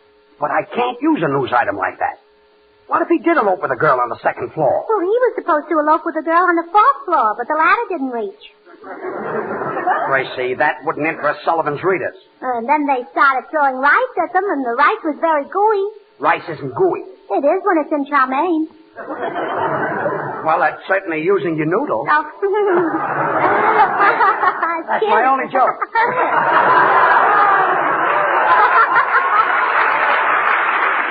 I better buy hats and stop my beer scream. Oh, sure. George, here's a news flash. Why don't you tell about George Jester getting married? That's old stuff. Well, he is, but she isn't.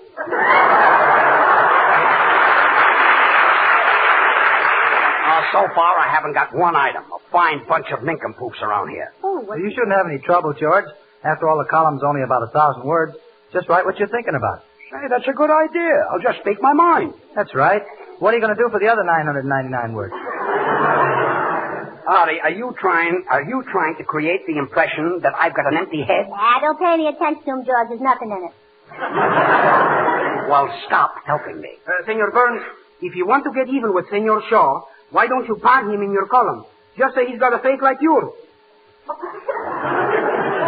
You call that a pan? You call that a face? I can't see anything wrong with my face. Well, maybe that's on account of your imbeccables. Gracie, I'd like a few lines I could use in my column. Well, let's see. Huey Salas is in town. Huey Salas? Who is Huey Salas? Oh, he's taking Professor Quiz's place on the radio, that's all. Are you sure? Positive. Huey Salas is taking Professor Quiz's place, huh? Well, I'd better go out and wire this to Sullivan. Soundman, will you open the door? Please, Mr. Burns, would you mind opening it yourself? I'm watching one of my pet oysters. Well, is it a male oyster or a female oyster? Mr. Burns, that would only interest another oyster. Well,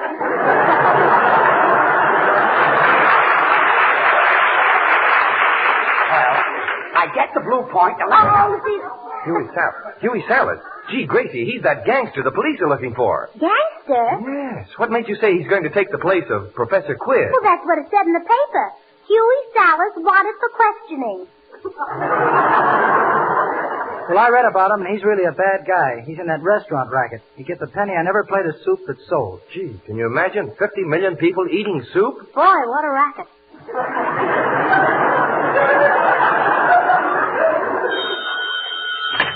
Hello? George Burns there. No, he's outside covering Huey Salas. When I get there, they'll be covering George Burns. This is Huey Salas. Oh. Gracie, that Salas is really a bad man. He's a gangster. He'll put the finger on George. Oh, yeah, that would be terrible. Yeah. George is so ticklish. I got that Huey Salas item in the column. Sullivan says it's great. I can't wait to read it in the paper tomorrow. Oh, we're not going to dig you up just for that. You don't have to dig up anything for me. I've got my own news. Well, don't worry, George. No matter what happens, we'll all be behind you. Oh, thanks. Walking slowly. What's the matter with you people? I never get any cooperation here. I feel like leaving the program and going where I'm appreciated. Hello? Sam Sweetheart speaking. What? What? You say whenever George leaves the program, you have an opening for him? Well. Oh, all right. Goodbye. Who is that? Forest Lawn Cemetery.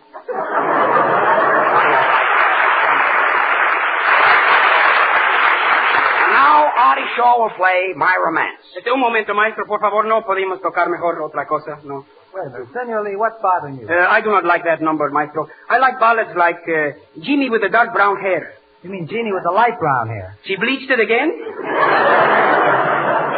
Look, Senor, I'm boss. When I pick a number, I want you to play it. But I do not like that number. Why don't you play songs like Stardust or Indian Love Call or Mamá yo quiero, mamá yo quiero, mamá yo quiero chupar una chupeta, una chupeta que le vamos al niño a dar. Mamá, mamá, mamá, yo quiero. Mamá, yo quiero. Mamá, yo quiero chupar. Una chupeta, una chupeta. Una chupeta que le vamos al niño a dar. Mamá, mamá, mamá, mamá, me quiere abrazar. Mamá, me quiere ya besar. Ya no puedo más resistir. Si no vienes, no aseguro que me pasa. Mamá, se quiere ya casar. Ya me pregunto. Está sentada a mi lado, ya me tiene abrazado, ya me besó.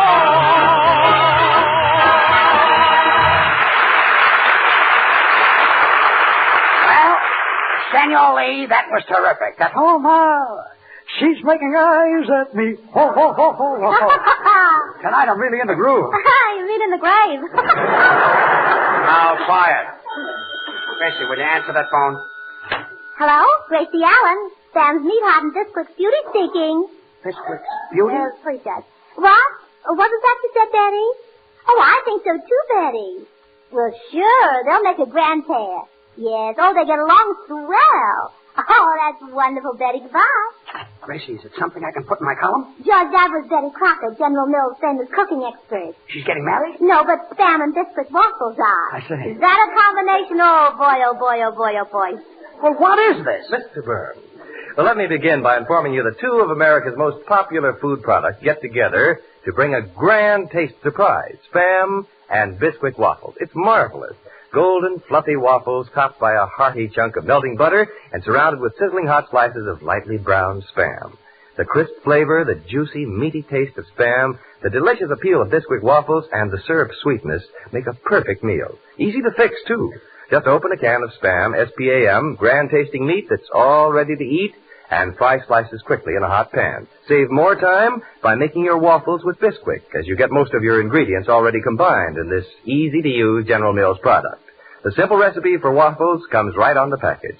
Try Spam and Bisquick waffles soon. Get a can or two of Spam, a Hormel product, and a package of Bisquick when you shop tomorrow. You'll be all set to give your family a swell taste surprise.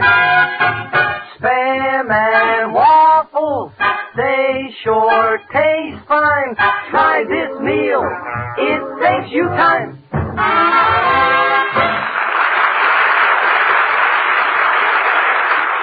Look, Gracie, the paper is going to press soon. I better get some more news for that column. Oh, Judge, I know something that'll kill you. What's that? Huey Sallis.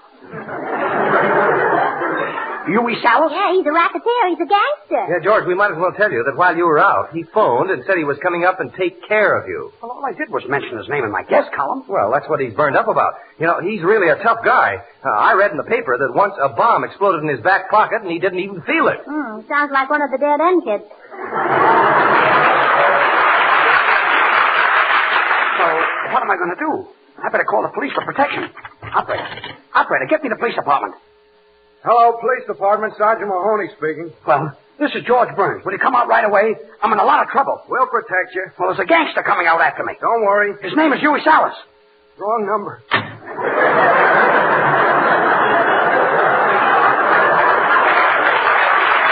Oh, how do you like that? Even the police are afraid of him. Artie, play a number. Gee, what am I going to do?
George.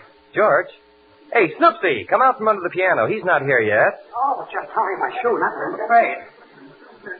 Well, your troubles are over, George. I got this sawed-off shotgun for you from my brother. Now, let me try it. Fine sawed-off shotgun. Doesn't work. Oh, well, how do you like that? You sawed off the wrong end. Now, look, you got me into this mess. Boy, that must be Huey Salas. What'll I do? Just hide in my wardrobe closet. Wardrobe closet? Yes, just push those dresses back. Okay. Come in. I'm Huey Salas. Where's George Burns? Oh, he's not here. I know he's here, and if any one of you make a move, you're dead. Oh, we're dead. How do we move? That's the silliest thing that I'm hearing. Shut up. Say, he's pretty. You better not touch Mr. Burns, or the police will get hold of you. The police? Ha! Every time they put me in jail, I break out. Well, maybe you're eating too many strawberries. Where is George Burns? I'm going to rub him out. You're going to do what, senor? Rub. How you be? Oh, I'm fine. How you be?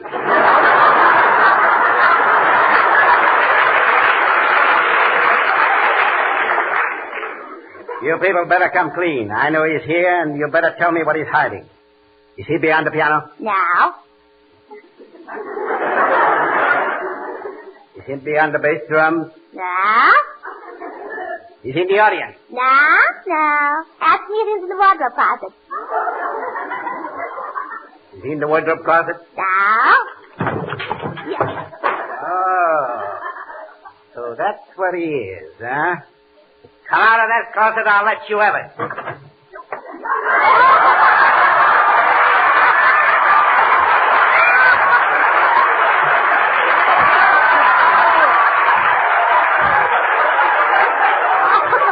How do you like that? George is dressed up in Gracie's clothes. Well, hello, everybody. Hello, Gracie, darling. Haven't you got a big smile for your Aunt Clara? Why, Aunt Clara, I didn't recognize you without a shave. Meet a friend of mine. This is Huey Salas. How do, Miss Salas? And Clara, huh? Those look like trousers sticking out from under the dress. That's Aunt Clara. She wears the pants in her family. And Clara, you will happen to know what George Burns is. George Burns? Whatever happened to that lovely boy?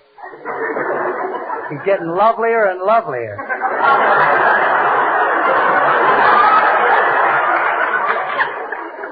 I won't leave here until I find George Burns, putting my name in the papers. And when I do, I'll take his little neck and go, ah! Oh! What's the matter, Aunt Clara? Oh, it's my girdle. It's killing me. I better get a two-way stretch. Don't mention stretch. I just got through doing one. I just adore bad men.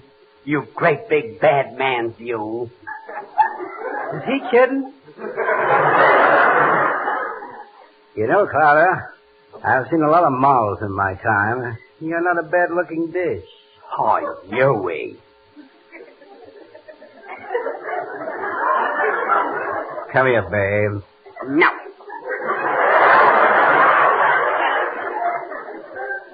Come here, babe. No. Come here. I'm coming.